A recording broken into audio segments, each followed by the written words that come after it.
Futures back in positive territory once again this morning, coming off another pretty solid performance on Monday. All could change, however. Coming up here in 5 minutes, we're going to get August CPI, the biggest reading on inflation and the last reading, final reading on inflation before the next Fed meeting. The Fed set to kick off their two-day meeting on September 20th. We'll get the next interest rate hike then the following day, September 21st. This will be a very closely watched number as to how they proceed going forward. So we'll bring you that live coming up here again at 8:30. The market, as I mentioned, coming off a pretty impressive performance on Monday. It was the first time since back in July for both the S&P and the NASDAQ to close higher 4 consecutive days in a row. As I mentioned, futures back in positive territory here. As far as the individual names go this morning, all again will change at 8:30. So there are some interesting storylines to follow, but we'll bring you this number coming up here live at 8:30. Let's get started, shall we? It's Tuesday, September 13th, 2022. TraderTV.live starts now.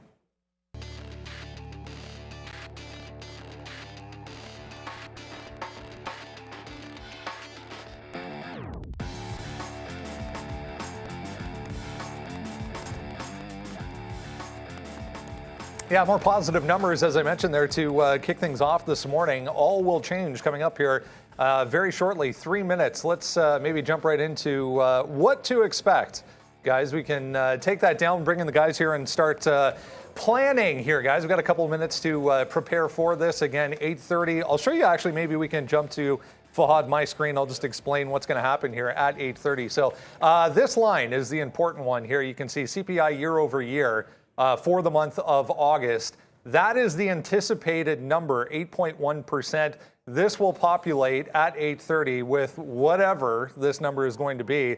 If it's higher than that, could be a problem. If it's lower than that, we could be off to the races once again, guys. So here we go. What do we look at? What do we expect? Yeah, I mean, everyone's expecting that you'll get the 8.1 or maybe a little bit better than that. And then have a quick look also at core CPI, because that's what the Fed's going to care more about. That's what might actually change the percentages for what could be a 75 basis point. I'm just double checking right now. It's still at 88% that the next move is going to be that. Very likely that we will see some kind of a change in that number. I think the follow through on the move might be more about the core CPI. If core were to come in lower, that would be an even bigger event than if we come 7.8 or 7.9. If core came 5.7 or 5.8, that would be huge, because then maybe you would get that 50 points from the Fed. All eyes pointing to 75, obviously, but it should be pretty wild here. We saw what happened last time with this market. Had a bit of a breakout. The Qs, well, whatever you're looking at, had some breaks to the upside. We'll worry about the individual names as we get a little bit later on in the session. Yeah, what's up, everybody? I put out a little question here. I think we're going to get 7.8, but look what everyone else says: 7.8, 7.7, 7.9, 7.5.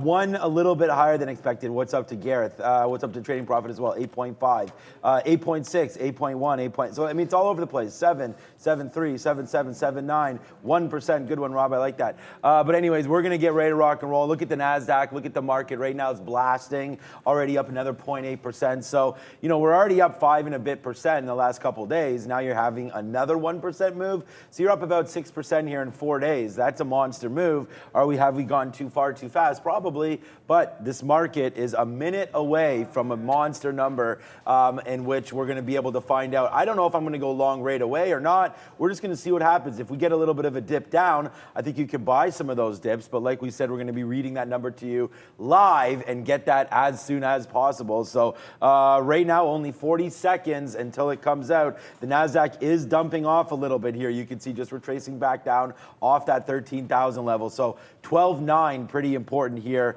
on the NASDAQ, and that's where we are right now. So here we go, Brendo. I don't know if we want to throw to you to grab the number, or I don't know what our... Yeah, sure. Let's. I can show you. This is the core number as well that Neil was mentioning, also going to be important for August. It's 6.1. on the core year over year number, expected 0.3 increase on the core number down here. Month over month CPI expected negative 0.1 as well. This can also be an important factor if we do get 0.2, 0.3 on the negative side moving in the right direction, obviously, could indicate that this, there it is, 8.3%, guys. So higher, 8.3 on the year over year. The core is 6.3 as well. So 6.3, 8.3 versus 8.1, guys. Yeah, we're short here. We shorted the Qs, the triple Qs right now. We're $1, almost $1 in the money here. Let's just see where this goes. A nice little move to the downside. You can see the NASDAQ kind of collapsing right now as we continue to make a move downside. We just shorted that 30.85. Number not coming out great. There it is. Bang! Right there for a quick dollar win on that one. There we go. The triple Qs. We're getting short on that. Nice little win. 31 out 30. What's the so core far, number? so good here on this name. Here it goes, 8.3, core 6.3 as we go. So there it is right now, guys. Let's go. We're short, baby. Nice win. Yeah, great move to the downside there. Core did come out worse as expected. I'm jumping into Neo, Rivian, all of those EV makers that have been going pretty gangbusters. But watch out 306 here. Not yesterday's WAP, but the bottom on Friday. You're going to catch a little bit of a bounce off this 306, Wow. 305. That's going to be the level to watch out here for. This is going to be now 2% into that downside as we get this crazy move. I'm looking for some equities as well, guys. 161 coming in on Apple, 135 just broke on NVIDIA, sorry, on Amazon, I should say, and watch out Tesla as well. Tesla 300 on the bid as we speak. Yeah, there it is, man. Bang on that one, man. We're $1.50 in the money. The shorts are now printing. This is what you want, right? You want to get in there. You want to make a little bit of money here on a day like today. There goes the triple Qs to the downside, and we are still making this move to the downside here as CPI, yeah, comes out a little higher than expected. 8.3, 6.3 on the core front. So it's a move to the downside. We shorted the triple Qs right there. As soon as we saw the number, it was a big short. We take out $1. Now we're even moving to the lower side again. So right now we are short $30.85 on the triple Qs. It's a big, big move here. 161 down to Apple right now, down to 161 as this name's starting to collapse a little bit here. So yeah, the name's not helping. That's a TQQ chart. There's Apple down now 1.5%, down to 160. And here we go, man. These triple Qs are exploding. We're in the money here, 6% or more on this move. So it's a big one to the downside. And there it is, man. Wiping out some of that profit over the last couple days. NASDAQ now down 2%. Yeah, you're taking out entire moves. Neo just took out the entire afternoon from yesterday as well. It's across the board pretty ugly. I mean, you had to have an idea which equities you might have wanted to go over to. I knew Neo was going to be on tap because it went up like $1 trillion in the last couple of days. I'm exaggerating there, but Neo was up quite heavily. The other one could have been even like Rivian. Rivian 39 would have been the other play for me. It actually just broke through 38. I just tried to take a 38 break on Rivian right after. These are all gone, though. That Tesla 300, by the time I even flipped to it, I flipped to the stock. I saw it on my quote board at $300. It was already at 99, now at 95. Tesla's down $11 in that move just now. So I think there's going to be one of those like little tiny relief rallies that you're going to see here. But this is an abject disaster. Everyone was expecting better, and they got the complete opposite of what everyone expected. Worse and worser, if that's even a word. Boom, there it is, man. Everybody behind us doing the dance. Not everybody, but some. It's a big move to the downside, down to 29 right now on the triple Qs. So a nice little move to the downside right here as the market is exploding. Lots to look at, obviously, there, Brendo. Let us know if there's anything that you want to come in with at any time. Apple, I'm still thinking to buy this 160 dip, but I'd just rather wait, man. Let's just hold the bag right now on this downside move on the TQQs and see where we go from here. I can't imagine this is going to get any better. Was that a call for Brendo? Yeah, what's up, Brendan? Yeah, so I'll show you a couple things here, guys. As far as the year-over-year number, remember, 7.9 was the last revision. 8.5 was the last print. So we get 8.1 expected, 8.3 if you're just joining a little late here. The core number, again, 6.1 expected, 6.3 it comes out. So month over month, 0.1 versus negative 0.1, and then 0.6 versus 0.3. So all across the board, higher than expected, guys, on both the core side and on the year-over-year headline number. Also, if you take out food and autos, we did get an uptick as well. That was also bigger than expected, so not good here. Oh, that's actually, oh yeah, food and auto coming out bigger than expected. That's not a good look. Those sticky parts of inflation are not going to be fantastic. And the issue here was with gas with gas coming down so much in energy, the expectation was that was going to be helping that number out. And unfortunately, that's not going to be the case. You're seeing the ES try to bounce off of 40.5 here, but really, the only stock, and I was looking around for like any kind of a dead cat bounce, and I think you said it as well, but it was Apple. As this chart wants to go, Apple 160 on a. I have no data. Apple 160 was about the only thing that bounced here, and I apologize for some reason the afternoon of yesterday doesn't want to show up on my chart, but 160, it bounced on a nose there. Every single support level I was looking at pretty much got chewed up and spit out like it was just oh goodness, it's like absolute trash. So at this point, I like Apple for relative strength, but I'm looking across the board to see where else it might be. There's so much that was up a lot in the last couple of sessions that you knew had some room to come back in there. The chips as well, which were at one point strong, gapping above resistance, was NVIDIA. That just touched a 140 print, down about $7. Nothing that we really watch in terms of momentum was staved off there, and we'll see if there's any kind of a bounce in this market, but we're still hanging on the lows. Yeah, what a big day here already. Awesome as it continues to go. I like Amazon down here at 132. If you can pick up that down here near the bottom, I think that's going to be a good one. We just tweeted out that play. I mean, look what's happening, man. You're starting to make new lows again here on the NASDAQ, on the TQQs, as there we go again. A nice little move back in here. Like, I'm debating getting out 29.50, that top right there, 29.35, we could see, but there it is. It is still heading lower right now. So yeah, the market, I don't know, here's the NASDAQ if you want to take a little bit of a broader look on this name. We got up to that. I mean, look at that support level that we talked about. We talked about this yesterday, right? This 12,900, 13,000. We were right there today. Then all of a sudden, boom, you throw cold water on this and you come right back into this 12,500. Maybe we see, I don't know if we see 12,000 today, but I feel like now we probably do, man. We're going to have to test a little bit lower now. See if the market does have some footing now down here. So we're going to wait to see if that's true. I just took a long on Amazon, so there it is right now. We do have a new equity position on board here. Let's see if that can go back up to the upside right now in case there is a little bit of a bounce in the marketplace. But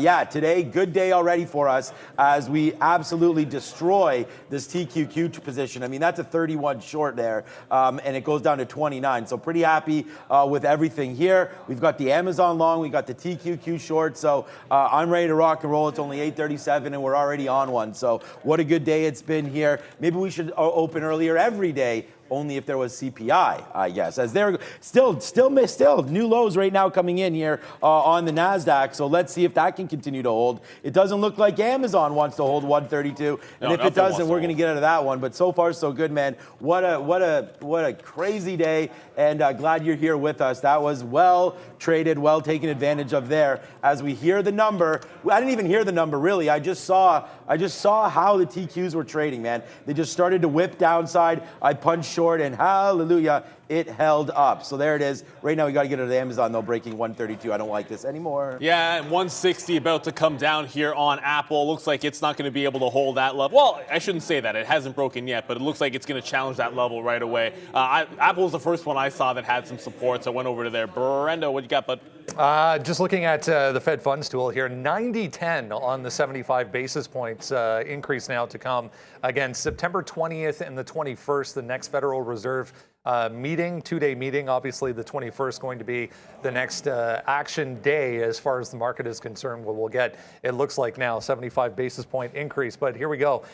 Remember, we were up 0.7, 0.6 right across the board. But yeah, future is not liking this move back to the downside again. 90% on the 75 basis point rate hike now, guys, for the 21st, which will be the next big, exciting day as far as the market is concerned. Yeah, you're not going to hear anything from we're not going to hear anything from the Fed, but the market is certainly, it's telling you what it thinks. I'll check back. What did I do with that Fed funds tool? It's probably already moved a little bit because it's, at this point, it was 88%. I'd expect, it hasn't updated. So I'm expecting that to creep closer to 100%, obviously, for the 75 basis point hike. I was just looking over at some names that I think would be overextended here, or extended to the downside. A firm down 7%. That's sort of low-hanging fruit. The one that's going to kick, this will kick me in the junk, is Rivian. Rivian 39. Rivian 39 should have been it's the one from yesterday, that 39 top. But if you look at what this has done, essentially you chewed out almost every stock. I'm looking at chewed out yesterday's lows, and you're working on Friday's support. So if you can find support from Friday, go for it. Apple broke 160, so that's not going to be any good. I'm looking back over at Tesla, down at 292. This bottom on Friday was 291 or so, 290 to 291 on Tesla. If you go back to Friday's lows, maybe it has a little bit of a bounce there. There's a Twitter vote happening. I guess I have to say that there's a vote this morning. Look, shareholders are going to vote to approve it. It's not going to make any difference. They're not going to say no. It's $54. They're going to say they're going to like it even more now. But watch out for that coming through. Elon won't vote his shares, but 290 to 291 could be support there on Tesla. Some big levels going to come into play here. One that I was looking at for a breakout potentially today is going to do the other and hopefully bounce off of 93.5, and that'll be PayPal. Not there yet, but this was on my radar for a long.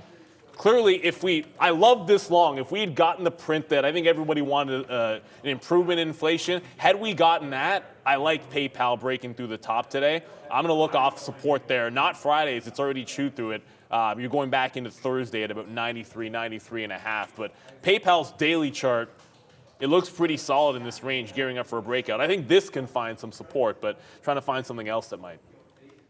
Yeah, I'm trying to do the same similar work here. I feel like we might be finding a base a little bit here temporarily, but I don't know. I mean, this keeps on coming to the downside here. These TQQs just keep getting hit, but I feel like we are getting close to a possible bottom here. We've seen that over and over again on some of these levels. The NASDAQ just bouncing right back down to that 12,500 area right there. So I feel like this is a good spot to cover. So I think we're going to do that right now. So let's cover this trade. Take $2 on 28 for an absolutely, 7% win right there. We'll go, oh my God, and get out of that one. So there it is right now. We are now out. Sorry, you might not have seen that. We just got out at 67 right there off of a 31 short. So that's about $2. $2.20 on that victory right there. So we'll do a victory lap temporarily and then see where we can go from here. But that's a nice little move down on the NASDAQ. I like what Neil's saying. We got to find some equities. It's just right now, it's a little, you got to sort of be confident because some of the levels will dry up quite quickly, right? So even on that Amazon there, we tried to get, we got good. We got out at 87 or whatever it was. We went long 20s and out 80. Well, I mean, that was about a 40-cent hit right there, obviously on pretty light shares, but still not great there, right? So in and out, we have to watch to see if some of these levels hold. I always think you go back to the big dog when this is the case. You're down to 160 right now on Apple, so no big deal. This one's actually, look, it's down 2.5%. It's bad, right? But if there is going to be a rally back, I don't mind Apple taking 160 again, and maybe we can try that. But for right now, I just feel it's a little dangerous, needless to say, to take any positions. Let's see what the imbalance. Yeah, we still have so much time. The imbalance is here. NEO with a sell. Just looking over these. Not that they're going to mean anything, but that's what we're looking at right now on the market here. So let's go over to Brendan quickly. One of the other things, or one of the other areas we were mentioning yesterday that could be affected, obviously, is going to be the crypto markets. Here's Bitcoin, guys. Straight back to 21,600 in a flash off of this number. This is an hourly chart, FYI. So we did get to 22,750 was the high up there. Straight back through 22,000 even and into some of these levels going back to last week. So even crypto markets getting hit. Yeah, well, I mean, that's to be expected. Oil, everything. Everything is going to be getting crushed. I mean, I'm looking at Square block down 5.5. That was one of the first places I went. Coinbase, which, it's on the NASDAQ, Neil. Coinbase, which would be doing well, that's down 7.5%. So you are getting carnage pretty much across the board. Right now, I'm kind of looking at, when I go to my quote board, I'm kind of looking at Apple at that. It's still, I know I got in and out of Apple at 160, but it's only 2%, I say only 2% to the downside. But compared to some of the other names I was looking at, like Microsoft is at about 2.5. Worth watching at least today, Oracle, because of the earnings. And all things considered, this is like the only stock I can see right now that's up. Probably because, you know what, we'll get to some of the earnings. The earnings actually, they missed on their earnings. On top of that, their guide wasn't even that good. But one of the positive things that came out of them was, I think it was Ellison saying that they're going to be taking some clients from on the cloud space, potentially from Amazon, and they've had good cloud growth. So right now, they are still green, above 77. This could be something. I mean, outside of 160 on Apple, which I'm staring at it again, and it's hard not to just try to pull the trigger, but there's so much time for this to get back. I'm starting to think that Oracle could be something if it can hold up on the day, this $77 area, but not a ton of volume on this name, unfortunately. I'm looking to get into a couple of EV names on a pop if I can. I need to get some Rivian if it comes back into the upside, and I would take some shots at some beat-up names I think could come into play here. Names like your Affirms, names like your Pelotons on a day like today. Like I said, Affirm down 7%. To be honest, seeing how far some of these other names are down, I could easily see this as down more than, it's only down 6%. I could see this as being worse. I would have expected a little bit more than that out of Affirm. It didn't even take out Friday's low. I could see that coming into play. All right, I just tweeted out, good eating here today. Look at Apple, man. Apple, we're long. We're 50 cents in the money again here on Apple. So there it is. Yes, sir. Wow, what a day, man. We go back and forth here. This is what trading's all about, man. You play the momentum, right? There was TQQs. I said as soon as we saw the tape teleportation, like Lucas says there, you get the move to the downside, man. We're just watching him move down. We punch that out, right? Then we go back, we do the long term, and this is what I'm here for. This is what we're all here for. We look at that 12,500. That seems to be temporarily the bottom. So what do? We flip back over to Apple. Apple, we go long at 160. We take a third out at 160.52 for a nice little win there as well. So we're going back-to-back jacks here, both on the short and on the long, both equals a little bit of this early on. So thank you for joining us early. I got the short, and then we got the long back up to the upside. Let's see if the long can now hold. But we are out of a third here. What's up, Brendo? All right, yields also popping on this to the upside, obviously. Here's the 10-year on the left side of the screen, tagged 3.44, or nearly 3.44 at the high. It's coming off a little bit.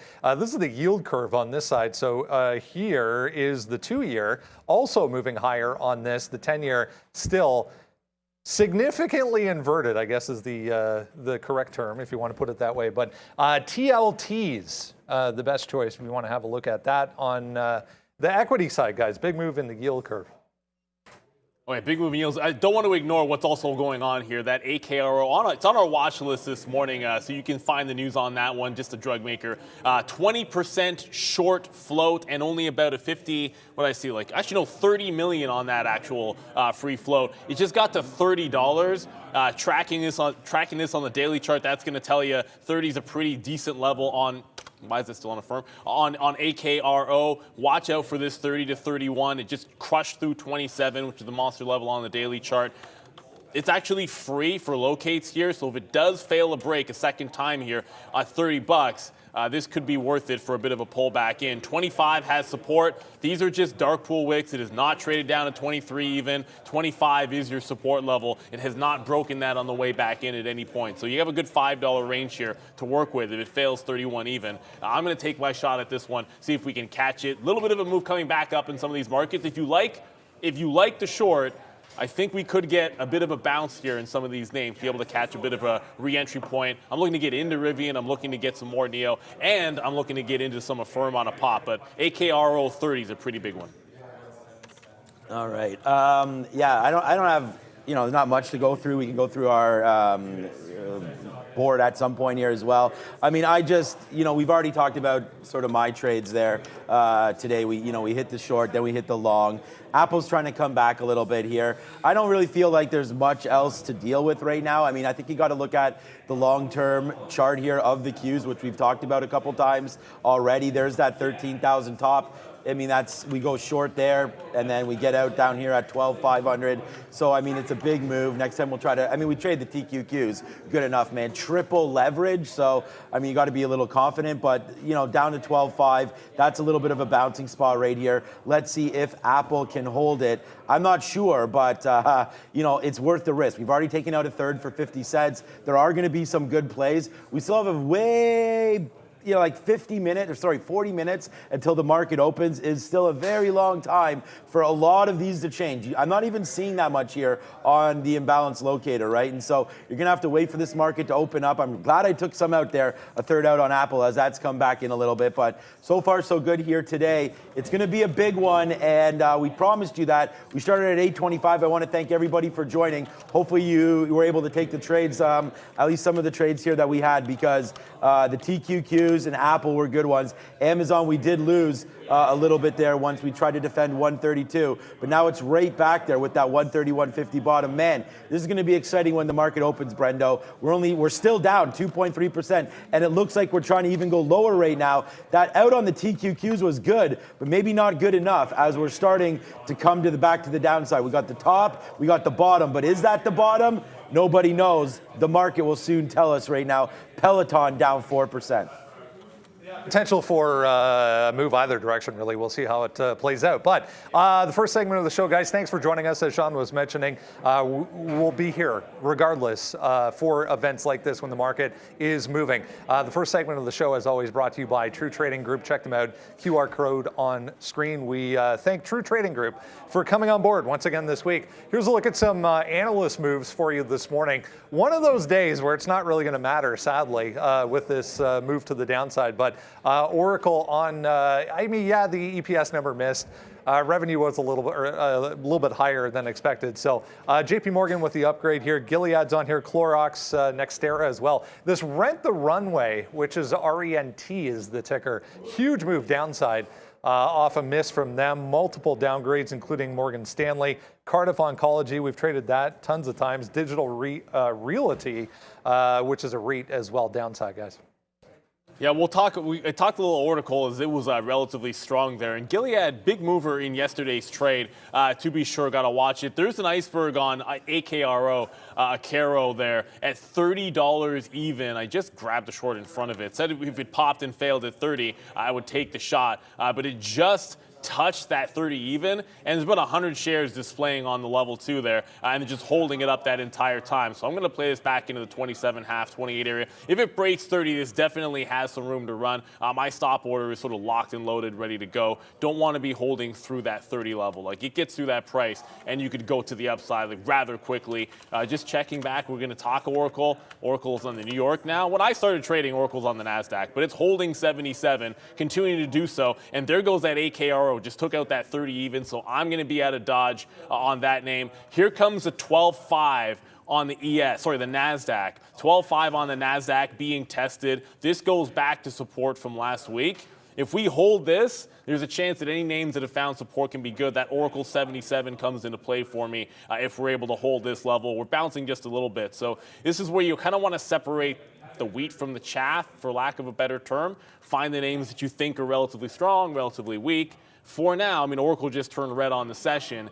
For now, I'm kind of wanting to put that one on the positive side. There are going to be a few names when I always like to sort my quote board by, positive, negative, and see what's actually holding up pretty well. Just worth noting, I got XPeng. I haven't double checked to see if there's any reason why it would be strong. Roku is still up 1%. Who cares about Twitter? But US Steel up 1, which is going to tell me the material is still doing pretty solid. So you're going to find some kernels of strength, maybe not so much. Oil is actually down almost 1%. They're moving to the downside as we speak. So this is pretty broad. And another one, which I think Sean mentioned, Peloton, I add that to that group of a firm where I'd say you just want to kind of get into the party, into the other side here. And as we're rolling back over, I'm going to cancel my Rivian offer. I'm not going to get 37.50. That's now coming down again. I'm not going to get 21.30s again on NEO either. These pops aren't really coming in here, so time to start getting a little more aggressive where we want shorts. I might have to short 25s instead of 25.5 on a firm. When you have a morning like this, go grab some fruit salad. So today's pre-market show brought to you by Fruit Salad, and today it's brought to you by grapes. So we have some nice little green grapes in here. We got some clementines, strawberries, and blueberries. And I put through some pineapples in there as well. There wasn't too many grapes, so I think I took them all. So that's that for grapes. But yeah, have some fruit salad, sit back, relax. Peloton, of course, yesterday, some management, yeah, okay, NQ. Management changes, 2 co-founders leave the business there yesterday for Peloton, so that's never a good sign, obviously, when co-founders are leaving. But again, you know, probably cashed out, now they want nothing to do with it, and we'll see where Peloton goes. So Peloton on a 20-minute chart, still some more movement to the downside here for Peloton, it looks like 960, I mean, I don't know. Everything's collapsing right now, obviously, on the day. Peloton not really doing a whole hell of a lot of volume, so there are other places to look. All right, so there goes Apple to the downside. So, I mean, we got to try to be a little bit responsible, I guess, with some of these trades. We've already taken 50 cents. Let's not lose like 50 cents the other way. So we'll take a piece out there at 80. So make 50 cents, lose 20 cents or 20 cents, and then now let's see where it goes here. If we want to come back up to the upside or not, we'll hold on to a little bit of Apple as this is all cranking lower right now. I did this last CPI, remember? Like we grabbed it and we destroyed the last CPI as well. So, but this one, here we go again, 31 down, down, down, and now you're taking out new lows. So, I mean, there's not really much to say. I don't think it's very, I mean, unless, like what Neil was saying, you're going to try to trade the short. I think it's really going to be hard to take some longs right now. Really, in any market, you can see oil even right now too is down to 87 bucks, down that 0.8. So that continues to go down. Yo, yo, yo! What's up, Chef Henry? Let's get some fruit salad. There we go. Yeah, what do you want to be brought to you by? Honey mangoes. Yeah, I mean, if we had some honey mangoes in there, that would be fantastic. But there, I don't think that'll happen. Yeah, thank you so much, Chef Henry, right there for throwing down as well. So thanks for the 50 bucks. I hope you guys had a great morning over there, and I hope everybody does. All the chefs out there, what's up? Food makes the world go round. There goes the NASDAQ, still to Tank City right now. The TQQs still making those moves, man. The shorts are in. Yeah, they're in, man. I can't even. I just tried chasing. Like Neo just dropped through 21. It just dropped to 2080. I tried chasing a firm. I don't know how far I wanted to chase it. Actually, I'm still a little bit on the offer there in front of 25 even. That just continues to go downside. All you're doing is seeing the market fall apart. But worth noting, Apple hasn't broken its recent low.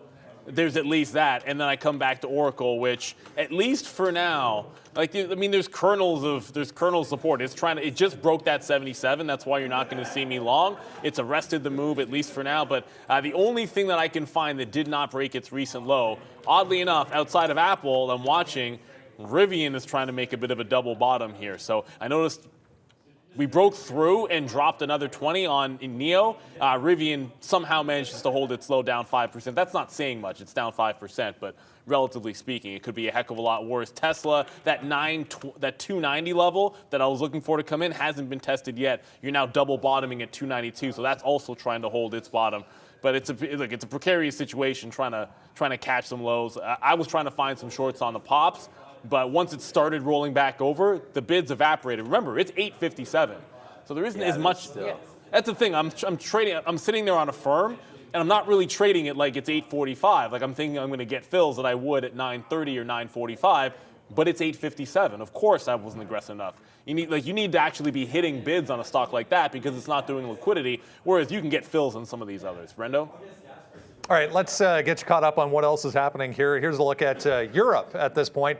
It's worth noting here as well. They were all higher before this number and have since gone red, except for the Swiss market here holding on to a 0.3% gain. But negative board right across the entire thing as expected for the European landscape. Here is a surprisingly green, it's worth noting, social sentiment board. Again, this just simply takes all of the comments coming through on social media platforms such as Twitter, such as Facebook, combines them all into a visual aspect. You can see the overall market here, by far the biggest. That simply represents the frequency as to which comments are coming through on the SPY itself.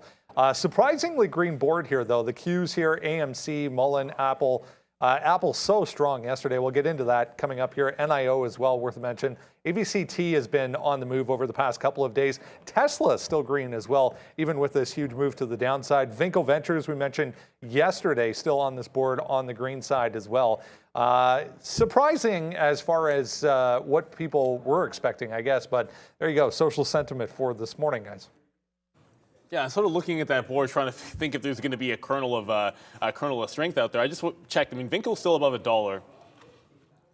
That was a good level yesterday. I don't know how much that's going to matter going into something like today. I was looking at like Mullen. I even checked out AMC because I remember that $10 level in the afternoon. That could be something. Well, it shoot through that. Like, it's just if 10 had held or something, there'd be a little bit of a play to be made there. Unfortunately, I don't see it. Bed Bath & Beyond is pretty much always going to be on these.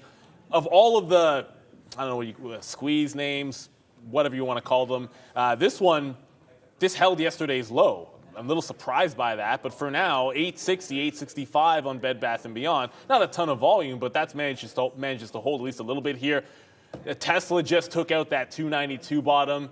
The 290 to 291, like that's that area where I would think on Tesla could have a bit of a bid. Bed Bath & Beyond, I'm thinking close to right here. I don't really have a target on NIO at this point, but as we get a little bit closer to the open, the thing about NIO, like Neo and Rivian, like some of the EVs were up so much, it just felt like if they roll over, there's so much room for them to go. All you've done right now is you've gotten to the afternoon support level at 21, and then if you fill this gap, like that's to 20. So I'm a little surprised that's not falling a little bit further than it is. If there's a regret I'll have, it's that I didn't jump over into Rivian, which Rivian, same story. Difference is it filled pretty much the entire gap already from yesterday. So bit of a divergence there. Rivian much weaker down that 5, as I said, filling in that entire gap. But that's what you're looking for, massive gap fills on a day like today.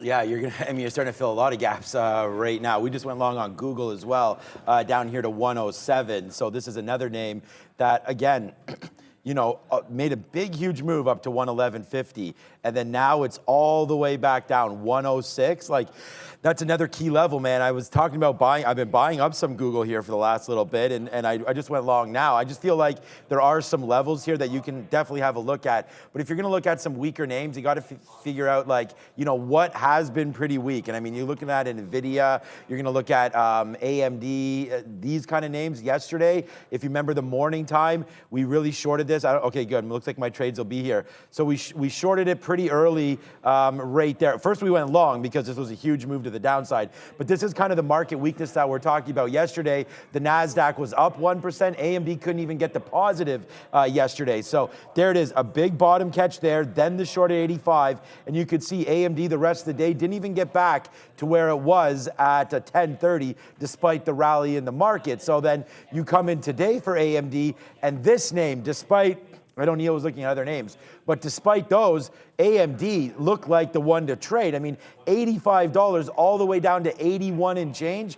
I mean, where are we going to find a bottom on this name? So let's go to a 20-minute chart. Hey, we still got a lot lower to go. This is where, like, I'm really excited for 9:30. Like, it's only 28 minutes now, but, getting into some of these levels, if the market continues to move down, I feel like there is going to be something down here to deal with on a lot of these names. So we're going to have to look for some short names. Is there anything that's really getting clocked here more than average? That's kind of what I'm looking for. Netflix still holding up nicely. Actually, well, still down 4%, but still up to 227. Tesla as well, making that move. Okay, there it is. We talked about that breaking through 300. So Tesla with a big wow. I mean, talk about a big move down. If you want to get aggressive and buy anything today, I don't know if it's going to be the right day, but you're going to get some nice prices on sale. What's up, Brendo? All right, let's get into everything else you need to know heading towards the open this morning. Make sure you grab that every single day, guys. A ton of great stuff on there every single morning, including a little brief description as to what to expect going into the day. On that today, we put, all will change at 8:30 when we get this number. So make sure you do grab the watch list. Over 30,000 being sent out every single day directly to your inbox. That's the link in the QR code. If you haven't done so yet, make sure you get that.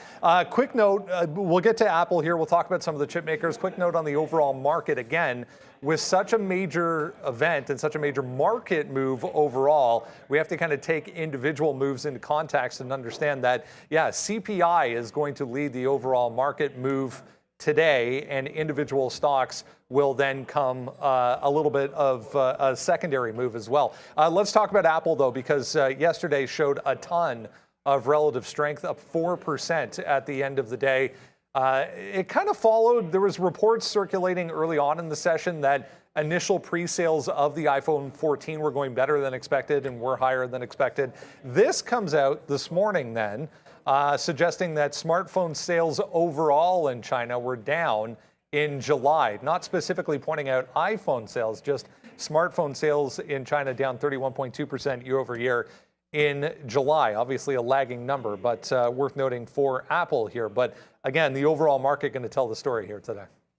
We had Apple written down as our number one name on the sticky note today, just because of that exact reason from yesterday, Brendan, when it just absolutely took off. And I mean, that 152, 153, excuse me, wow, fruit salad getting the best of me. That 152, 153 bottom there, definitely pretty strong. I mean, we've come in a couple times here into early September, tried to test it before ripping off all the way up to 165. And honestly, I mean, that's $20 away from all-time highs. We were almost there on Apple. I mean, we had a little bit of work to do. If this number comes out the other way, then you're probably at 170 right now instead of $5 down. But it's a nice move to the downside. But look where we're stopping at. That's 160, baby. And that's where we're long right now. So I feel like Apple has a good opportunity here to regain some of this strength here. You just go back to where it was yesterday. This is yesterday's open.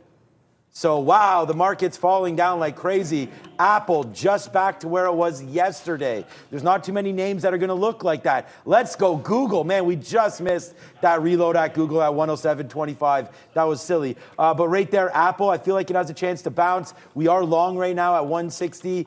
We're long right here. How low did Google go there? Anyways, it went to 30. Oh, that's too bad because that would have been a nice little long to have there too. But I just think you got to trade the big dog. Apple's the biggest dog in the yard. And for me, it's a huge long down here. But again, like I want the market to open up. I think it's silly to start sitting here and saying stuff like, oh man, this is a great trade off 160. It could be a great short off 160 as well. This is obviously a pivot level. We've talked about that here on the daily. You know, there's the 160 bottom back on the 29th before making the move to 163. Then we dance around these levels. We finally take it, making a new low, I guess, at 152 or 152.75. And now we just pull right back in, giving us this opportunity to buy it at yesterday's levels. But the thing is like, you're just giving it back right now. You know, this market could easily continue this move downside. So I think for Apple, the real support might be at this 157.50, 158. So if you're dancing with the devil, I would wait a little bit longer to make that move. But for me, I really like Apple. I think it is a long. I know that's what we written on the board there. I don't want to short this name, but the market will really tell the tale here. CPI was a doozy, and I don't have to tell you guys that. I think there'll be plenty of names to short. Like you saw, the first things out of my mouth for the secondary move were things like Affirm and Lucid and Peloton and maybe not so much Apple. It doesn't mean it can't go to that Friday close. Sure, 157.50 could come into support. I'm looking at a few things that have levels a little bit further down there. So it's holding 160 for now. I think if we do that for the next, if we open up holding 160. And we actually survive the opening rush above that price, I think Apple is a pretty attractive long at that point. But you still have about 20 minutes to go and a $2 gap to that downside on Apple. But anything above, when I look at the chart like that, anything above that price, I'd be thinking dip support, and your resistance is pretty much come and gone. I mean, 162 you could look at if it were to bounce $2 from here. But that's right now, essentially you're diddling in the middle. Either you're at that 160. I went in and out on the dead cat bounce, and it didn't really give you one the first time through. We'll see if it can do it that second time. But at least you can identify that relative to the other names, Apple's still a little bit strong. I know it's down 2%, but we're all talking in relative terms here. Tesla's down 4%.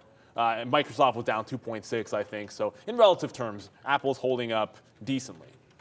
A quick note on C3 AI, not really doing anything here, but they're expanding their partnership with Google Cloud. So they already had an agreement with Google Cloud. Looks like it will be extended. As I said, not really doing anything, down 4% for AI. Here's a note on Intel. If you missed it yesterday, they came out and said their Mobileye valuation had been cut down to $30 billion versus a prior $50. Expected to be an IPO at some point. Maybe this year, maybe not this year. Bloomberg out, though, with this late in the afternoon yesterday. I shorted the news yesterday. It didn't, and I know we written down there that it sort of sent it sliding there, but it was just pretty temporary once the news came out. It was 31. I mean, it was about 31.50, 31.60. That news came out. It didn't even drop them that far. I mean, it dropped them to 31.10 there at the bottom, and then we just shorted it back on the way back up here as it started to move back in, and then we shorted that same level, and that's really where we put on the shares at 31.60. I think it was 31.55, correct. And then we just hit it all the way back to the downside. So relatively uneventful yesterday on that release. I would have hoped that it could have been a little more exciting there and created a move down. But when you go from 50 billion to 30 billion, that's not great. But again, the people that cover Intel, they know the percentage that this is going to affect Intel. So to me, you know, they rallied back after that news. So I'm kind of discounting that and saying that's a nothing burger for Intel. But obviously the move down here today is, you're back to like, well, I think someone said yesterday, 2017 levels on Intel. So, you know, these could be buy areas. We've talked about Intel again, sort of revamping their business. And it's just the semis, chips, and everything has really, I feel like, led the move down, to be honest with you, as well as they've, you know, started to set it up to the upside. Yesterday we had we had AMD and NVIDIA both negative in an up 1% market. So if that should tell you something about the space, you know, then it's not a very healthy one. I still think nibbling in on Intel at these prices, honestly, I don't think is that horrible of an idea to do that down here near 30 bucks. They do have, you don't really, the good thing about dividends are that they'd sort of somewhat shelter you a little bit. So if you have held this trade, you know, for 5 or 6 years, you're collecting that. I think it's around 3% now, that dividend. I mean, based on this valuation, it might be a little bit higher than that. But, you know, you're holding that for that. I think it's worth it. Intel has a lot of room to run here to the upside. And it's just one of those iconic names that, you know, they're into PCs, right? If the PC market still gets going, they've revamped some of their chips. And it's just a completely different beast than NVIDIA or AMD. Obviously, in the last 10 years, you would have much rather been in AMD and NVIDIA. That's a no-brainer. But moving forward, I feel like Intel, you know, could catch these bottoms down at 30 bucks. I like the name. And I think there's some more spin-off, obviously, with Mobileye coming. I think that's a catalyst for the long, possibly, as well. So, I don't mind Intel down here. And I think we just ignore those headlines from yesterday and trade it like a semi. I mean, look at this thing. It's not moving. That's the difference, right? It's much more consistent, much more reliable than an AMD or an NVIDIA or anything like that. Obviously, it's a third of the price of AMD, but look at this one, pushing through volume, pushing through shares, and Intel kind of just cruising. So I like the name. Mobileye doesn't seem to be that much of a difference there. I'll probably look to go long Intel pretty soon, to be honest with you. I'm going to be on the bid in front of 30 today on Intel. It's just, look, it made a double bottom last week. It's a big round number. I expect, as a day trader, sometimes the trade you make has everything to do with just that price and where the bids might be stacked, and it's got a support level there, so I'll be in front of it. Look, we have to drop another like 70 cents or so to get there, so I'm not saying it's going to go to 30 bucks. If I believe that with certainty, I'd be sitting on the offer right now just to go short, but I'll be looking for the long in front of $30. NVIDIA was the name I was looking at yesterday. It was at 45 resistance that we thought was going to be in play, and as long as it was below that, we're shorting off of that level. We gapped above it. You know what? It's always hindsight, but like sometimes you have a really big level, you could have put a stop order, but I didn't want to get triggered into an equity on the number. But once that was gone, in a similar low, you're looking you saw like $4 or $5 till last week's bottoms on NVIDIA, and it was multiple times that we tested 32, 33. So as far as I'm concerned, this actually has some more room to run to the downside, down 5 already. The 140 is what's going to come back into play on any kind of a pop. It's 140 I'll be looking to. So wipe out that last couple of days, 140 to maybe a 141.5 on any pop. I'll be looking to fade some NVIDIA. So it's Intel and NVIDIA that I'll be looking at. Although I'm sure I'll only see Intel in my position board if the market falls a heck of a lot further. What? I like it. Is the lucid the call for the upside? Ooh, there we go. So Not only Now I got do we like 2 get the full hot coffees. dropped off. Literally Cheers. full. Yeah, good luck. Yeah, this is like me at the club. This is I'm like doing this is double what I do at fisting the now? club. Oh, I got the bang mug. which I haven't been at in like 30 years. But hey, what's up? But anyways, yeah, Lucid there with Yeah, the that's a bit call. much. So not only do we get the fresh coffees Why does it say delivered, Lucid? but then we also get the pick. Let's look at Lucid right now, if you don't mind there, Brendan, because we just got a hot tip, hot off the Tesla salesman, desk there. He likes Lucid here, so I'm gonna have to ask him why. Maybe we could have Randy on to explain that. But there's Lucid, a nice little downside move down that 4 and a bit percent.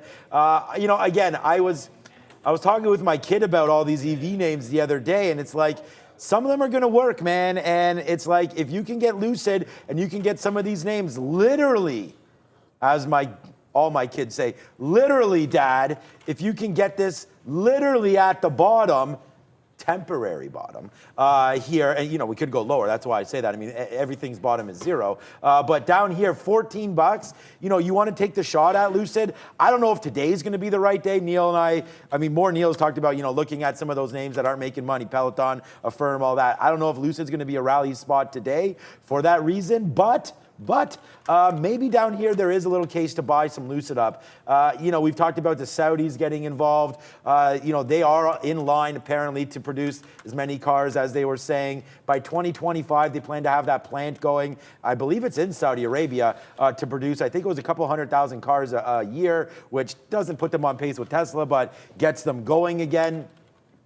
I always think at some of these low valuations that, if a Ford or a GM, but they're building their stuff themselves. So I guess I was going to say they could possibly buy out candidates, but I feel like there's more agreements that could be done. Like we saw the other day, who was it? It was Rivian and Mercedes came up with a deal there as well. So I don't know if that's going to happen with the Lucid. I think they're going to try to go on it themselves. But yeah, what a depressed name here that you could probably get. You might want to play it with Leaps or something like that on the option side of things, because yeah, if these do work out, you could get a double. I mean, the last time we were down here in May, right, which is when we had that last beat down, you're down to 14. You actually retraced all the way back to 22. And I'm just data mining, right? That's the bottom and that's the top. But still, Lucid has a chance to go there. Thanks, Randy, for side tracking us there. I had no idea. Well, it's actually not a bad segue, because look what's next. Well, Neo. Neo was actually next on the board. That's why I think Fahad wasn't in our ears, because it's like, hey, we're going to be talking about EVs anyway. So Fahad's so smart. Like, he knows all the things that are happening. He knows all the stocks. He's got everything on thing. And he also knows when Like Mike 3 is coming out. So we'll get that There's a 2? coming out.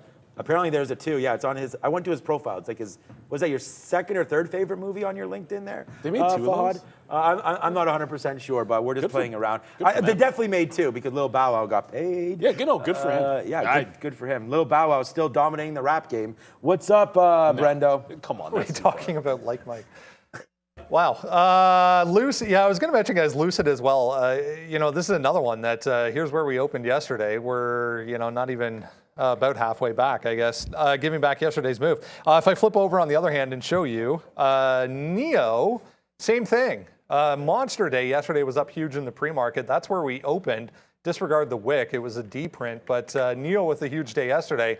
I mean, if you look at it zoomed out a little bit, this moved back down. Not really a big deal for NIO, even though it's 4%. But what do we do with this thing? We're running into significant levels on the daily chart.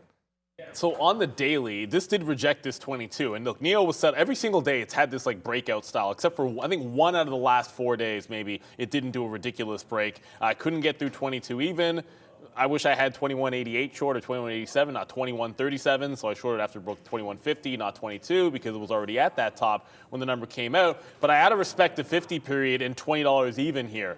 So it hasn't even done yesterday's move back in. If it gets to 20, I think it could find a little bit of support. But this was just one where it had gone so far. You're looking for it to break down. And yeah, look, we ended up closing, backing away from 22. So when you take out this floor here, it is breaking this little bit of a shelf. But I'd like to see it drop another 30, 40 cents down in closer to that 20 even.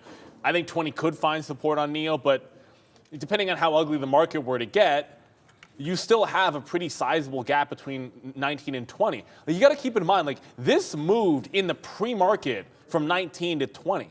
It's been floating up. I was telling Brendan this. That $6 move in the last few days on Neo On a 15-minute chart, 60% of that move is in 3 15-minute candles, and all of them are at the open. So essentially, and then some of it's been some gaps up and some moves in the pre-market. So really, if you think about where the shares are moving the stock up, most of the move has happened through air, and then once it settles down and churns a little bit more of the volume, it tends to go sideways. But you're getting these big explosions of buying that go into the ether because there's nobody on the offer. So that could reverse. The opposite can happen, and then suddenly you're back down at 20 or 19 on NEO. We already talked about Rivian in that 38, so we'll watch that one as well. But yeah, the EVs have been big movers here today. Tesla, by the way, is still holding that 292 bottom. So maybe we don't see 290 at the open.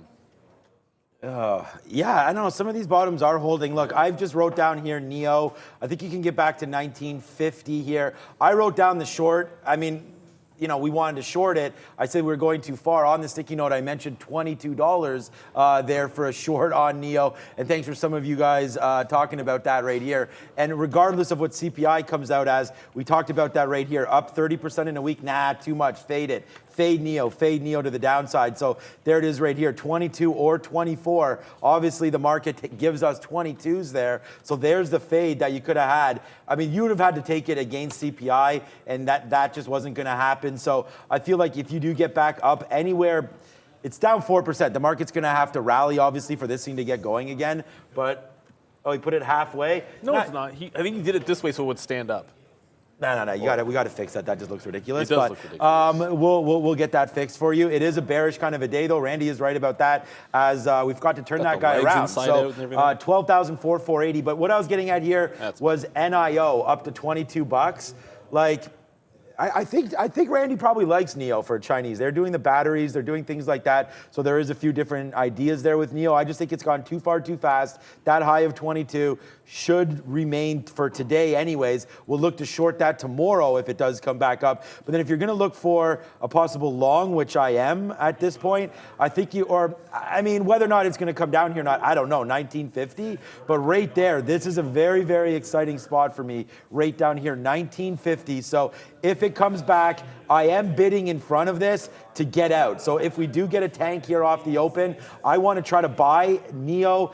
I mean, you could buy 20. I don't have a problem with that. But I think on a downside move here, you have some support in between 1950 and 20. You know, if you want to step in front of a falling sword, I think you can grab that. Was that real? Did it go down to 20? No. That's okay. So, yeah, the fact that it never went down there on that CPI number, you know, I don't know if we'll get there. So, yeah, 20 is a good long. I am bidding 1980. So if it does come that close, then fine. Let's just check it quickly. We only have 8 minutes to go now. Oh, Nubank there, yeah. I mean, this name's been on. That's a sell. Yeah, they're all sells. So again, remember the last time we saw this? The market, I'm pretty sure it collapsed on itself almost immediately off open and never really got back. We don't have one buy on here. We have STRE is the one buy. Everything else, CCL, Uber, like you have bigger names here on the sell side. You have gold, obviously with Barrick, Nubank, NEO, Palantir. I think we talked about Toast yesterday. Uber's on there, AT&T, Ford. So a lot of names to sell side. They're not huge numbers, but the key is they're all sells. So let's watch out to see where that goes. For right now, though, just to cover some of the positions I'm in. Apple's flat. We're long on Apple right now. That was in and out and out. So, you know, in for 50 cents, out for 20-cent loss. Now we're flat. And the same thing for Google here as we're trying to buy some 107 bottoms here on Google. So, yeah, lots happening and pretty excited for today. Let's just see if we can get the move that we're expecting here off open. Let's go to Peloton here. A lot of people discussing this in the pre-market. PTON now down 5% after this move. Aftermarket yesterday up to 1160 on this note. So two of its co-founders were leaving in a massive restructuring, to say the least, for Peloton. Then this comes out this morning. I mean, it seems a little desperate, but that's just me. You can now rent the bike, the original bike, for $89 a month. If you want to rent a Peloton, I'm not sure who would or why, guys. Yeah, well, I know why. I was telling this story to Neil, is that right now, if you go like on Facebook Secondary Marketplace, market, there's so many people. I actually don't mind the rental part of it. It's the same as kind of, I don't know how much you're going to charge. Did you say $80 a month? $89 a month. It's the pricing that's. The thing is, I guess, I don't know how much a Peloton subscription costs. Maybe you guys can let me know. I'm assuming that includes a subscription. No, that must be the subscription. You have to get the subscription. No, it's just the bike. Oh, come on, man. No.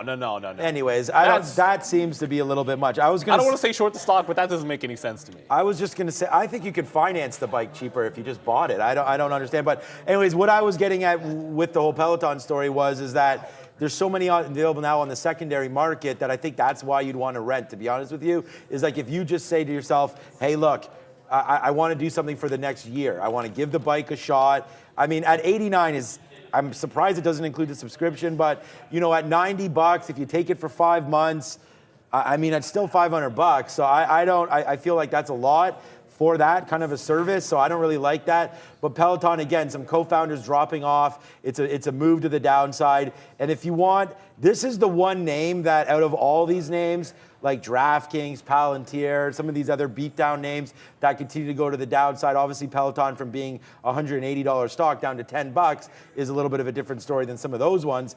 But if there's anything that's going to get bought out of any of these garbage kind of companies right now that have really come under hard times, I could just see the path. I don't know if it's going to happen. I just see the path for that to happen. So, if they're going to start renting out bikes, we've already talked about them. They had a deal with Amazon as well, where they're going to come put the bike together, ship it, all that. There was that deal on that as well. So I feel like they're trying things. And when a company's doing that, then maybe it's time for an activist to step in or something.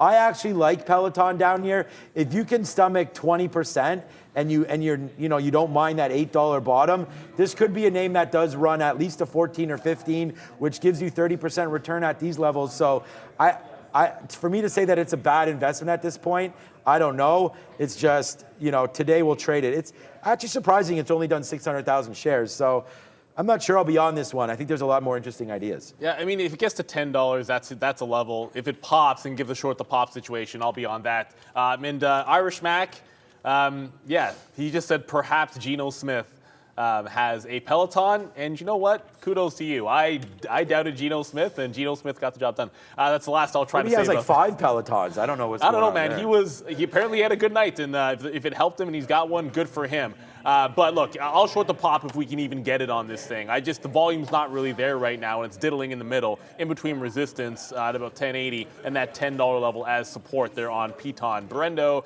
that AKRO, I tried the 30 short, didn't work, but at least you had the breakout. Yeah, it was a nice one this morning. Here we go. AKRO, really the only smaller cap. It is a small cap, but very thinly traded this morning. So it was just this high in the pre-market. It just took the break long, which was 27.5 all the way to 33. Huge move to the upside. But if you go to the daily chart, we're right into some significant levels at the highs here. Worth noting, this is easy to borrow, so shares available if you want to short this to borrow. You don't even have to pay for it. Watch a break of this high and then a hold below that high again before you start looking at this on the short side. But easy to borrow, key guys on AKRO. Oh, yeah, it is. No, you're right. In my head, I'm like, I paid for Rivian shorts, not. I know I paid for shorts today, but it wasn't AKRO. I did try the short on this thing through 30. It broke. It got to 31. It's now failing that level. So 30 does look like it's going to come into play here. As we have about 3 minutes until the open, obviously, we're going to be monitoring a few things here. I'm going to go over to Tesla. Just held 292 a couple of times. So it's getting off of this bottom that it put in on Friday. So Friday, I guess that's Friday morning. Didn't really wick down there, but Friday morning, 291, 292 did hold. That's looking like it's going to find some support. The other name that I want to be on watch here, I guess I'm thinking a lot about EVs today. Rivian, if this one bounces, 38. The afternoon, or I guess the lunchtime low, Friday's high on Rivian. That's where I want to be playing. It was a 38 breakout and then a dip buy at that price. I want to short a pop. If we get 38s, I'm shorting that pop there on Rivian. We're about $1 away from that. So clearly some time for that to work. And another name that I'll be on, or at least looking at, hopefully to be able to get into on a pop if we do find strength. I don't want to be shorting pops necessarily in some of the big tech. I'd rather go into names that I feel are weaker. So I'm looking at a firm here. It's still below that 25, but this got absolutely trounced through 27. Another weak name that I think could have some room to run still to that downside. And of course, I'm still in NEO. I think if it gets to 20, that's where the trade is kaput. It should find some buyers down there. Yeah, I mean, I'm trying to find similar names here. Let's look quickly as the NASDAQ imbalances are now out. Not much. It's still all sell side here. Obviously, the TQQs is a sell as well. We should not have got out of that one. Ford, I'm just trying to find some New York NASDAQ names. There's really nothing here. TUEM is nothing. Yeah, so there's a bunch of nothing here on here, but they're all sells except for sans a couple of names. So I just wanted to look. I like Amazon breaking through 132 again. If that happens to the upside, I like that play. I like Google to hold the bottoms here as well. Google to hold that $107 mark. Hopefully that can come through. And then I do like Apple to bust out some longs as well. I want to find some shorts. I just want the market to tell me what names I should be short. Neil's already, queued in on a couple, and I want to look for some as well. But for right now, let's just see what this market wants to do. Apple at 160 is very interesting to me. And we are going to bust out some longs here. So it's going to be that Amazon long we have going. And then hopefully to take that 132, I like Amazon back to 130. We only have now 45 seconds. Apple, maybe to get 161. Hit the like button if you can right now, guys. We are on early. We got some nice bangers. We're already up half decent today. Hit the likes and we'll get going. That'll make the market go in your direction if you do hit that like button. So no promises on that. And also, just watching a couple of you saw CCL on that watch imbalance locator there. $10 it bounced off exactly on that CPI bottom. So, $10 is going to be in play for CCL. I'll be watching that one. It has bounced off that level. But if we see it again, a $10 break can be in the cards potentially for CCL. Get through that. There's room to run. We're about to open here. We got about 10 seconds, under 10 seconds to go. Tony's going to be on the bell in 5. Tony's in the building. 4, 3, 2, and Tony, ring it. All right, today it truly feels like the casino is open, so let's open the market up and see where we go. We are still long Google, of course, at that 107.63, so that's going to be a flat trade. Just watching some of these opens, relatively uneventful so far. The name that I always try to watch as well, I know Neil's on this as well, is NEO. Some of these names not open yet. The market on the NASDAQ is open, but some of these New York names have not quite opened, so we're going to have to give this a look. Apple as well, dancing around 160. So far, not much movement. I mean, I don't know, I'm a little surprised here that some of these levels are holding and the market's just trying to figure out where it wants to go. So far, not much happening. Yeah, I mean, Rivian's starting to come back. I see 37.50 just got taken out. I'm watching Tesla out of the corner of watching Tesla try to bounce off 93. He's getting into 94. So there's a bit of a bounce coming in here. Watch out for 12.5 on the NASDAQ. That comes into play. It should be spicy. But Rivian's really churning. Oh, give me a break. I'm sitting there at like 65s to try to get into this. In front of 38. I'm looking for that pop in Rivian to fade that 38 level. I just got a first leg, 2/3 of the way in there to that move. Watching Tesla still 93s. Apple's trying to go to that upside. NEO just came back through 21. I want to short a pop if I can in a firm. So that's another one to. There's no pop in a firm. No. Firm's still off those lows. We're not going to get that one. And then I just brought you guys CCL at the end. It's right at $10 on the bid. So $10 did get taken out at the open, got to 96, and now it's back above that level. If it's a failed wick bottom, that could be like a wick off bottom and then just give it to that low of the day, which is at 96. That's not a bad kind of like bailout long, right? If you can get it for like 5 cents worth of risk there, 5 or 10 cents worth of risk, catch a dead cat bounce, it breaks 95s and you're out. All right, 50 cents of the money on Google right now. It's a nice one right here. We'll go wahoo on that one. 50 cents of the money on Google, 50 cents of the money on Apple right now. So yeah, a couple of those bottom picks so far paying off. I also going to get into AMD long as it's going to break through 81.50. I'm going to try that one back to 81 or so. So here comes AMD, straight shots to the upside. There goes Google, man. Yeah, nice trade, man. Now 70 cents in the money on Google as we're still trying. We just got that print too. Yeah, good print at 28 there on Google as that's starting to go. But we are going to try to punch through on AMD. I am looking at Amazon. AMZN long. We could get absolutely destroyed on a lot of these longs if they all trigger at the same time. It's a nice rally back on the NASDAQ, right back to the 50 period. So yeah, we did empty out our little bit there for sure. Not a little bit. We did empty out when it went right back to that pre-market level right there on Google. 108.35 was that high. We got 108.28 right there. So far so good as the market is now coming back in. So this is what we waited for. This is what we wanted. We wanted the market to dance a little bit to try to give us some levels, right? So that Google so far holding down there, Apple back down to 160, and now hopefully we can try to search for some shorts because they're probably coming in gangbusters right now. Yeah, well, everything except for a firm trying to pop there. I'm trying to get some more Rivian there. It didn't really get to 38, but watch out for Square too. Square just tried to take 71s, and you look at some of these lower highs, they can come into play here. 71.5 resistance, at least in the pre-market on Square, and it's not coming out of nowhere. That is Friday's bottom, so Friday's bottom for resistance on block. I always say Square. I'll play this if it gets back up anywhere close to 71.50. I'm going to try that reversal. I did get a piece into Rivian, but not a heck of a lot. And now we're starting to turn back into the downside on several of these names. I'm looking, I mean, Apple's turning. Tesla's holding 95. So if Tesla gets back below 95, that looks a little bit more enticing for a short. Should have just grabbed that long off the open. Tesla much stronger than I anticipated, which does put NIO under some pressure right now, as I am looking for that NIO trade to come back below 21 even. All right, so we have a new position alert right now. We shorted Meta because it broke 160, but I don't know. This name, again, if the market turns, man, this name's going to rock upside right now. So I think an out at 161 is the best we could do on this one. This is not a max position. There it goes. I was going to say this is not a max position, thank God, because now it's starting to blow back up to the upside right now. Wow, I want to try to be short names against this 50 period until we break it, and Meta's down 5%. So as far as like a lot of the bigger names go, this one's one of the worst. Like Google right now down 2%, Apple down 2 or so percent. It's Meta that's the one that's really down the most. So we're going to try to short that one into that play, but that's sort of the levels that I'm looking at. Shopify getting hit as well. Microsoft bouncing off some key levels of 160. That could also be a short. Here goes Meta. Let's see if we can cash in on this one as it just taking it down. Now 25 cents of the money. Red alert, your boy is here.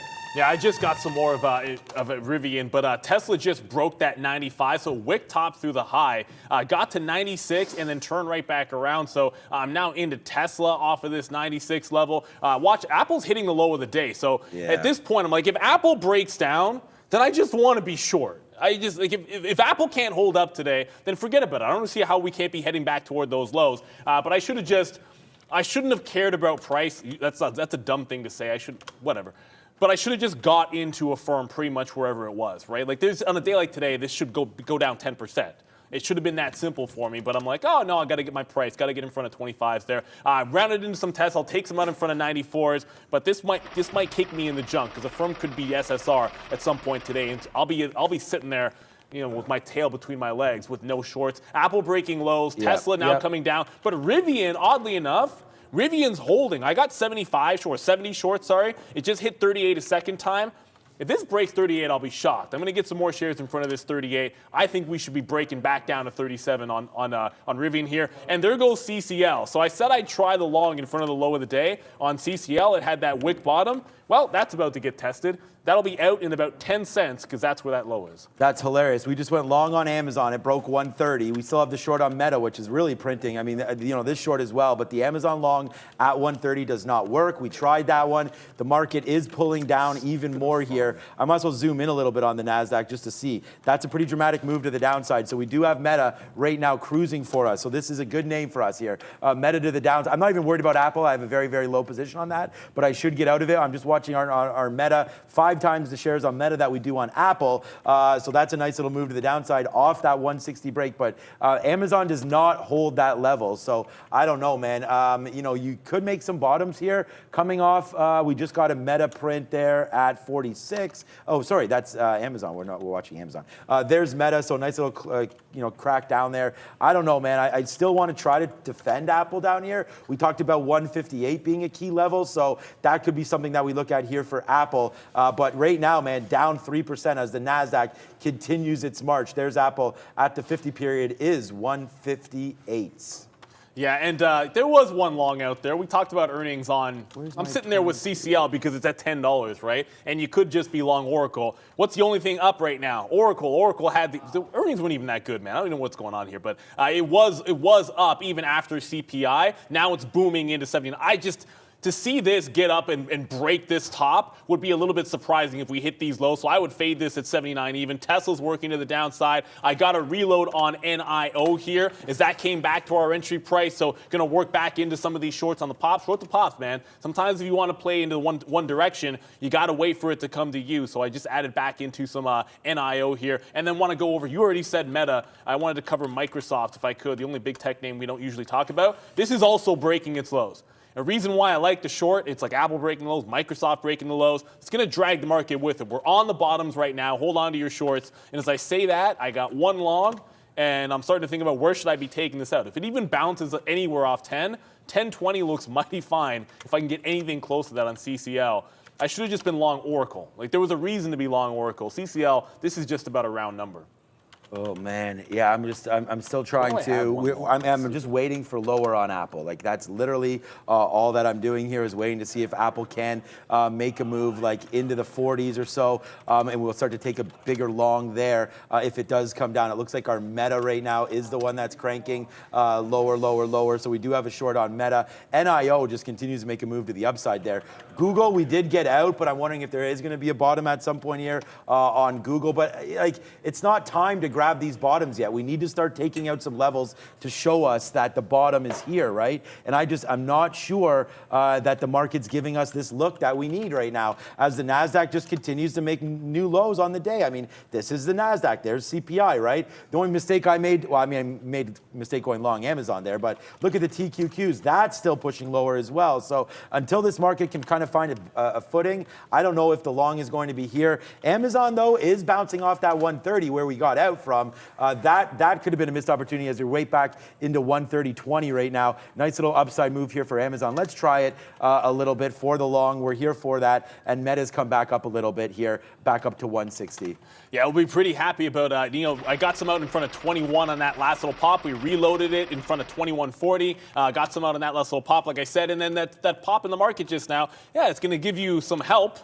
With CCL. So if CCL does bounce off 10 ultimately, gets to 10.15, took half of it out at this point. If it breaks 10.20, congratulations to CCL. I'd be a little bit surprised if it did. That's why I'm going to be aggressively getting out in front of that. Sometimes it's about the scalp trade, man, and thinking you're going to get a heck of a lot more doesn't make too much sense. I just got a reload in Tesla because that's now challenging this 95 again. So it gets down to 93.5, now re-challenging that 95. I'm going to just try and rinse and repeat off of these levels here in Tesla. If we hold the bottom end of this range, it's going to make a heck of a lot of sense to just pay out this dollar each time and then try to hold to 92s maybe. But Tesla's showing some relative signs of strength. I don't want to ignore that too much. Rivian doing a bit of a similar thing as well. I was able to get some shares out there, 37.40 on these shorts, but it hasn't really plunged back into the downside. You're still finding some support down there in that name. And I got to show it to you because what I said, like just short the garbage. Short the trash, man. I don't have a short on a firm. There hasn't been a bounce in this stock yet. It's down at $24. Sometimes it's just easy pickings. I bet you if I go to Peloton, yeah, I mean, it's the same thing. It's just the garbage stocks are just straight downside. All you got to do is go short it at any price, and you're in the money. Brendo? Some of the banks pushing to day lows here. Just got an alert on JP Morgan trying to get back above, in fact, that initial low. So some of the banks still under pressure, but maybe trying to bounce here a little bit, guys. All right, Meta is not really trying to bounce too much there. I'm going to put a bid at 35. I was waiting at 16 there for Meta, but that didn't come in, so we'll ignore that. But we do have a new trade alert, and that's going to be Shopify. Shopify breaking down below 32.50 right there.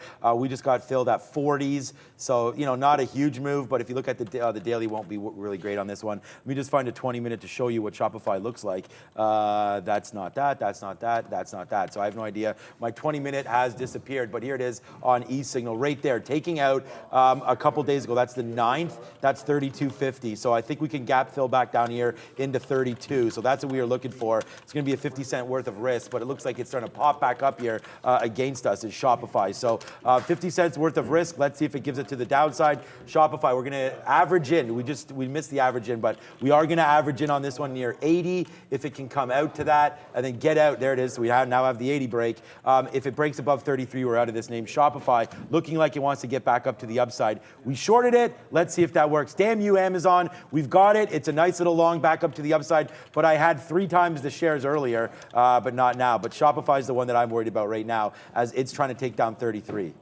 Yeah, and watch out because you're starting to get a more sustained bounce in the market. So I just got another reload on Tesla, this time at 96. And of course, Rivian in front of 38. But I want to quickly show you the NASDAQ here. Change your futures charts. If you're not on the Z contract, you want to be on the Z contract for the futures. We're trying to bounce on the NASDAQ, and I'm seeing names go up, but we're nowhere near that 12.5. So we're kind of in the middle. It's the ES that's holding ground a little bit better here. And I think led by Well, not Apple, but Tesla. Tesla just getting super strong here. If it can hold above 296, this one has a chance to rally. I'm watching Rivian come back. NIO's still holding in the money for the short side of the trade, but you're seeing a bit of a bounce in this market, trying to get some pep in its step. I only have CCL to the long side. I got to look back at Oracle because of how relatively strong it is for a name that we can go long. It's now above that 79. So Oracle is flat out breaking out at this point. And if we sustain this rally, I mean, Oracle's up 3%. These are the guys that had earnings. This is your daily on Oracle. It just broke the 200 period moving average, and $80 is a monster level. There, 38 just broke on Rivian, so I'm now out of Rivian. But $80, a huge level here on Oracle. If it can get through that, this feels like something that could be worth it if it holds that 79 for a long play. But I don't like too much else. I think it's too early to tell. The NASDAQ's still churning on that bottom. I think the chips could have something to do with it. Yeah, what's up? My wife just asked me how was CPI. So wow, okay. Married the real one on that one for sure. Okay, but CPI was okay.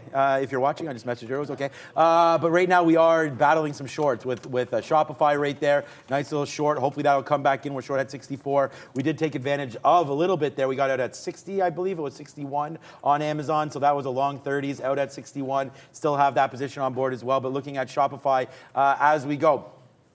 10,500 watching right now. If you guys can hit the like button, that'd be great. I get that. We can see some record likes right now. 10,500 people watching. So let's get going on that one on the like side of things. I do like Apple long. If we could take down 160, that's where these lines are. Plus we have that top. So let's see if Apple wants to do that dance. For me though, I'd rather go to the downside right now. There's the red market. I hear Trader Pratt over there. He must be killing it today. This is a short market. Meta downside. $1 now in the money on Meta. So red alert on this one as we're starting to go. We've talked about the share sizes, what we're using and what we're not using. Here comes Amazon trying to test that 130 again, back down there to the downside. If Amazon does take out that bottom one more time, then we won't be in it. So 129.80 for Amazon as the bottom. Watch out below for that one, but we are waiting for Shopify that's coming back in right now. I'm actually going to cancel that Amazon bid and just see what we can do here with Shopify. Yeah, like I said, that reload in Tesla, every single time it pops up and makes a new high, I'm scalping $1 and holding the core. Rivian just came back below 38, so I want to go at that one another time here. And on that little pop there, we were able to see a firm get up 40 or 50 cents. So I may be able to short this pop into 24.50 as this name had gotten away from me, but I think it's now time to join that party. The only long I have is still CCL. By the way, that's actually been a pretty solid bounce. It actually got to 10.20 after all, but it turned around at 10.20. So I'm not sure it's going to get through that price. If we don't break in the next few minutes here, then I'm going to get all out of CCL, and I'm not going to reload in front of 10. Sorry, I don't love the longs enough to be reloading this position. It gave one bounce off $10. We'll take that one and run.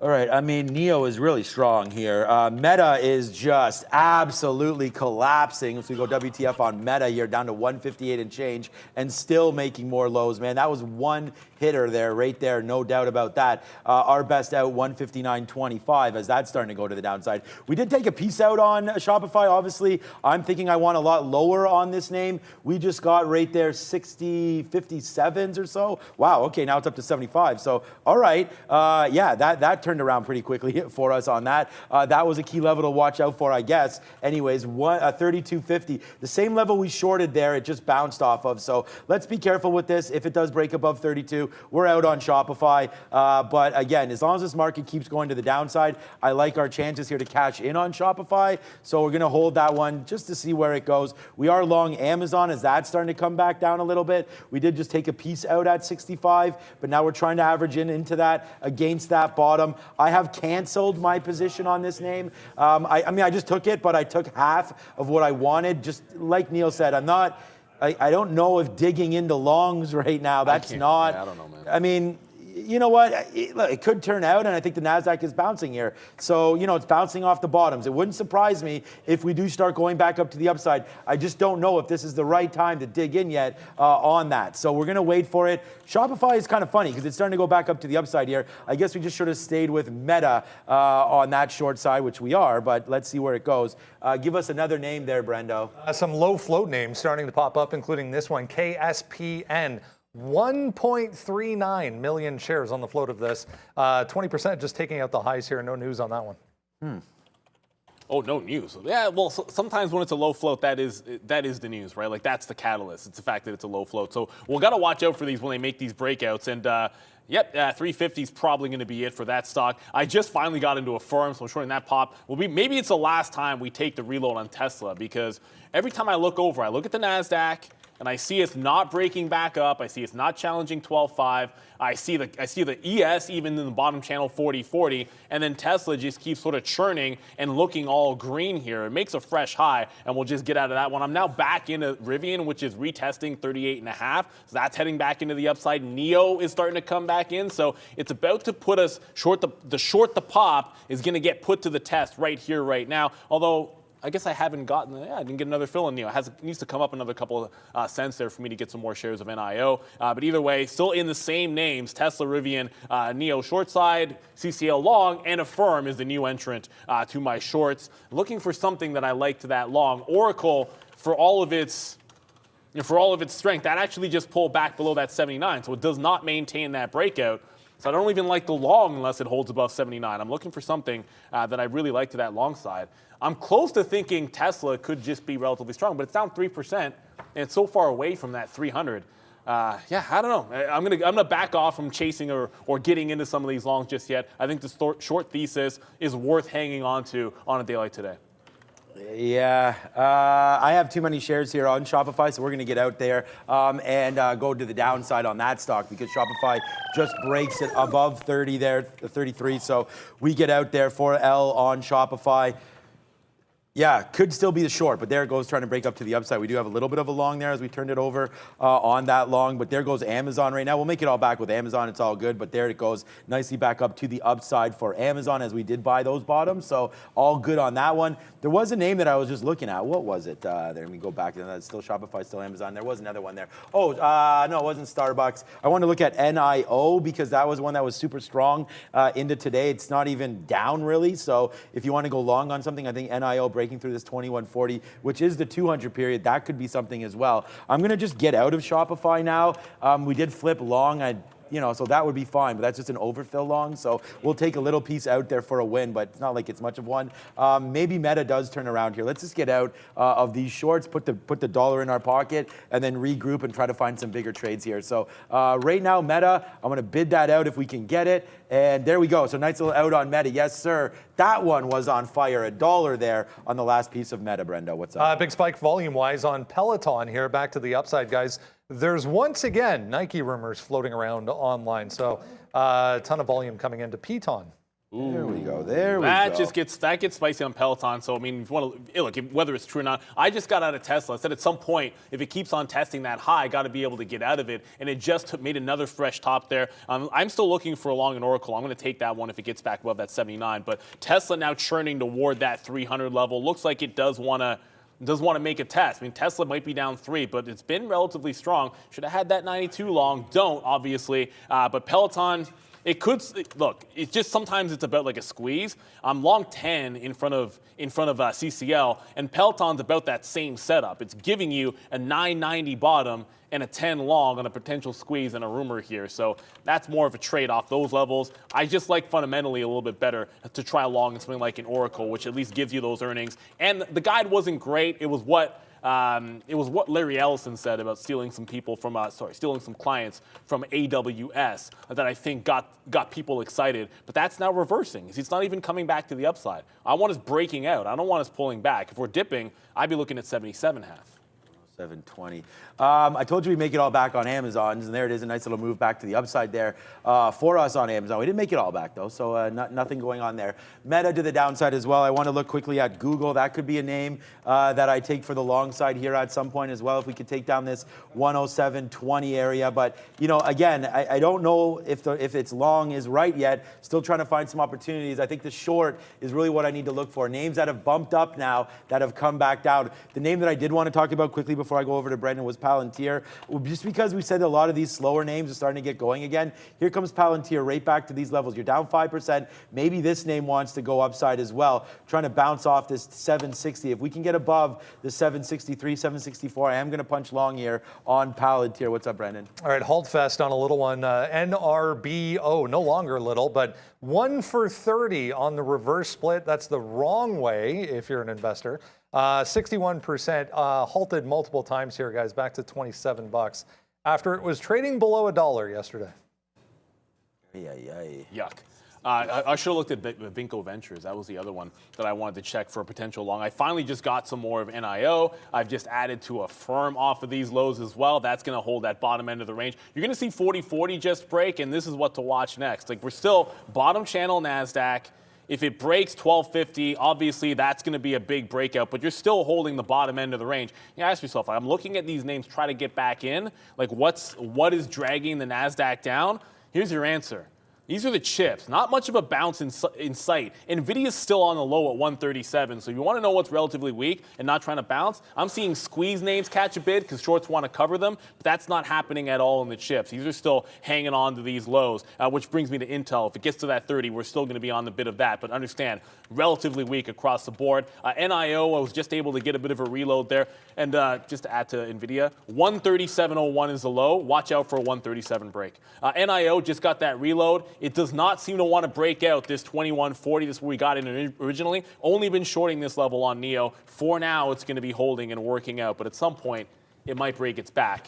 NVIDIA, wow, these chips are just getting absolutely crushed. That's where your weakness is. 137 about to break. Yeah, everything's getting killed here. We'll average in, not average in, we're starting a new position, our first position of the day here on AMD, as it is down near this $80 mark. So if I have to scalp some out, I'll do that. But yeah, it is pushing lower. So Neil talking about chip weakness, and of course we go over and find AMD right down here at some of these bottoms that we've talked about a couple times. 80 bucks, 78 is the next one to come through there. So we're going to see if it does rip back up. That'd be great. We just took a little piece out there. We'll see if we can get some more out, if it could get into the 20s again. But yeah, nah, here it comes to the downside. It's trying to hold it. But if this NASDAQ continues to crack lower, man, it's at 12,400. That's a pretty key level for NASDAQ. We talked about that yesterday. I'd like to see it back to 12,600. That would mean a monster rally, but I don't know. We're just playing off some of these lows, man. Amazon's back to lows. AMD is right here at the low. I think it's worth trying,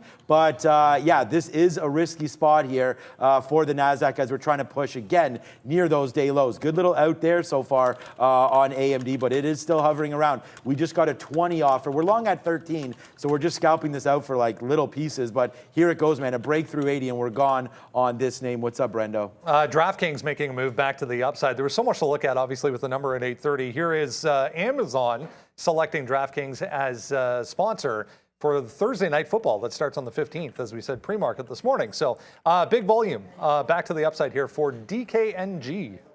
Oh, that's good news. Yeah, that starts, and of course, Thursday is going to be a spicy one. Well, it's Pat Mahomes again. So Patrick Mahomes, well, he got prime time, and he's going to get prime time. Well, Bills got prime time. Now they're going to get it.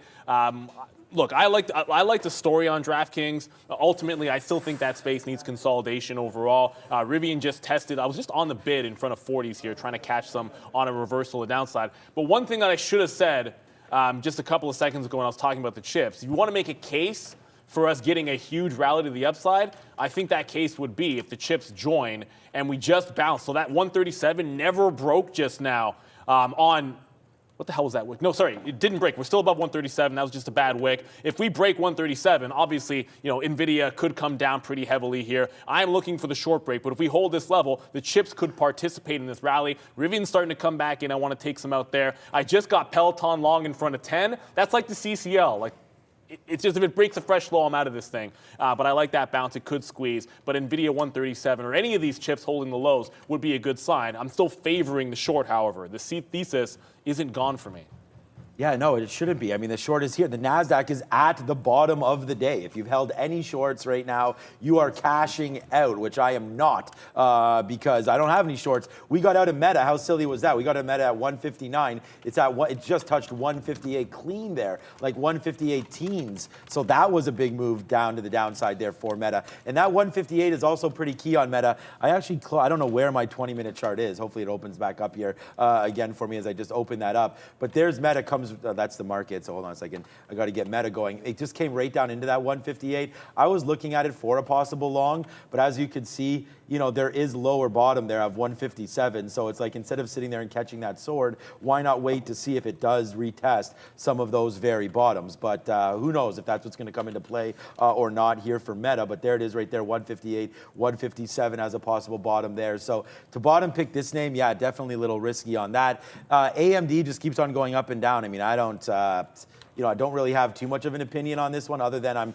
long against 80. Like you could break lower. The ultimate bottoms, like I said down here, we even wrote it on here that, we thought about shorting AMD if we got a little higher, but the CPI doesn't give us those prints, right? We wanted to be short if it was anywhere near 90. What I actually wrote down was short if we rally early. Well, we haven't rallied early on this name. So if you're going to short it, you're going to have to short this 80 break, which is going to happen right now. Or you were short a little earlier on this name, like up there when we bumped early. Oh man, I even said that. That's too bad. But right there, respecting this 50 period and all the way to the downside, I feel like it's not time to do anything yet until we actually start to break longer. That's if you're looking for longs. If you're looking for shorts, then yeah, now and any time might be a good time. The NASDAQ down 3%. Remember we were up 6% before this number? Well, now you've given back half of that. So the NASDAQ definitely to the downside here. Just should have held those shorts, that's all. Yeah, and there goes, NVIDIA just broke that 137, so I did just get into it. I got 98 on NVIDIA there? Okay, well, no, 92, sorry. 92 point, I actually got a blended price there. That's why the decimal came into place. But anyways, 92, so a little bit of slippage there. If it holds the bottom of the channel, like I said, if we break this out and fail this break to the downside, I think that's a pretty strong bull case because that means the chips will come into play as well. I'm giving this to about those 50s. Once it breaks through that, I think we got to understand that the weakest names across the board could be holding us up. If AMD likewise holds 80 even here, then that could signal another jailbreak possibly to the upside as well. I'm looking over at Intel, the third name, that's holding some of these lows. That's the thing, if the chips hold the lows, then I can't see it. That was what was the reason why we weren't really breaking and free falling through the low of the day. Felt like it was those chips. So if the chips don't follow through, then we should have a jam to the upside. And well, there's Apple taking out the low of the day as I say that. So that just makes me even more bearish to try to hang on to this as we head back down into these bottoms. Yeah, I keep looking for reasons to give up the shorts on a day like today, and then I see something else break a low of the day. Apple 158. Yeah, there's no reason to give up any of these shorts. I mean, the only thing we should be looking at probably is NIO here. As we went long AMD again because maybe it held that bottom. I don't know if it did or not. We're going to wait to see. NEO is like up. So if you want to short anything, or maybe go long anything, wait for NEO to pull back because this name just continues to rip off faces here today in what was a very surprising move.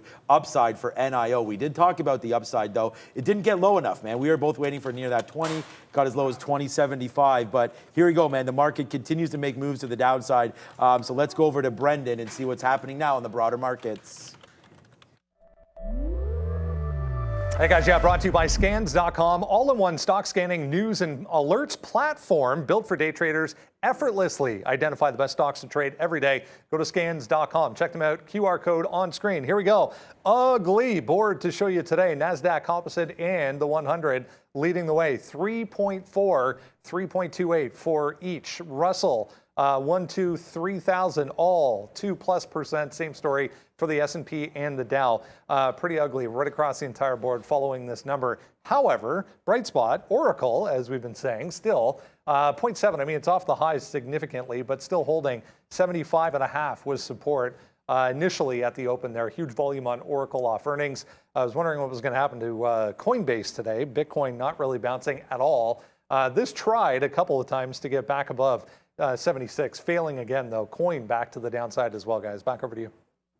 Oh, I just tried to catch that last curl on NIO. So as I'm sitting there trying to tell myself, no, don't hang on to these shorts. Don't look to still be adding to them, looking for something to give a reason to bounce. And like Apple, and someone said in the chat, like Apple keeps breaking lower. And if that's our litmus test, because it was the strongest stock out of the big tech yesterday, then then it's going to hang on to these shorts. I do still have CCL long, by the way, and I'll get over that in a second. I got Peloton long, but I want to see if I can add, and that's too far to add back at the same price on NIO, but that's coming back into VWAP. It takes VWAP.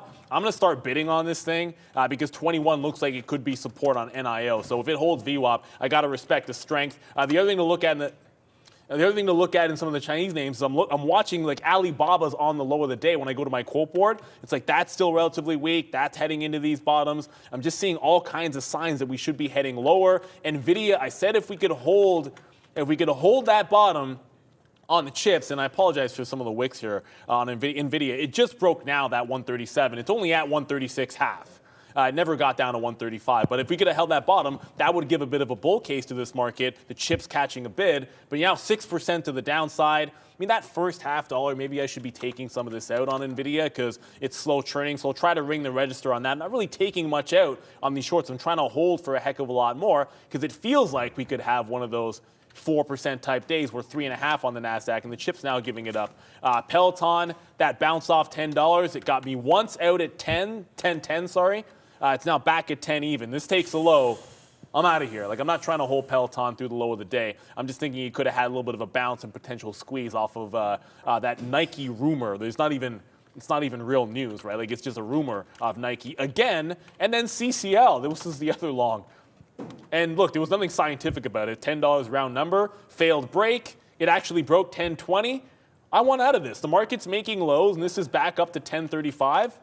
Yeah, I'll take the profit and run on the long of CCL. If that one wants to work out, fantastic. It's down 2.5%. It bounced randomly off $10. As a day trader, we like it when it happens. I'll do the same thing and try and catch a rocket ship to the upside. If these chips continue to go down, Intel still skidding or sliding toward 30 even. I intend to be on the bid in front of $30 on Intel whenever we happen to get there. 130. I mean, everything is still so low. We did re-engage in Apple down here, so our average price now 158.25. So we're still out 25 cents, but we're just trying to play this off 157. I mean, I'm gonna have to give broader, prices here because like there's 157. There's really nothing here until that's 157.50, right? So we could see that in a heartbeat here on Apple. So here it's just come right back in, and there's 157.50 right there. Give it a little lower, and you're at 157. So Apple trying to bounce off of what was support just a couple days ago. It can give back a lot more than this, obviously. As you saw, Apple yesterday up 4%. Today down less than the market, but still down. And if this market, like we just said, man, if this doesn't turn itself around, then yeah, that is going to be a disastrous day here. It's so funny that the weakest name out of all of this is Meta, and you could just see like here Meta just tank city right now on Meta, like nothing, no love at all. That 160 break just should have been held. You're down to 157.50 right now on Meta. So, instead of trying to catch some of these falling swords, that was the short to be had, or just hold the short from the morning. There's been really no bounce in the market. We tried to bounce a little bit right where we got out. We thought we were pretty smart getting out there at 28.60, but now it's $1 lower, man, 27.60 for the TQQs as that continues to make new lows. Like I said, try to find something here. Go over to some names that maybe beat but are still not great names. Docu maybe to the downside, down 5 and a bit percent. But here we go. Maybe there is some sort of a rally back. We still do have a small piece of AMD. It's not great though, 79.95. Maybe that can rally back. And then the biggest position for me is Apple against that 158. But hey man, I don't know where the turnaround is going to be. I've tried to grab it a couple times. Rivian is positive today, so that's short. I mean, maybe there's going to be something there eventually. But yeah, Meta just continues to fall down. So does Apple. So do all these names. As we're trying to find some strength. And Brendan's even identified banks downside as well. Yeah. PayPal, like everything. Oracle, I guess Oracle, Rivian, maybe Lucid are the only positive names out there.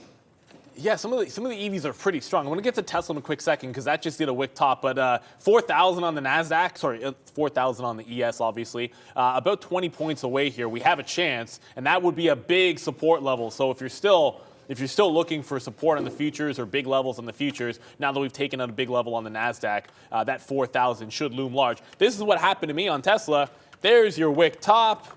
There's your flush. I didn't jump back into Tesla. Of course, the one I'm still in is Rivian, which is now looking to try to take out that 39 high. So, yeah, Rivian relatively strong. That gets me out. I should have jumped and stayed with Tesla, but Rivian, wow, relative strength in Rivian is to get to that 39 even. I'm a little surprised by that. Some of these bounces starting to try to come in here. As I said, if we get the chips holding these lows, that's the last piece of the puzzle, and NVIDIA just got back above that 137. That's what could get me into some longs. We hold this on the chips. I think we can go upside. Brendo? Just a quick note on Twitter here, guys. Not moving right now, but the Twitter whistleblower congressional testimony about to get underway. So if you are looking at it, could possibly move off of that. That's just happening now. All right, so yeah, I guess that's something to look at. We were just talking about why would we trade Twitter today, but that would be a good the vote was this a good time there. All right, so it looks like they're going to go 75 basis points. Brendan talked about that going up to 90%. I wonder if that's any different right now. I'm sure it's still in that realm. I mean, I can't believe it'd be any better than 90% right now, and I think that's fine, man. I think they need to rip off the Band-Aid. I don't even mind if they go a little bit more than that this time, but I feel like they're going to have to. This is what the Fed does, man. They raise, they tighten, they ease, they do this, they do that. That's their job, to play that ping pong. So we'll wait to see there what these numbers come. We still have PPI later on as well. Apple just ripped up pretty good there. We didn't take enough advantage of it. We only got out at 07, went to about 17 or 18 there. So now we have an offer to the upside to see if we can get out more on this name.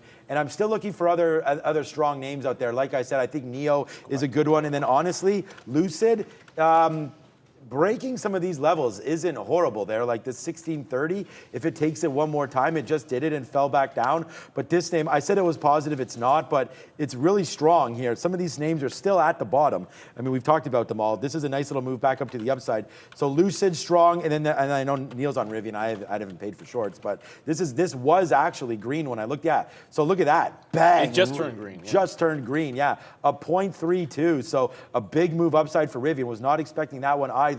And I guess this just goes to show, like, if Lucid ever gets a deal or somebody ever gets a deal and you have a little bit more of a base there like they do with Mercedes, maybe these are the names you got to look at, but trying to find some more, maybe Roblox. I mean, some of these names starting to, inch back up to the upside here. Here comes NEO high of the day too. So if Rivian actually just failed the high of the day break, I still got out when it took out that 39, but it did fail the high of the day break for now. If it holds above that price, you could have a bit of a jailbreak. And I keep looking over. Apple's getting a bottom as well. NVIDIA's now holding that low. This is exactly what, I mean, of course, I look over and it's an ES still off that low, but either way, this is exactly what could give you a bit of a stronger bull case. The market's not coming with these moves, and that means if you fail top breaks and the market heads lower, that's a trap long situation. That's why I'm not jumping ship too early here. But watch out for NVIDIA.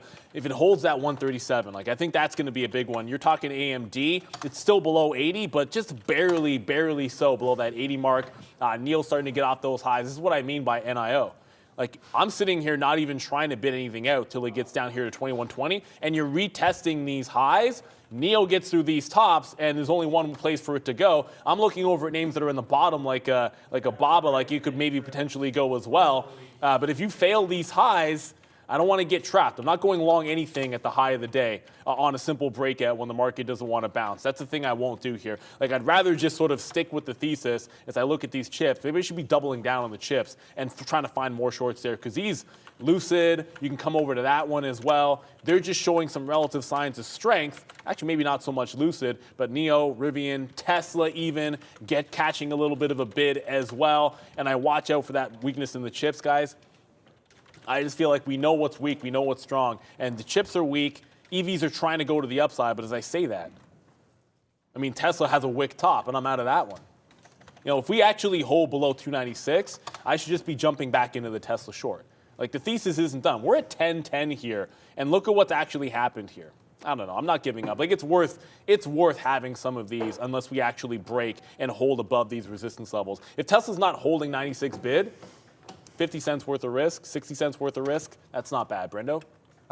Just a heads up on Pinterest, if anyone's watching it, there was a pop to the upside there. Citron, actually, a bit of a tweet fest right now, talking about the possibility of Pinterest and Google on some sort of combination. So if you want to check out Citron's Twitter feed right now, there's a whole string of tweets coming from Citron on Pins and Google. All right, so Pinterest plus Google there. We're going to have a new, we'll look at that. I mean, like I said, there's a lot of rumors floating around, but a lot of stocks right now. There goes, I mean, there's just such low valuations on a lot of these names that if there is any value in Pinterest, you know, maybe there is something to start making deals there on that side of things. So, okay, yeah. You know, we went long Palantir. Why? That bottom of 750. Shout out to Henry, by the way, out there. It did go to 63. We're long 60s. We could have taken 3 cents. Let's see if it can go back up to the upside. We will take it if it goes back, and we'll just take a piece out. I think Palantir can get back into the 775 or so area. So that's kind of where we're looking. Unfortunately, though, Apple was we just took another piece. Oops, we just took another piece out right now on Apple, and then it just took another leg lower. So we were getting some of these bids out. 12, that was 12 we just got out. So like, you know, so far so good, but we did get out of some Apple there. Not as much. We got to have a little bit, actually I got to have a little bit more than I would have liked to there on that Apple, but that's all good. We'll see if it wants to retrace back up to the upside. The fact that we got out of some is not bad, as the market is starting to, again, look like it wants to continue that downside move. It tried to go again, but stopped at that 12,400 level. So here we go again, trying to make new lows here on the NASDAQ. I mean, to be honest with you, this shouldn't be surprising to anybody. Some of these longs that we're trying to catch, I'm just trying to bottom pick so they're not like, you know, grenades we're throwing in here. We're just trying to see that if we do get any retracement back up to the upside, see if we can't make back a little bit of what we lost early on these longs, but they're still pumping down, man. Amazon's down to that 129. That's not looking great. AMD tried to get going again, put us actually in the money about 10 cents, and now we're out of the money 17. So it's just a back and forth battle here at the bottoms, but if you're going to play trend, man, and you think trend is your friend, then you have to stay short, because this market is bleeding to the downside right now and just continuous. So we need some bandages for this thing, man. Down 3.5%. Give it to us, Brendan. Another one that doesn't really care about what the market is doing today. Catalyst Pharmaceutical, up on this note. They're going to join the small cap 600, S&P small cap 600. So 13.5% just took out day highs there for CPRX. Yeah, I mean, I'm kind of getting away from some of the small caps, and it's not anything intentional. It's just obviously you're getting some big moves. So I'm dug into the short, but I keep looking back, and we're trying to make this bounce in the market. And I told you my litmus test. Oh, there goes Neil through the highs. Told you my litmus test was going to be Nvidia. Nvidia just took out that 137.50. So Nvidia just went back, held that low of the day, and then it's starting to break to the upside. I'm reverse long into NVIDIA. I'm out of Affirm. I'm out of NIO. I still have Tesla, but even that's starting to go to the upside. Like, this is what's going to get me into the long. It was just the chips were silly weak. I don't know about Apple just yet, but it's showing some signs as well. Square, by the way, I did jump into some Square because 71 was still holding. It's got a little bit of size on the offer, but as I look over, that's actually gone now. So in the morning, I was looking at that 71 even on Square, but I don't even want to hold it past that. Like, if Square gets through that, I'll just get out of Square. I did take it for the first time just now. But this is the thesis that is going to potentially work out here. We'll see what happens. I wanted to see NVIDIA break back out and fail that break to the downside. So far, it's done it. I just got into Square, like I said, but I'm going to look for maybe a reversal here. I think, obviously, I'm looking at Apple at these lows, and it's been holding, consolidating off the bottoms. The chips were weak. Now they're looking strong. NIO just took out the top. It's green on the session. Affirm just took out that 25 level from earlier. But every time I look over, it's like, well, Apple's still breaking lower. That's the frustrating thing about this. And it's like, I don't know, I've given back about like a third of yesterday, fighting the shorts the entire way. And then Apple's still breaking low, and I gave up half of them. So, I don't know. I might just kind of calm down, sit back a little bit, hang on to Tesla. Maybe this Square short isn't so bad after all.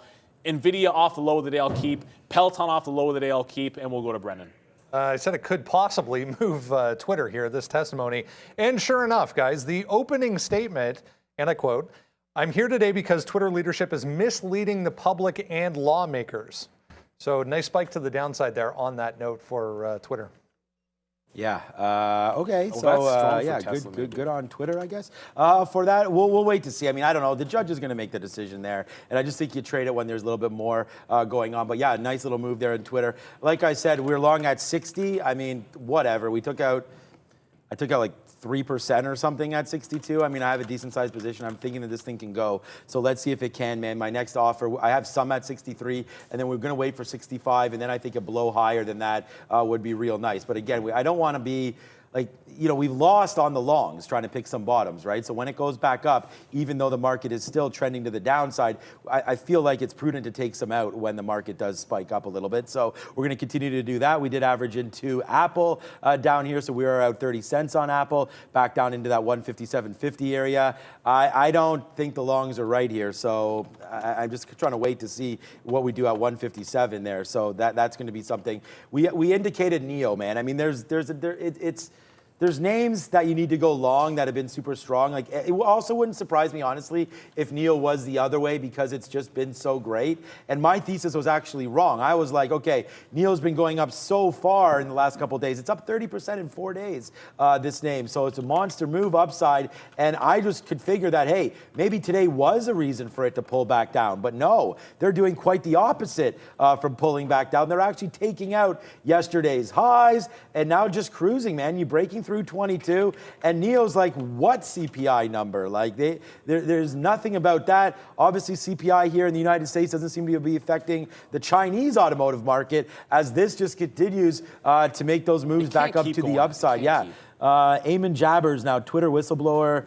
Yep, okay, that's exactly what Brendan already read. So, yeah, news on Twitter obviously going through today. This could be something to watch out for. They're not going to get $54, but it wouldn't be I don't know. It wouldn't be a surprise, though, if they do wind up settling. They could just get the breakup fee. Yeah, something in the middle. They could get that $8 billion or whatever it is, $6 billion, I think it was, for the breakup fee there as well. But, okay, hopefully this market can rally back upside here. Here goes Palantir up to 65. Yes, sir. There it is. So we're smoking on that one at least. Palantir making that money back on this name.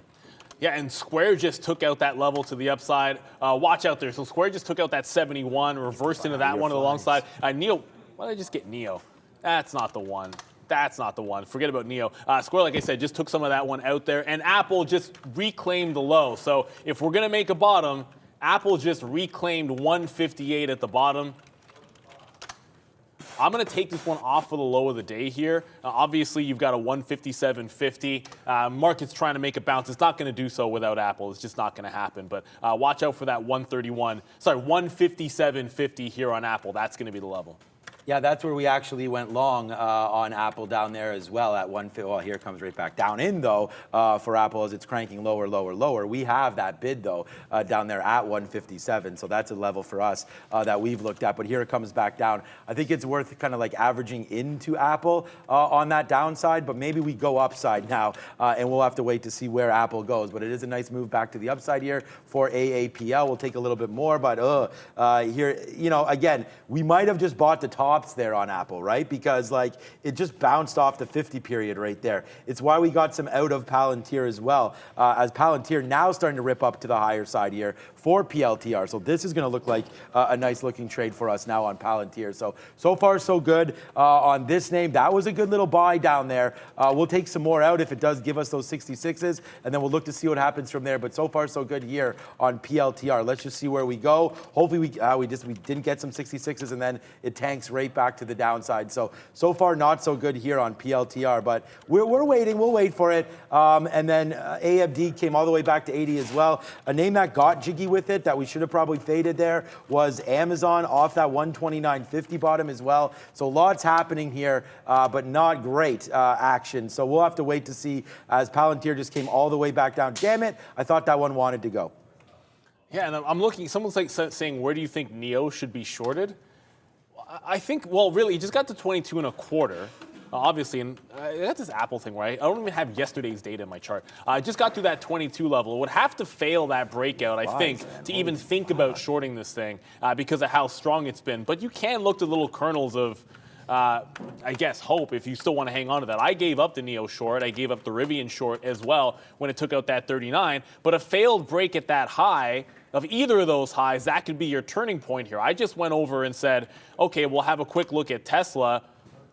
I mean, there's a vast difference in the charts of, say, Tesla here, holding these lows, still holding. I made a wick top here on Tesla, and it's still below that area that we're shorting, that 95.5, which we're back into. So Look, I'd feel a little bit better about Tesla at those levels and those breaking out. I think they have to fail the break of the high. That's NIO back beneath 22 even.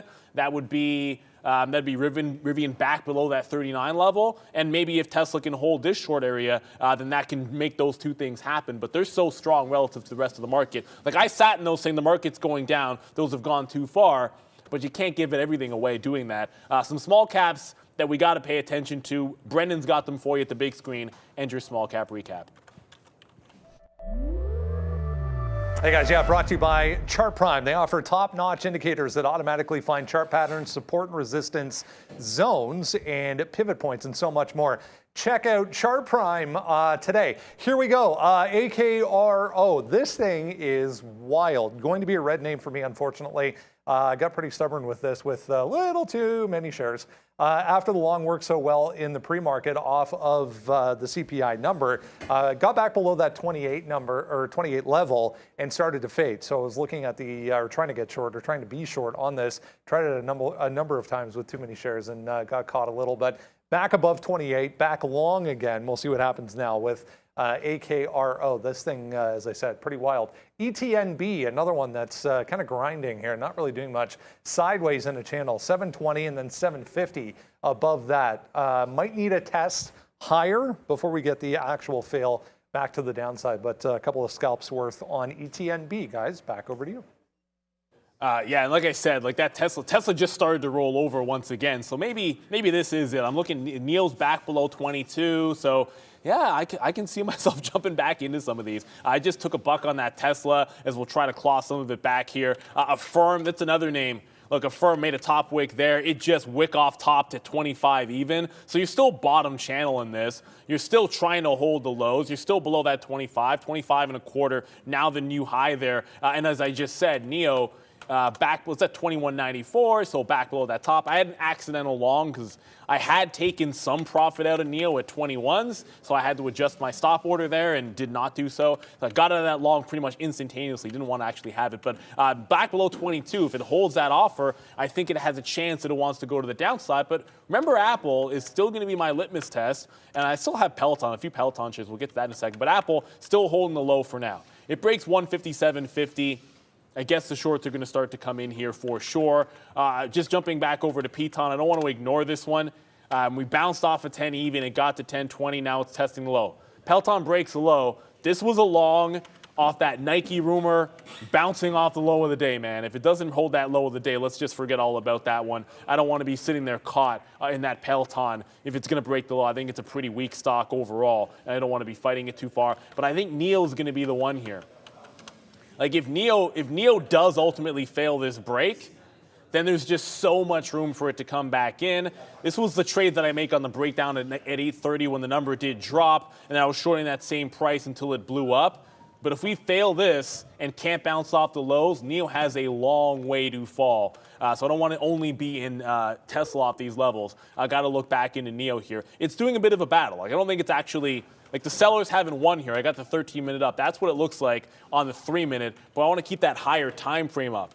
And also remember, we're projecting the 200 period moving average if we fail this top here on NIO. So you got a pretty significant level. That's why I want to jump back to this name. I know it's up 1%. I just don't see any way that's holding if we don't bounce off these lows in the broad market. Oh man, yeah, I don't know. I mean, the right play was obviously to go, grab that short early. We only had really one name. Well, we had the TQQs, which was a big one early, but didn't hold it. So, wow. I mean, this market really that's down now 10%. We had that when it was flat, so that would have been a monster. And it's just looking back and saying, why didn't we just hold it? And then the other name, of course, was Meta, which is turning out to be so super weak, man. There's that 160, and our best out is 159. It's crazy. Now it's down to 157. So it's I keep saying this to myself every time this happens. It's lesson learned, but is it really?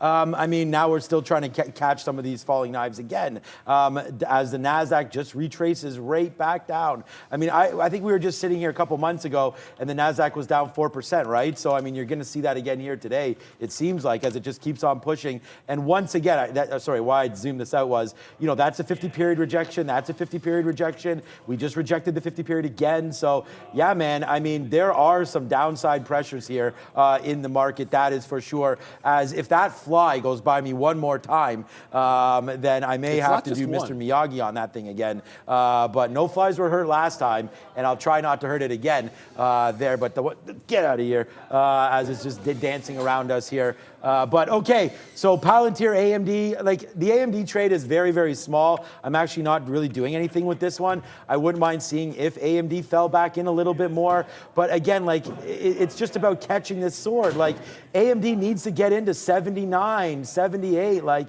and if that happens, then Apple's dead and so is the market. So I like the idea of trying to find some shorts and to try to hold on to them. I mean, Tesla's back to $300 right now. Well, not back to it, but that high was 297. Don't say that. Yeah, that's actually, yeah, 300 would be too key of a level. If it was at $300, Sean, I would be kicking my. I actually thought it was lower, so that's why I said like Tesla's because I'm short back. at 96.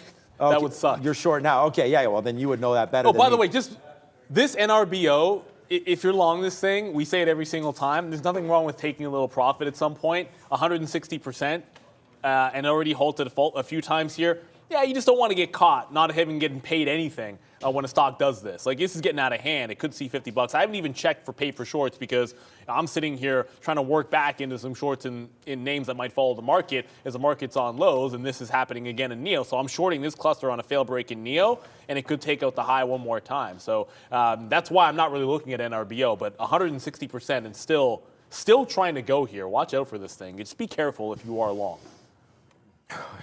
Yeah, I think you can insert any symbol into that. There, be careful if you are long X today, because unless it's NEO, I guess, to the downside. I'm still looking for more things here, like McDonald's is dancing around. Let's just check out Bed Bath & Beyond. There's Tesla breaking 296, but again, 300, I guess, would be the key level there. Bed Bath & Beyond is 97, really, actually. 97, yeah, whatever level you had there. I was just, for me, I was like, I'm always looking at that 300 level because we talked about it, and I'll never forget that day with Luca, which was just last Friday, that it was just dancing at 300 and didn't do it. It literally, Brennan, you weren't here, but Tesla was in a dollar range for about 2 hours there on Friday afternoon. It was very, very interesting. I've never seen that before. And then even yesterday at Barcoded, we talked about that into that move. You want to talk about barcoding? I just went over here to BBBY because I know a lot of you are there. It's doing nothing, although better than many, only down 3%, 3.4% now as Apple comes all the way. Ah, shoot. Like, we just were in the money on Apple as, oh, good, we got a 150. Okay, good. We got a 158 fill there on Apple. Okay, so we did take a little piece of profit there on that move back to the upside. I want to be able to hold this Apple in case we do get that bounce back up to the upside here. I feel like the NASDAQ is going to retest that 50 period one more time, and this time it's at 12,400. So, like, if we reject again, oh, man, then that might be just time to get out of the outs, get out of the longs, and look to see about like gaining some more momentum if we pull back even further into the downside. So watch out for that. Palantir still dancing around 760. That doesn't look like it wants to do much. But we do have Brendan over there at the big screen, and it's a crypto minute. So let's go see what's going on over there.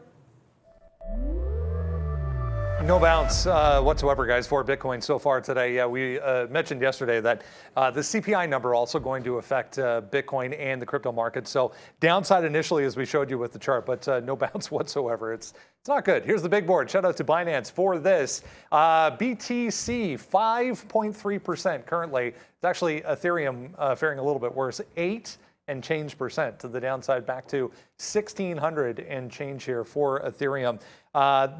Worth a note as well, bottom end of the board here, Cardano 8.5%, 8% here for Polkadot, 5% for Doge, and Polygon as well, 7.2%. So yeah, ugly for equities, ugly for cryptos as well, guys. Back over to you. That said, we're still holding the lows, right? Like, this is Apple here. It's holding the lows. I mean, I'm seen long worse. off the low on Apple. And you're also seeing, like, the NASDAQ. On my 60-minute, like, it doesn't really look like you're making a consolidation, but you are getting a consolidation here over on the ES and the NASDAQ. It's fly just landed on my hand. There you go. Like, you're making this bit of a bottom. And that's why, like, I'm not really short. I'm not trying to short things off lows, right? I'm trying to short things. If I'm short it, then I want it off of a high. Or if it breaks a high, I'm out of it. I know where I'm wrong. And if we make fresh lows, it has room to drop. That's why I don't want to be short Apple down here. It's just like, If we break lower, give me something that's overextended. Otherwise, I'd rather be long off some of these bottoms. For now, that's been a bit of a battle. Like I said, one of the other names I jumped back into was a firm on that like wick top. Got through 25, came right back in, but it's holding a little bit of a higher low as well. So, I'm sort of back into this name, holding on to it. I'm not even bidding. I do have a stop if it takes out that high. I'll get on the bid. If we do flush, I should be taking something out here. But it just feels if we're making fresh lows, some of these names should free fall. I mean, that's why I was saying 10% realistic for a firm. Like that could definitely happen here. But for now, you're kind of going sideways. So being a little bit patient with this and sort of sticking with it and sitting in these positions. If we take out the high, I'm out on NIO. If we take out the low of the day, I'm out on Apple. That's a long. Peloton, same thing. If it takes out the low, I'm out. There's NIO again. Is it ripping again? Yeah, it just rips again. Like NIO keeps on going through these highs. And it's like that stock is just off to the races. Like this is what I mean. Like NIO, look at NIO. Like initial short, fantastic. But ever since then, this has just been booming to that upside. If the market doesn't get off these lows, I can't see any way that that's going to hold up. But guess what? It just continues to churn and higher, and I'm sitting there trying to fight it. Meanwhile, I look over at what's going on in Tesla, and it's like, like I'm reloading the Tesla long. That's actually holding out here, not breaking higher. Yeah, I should just be done with NIO and just stick to shorting Tesla because this is actually making some sense here on Tesla. Whereas NIO, until it gets back below and holds below 22, probably doesn't make a heck of a lot of sense to that short side of the trade. I might be done fighting this one for a while. Oh man, I'm still fighting the same names here, and that's going to be Apple. What's up, guys? Hit the like button, please. FSLR. You guys want to look at that? Okay, let's do that. Gorno. What's up, Gorno? FSLR again. The first solar. Some big names in solar, man. I like that. I love that TAN ETF. Like that. That's been nuts as well. First solar. Yeah. I mean, look. There's pockets of strength out here. I just refreshed. The problem was I didn't even get to drink Randy's coffee because I had another one still going on there. So I just reloaded that one. But FSLR, yeah, wow. I mean, some of these names here are just fantastic. Look at that 130 bottom on First Solar. Now you're starting to take out, some of these highs back into the last couple of days, despite the NASDAQ being down 3.4%. This name wants to rip up to the upside. Sorry about that. I have to address right now Apple because there it goes. A nice little move back up to the upside as we're starting to take some profit now. Long 83s. By the way, for Apple, we just reloaded that bottom down there at 66. So we have a couple good reloads. This is what we're doing on Apple. Look, man, we're building trees again. Nice little red roses there, even though it's Red Rover, right there. We call Apple over. So right now, a nice little bottom picks a couple times there on Apple. So, again, it's not been a strong name. All we're simply doing is just trying to go in and out here, scalping back some of the profits. We're actually not that down on Apple, despite having that initial long there at 158.40. This was in and then out, so that was fine. It's some of these bids here that have sort of caused us to make our money back, but still, like this market could tank. And look what it just did again. It literally rejected again that 50 period. So I keep saying it, like if it rejects, I have to get out. Like I should have probably emptied out of everything there on Apple, but nah, man, we don't do that. So it's like it's not following our proper form here, how we normally trade. So yeah, a little bit off today. There goes Apple. Like, look, that's why we just took it out at 98 there, right? Right back into the 60s one more time here for Apple, and looks like it wants to even go lower. Yeah, if it takes out that, like I said, I'm just holding for that low of the day. Like I feel like I'll be over trading if I do anything else. We talked about be careful on NRBO, halted to the downside. The indicated opens flat at 42, but it is now in a downward halt. I said I should just stop fighting NIO and look at what Tesla's been able to do. So Tesla comes right back in to that same 296, 297 area. So I'm trying to zoom. There we go. We'll zoom out a little bit there for you guys to be able to see yesterday's trade on Tesla. It's holding right below that 296. And this is sort of the thing. You had, Friday's trade. Friday afternoon had this 297. That's where the wick high is. So as long as it holds that level, playing off to 95s and back down to the lows is going to be where I'll try to go. Lucid is another name that bears watching here. Super strong relative to all the EVs yesterday. I think it was up the most. I'm pretty sure it was up the most out of all the EVs yesterday. I don't think anything outpaced it. It's starting to struggle at that high of the day. And there's another name that jumps into that category of if it goes back into the red, there's just so much room for it to fall into the downside.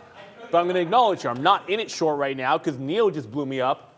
right? Trying to short that thing. Rivian blew to the upside as well. So maybe I need to wait for these to actually start to give it up and then join that party. You talk about it, like if it's relatively strong, join the party to the short side. Tesla's showing me some levels that it wants to hold in terms of resistance, so I can stay and sort of hold on to that short. But Lucid here, when it rejects, or if it rejects this level where it closed yesterday, gets back below, starts showing you some real weakness, then I'll jump over to this one. Not quite as strong as NIOs and the Rivians of the world. Yeah, S&P is pretty much down today, guys. Yeah, oh no, Apple is right. Yeah, as the Apple continues to fall down. The S&P, by the way, guys, is very close to that 4K mark. So forget about everything else here, as right now you're at that 4,000 level right now. I mean, we're not. It's at 4,013, but it is a move back down in for the S&P back to that key level of 4,000. The NASDAQ's key level to me is 12,000 or this 12,400, which, as you can see, we've already sort of broke below that 12,400 right now. So, yeah, more to come here, obviously, as this market wants to continue to bleed to the downside right now, as we take Amazon long. They're off some of these bottoms, and then NQ right now. Let's go back to that. Yeah, so we're already below. That's 12,350 now. So there's that 400 level that we just bounced off of again, that we talked about was key for the NASDAQ, and now you're making those lows one more time here. So yeah, it's getting nasty out here if you haven't been able to tell. The market continues to bleed to the south side. Any pop is just a fade. So that's what it's been so far. It's not like a Brendan fade, but it's a pretty good fade there to the downside every single time. Fade. That's what I mean. I mean, I can't really compare anything to that, but every time we hit that 50 period, we've made moves back down. So yeah, not nice here so far today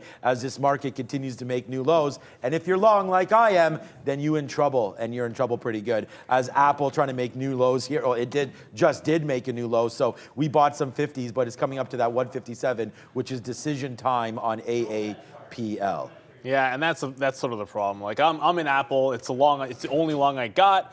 It's trying to take out these bottoms as we speak. I already dumped half of it on just literally at the even dollar. Like I didn't even want to let it hold that even. But if it holds the next 10 cents, maybe. But if we break that 40, which is 10 cents lower than 157.50, then I got to be able to get out of all of this Apple. I should have just stuck to Tesla, like I said. That's starting to roll back over. I just got some out at 95 there. So I'm back to only short, and I just tried to get Lucid, but I mean, I paid for Rivian this morning. I should have remembered that Lucid is not easy to borrow for us. So I did just pay for the shorts on Lucid. It started to roll over. I want to join this party to the south side.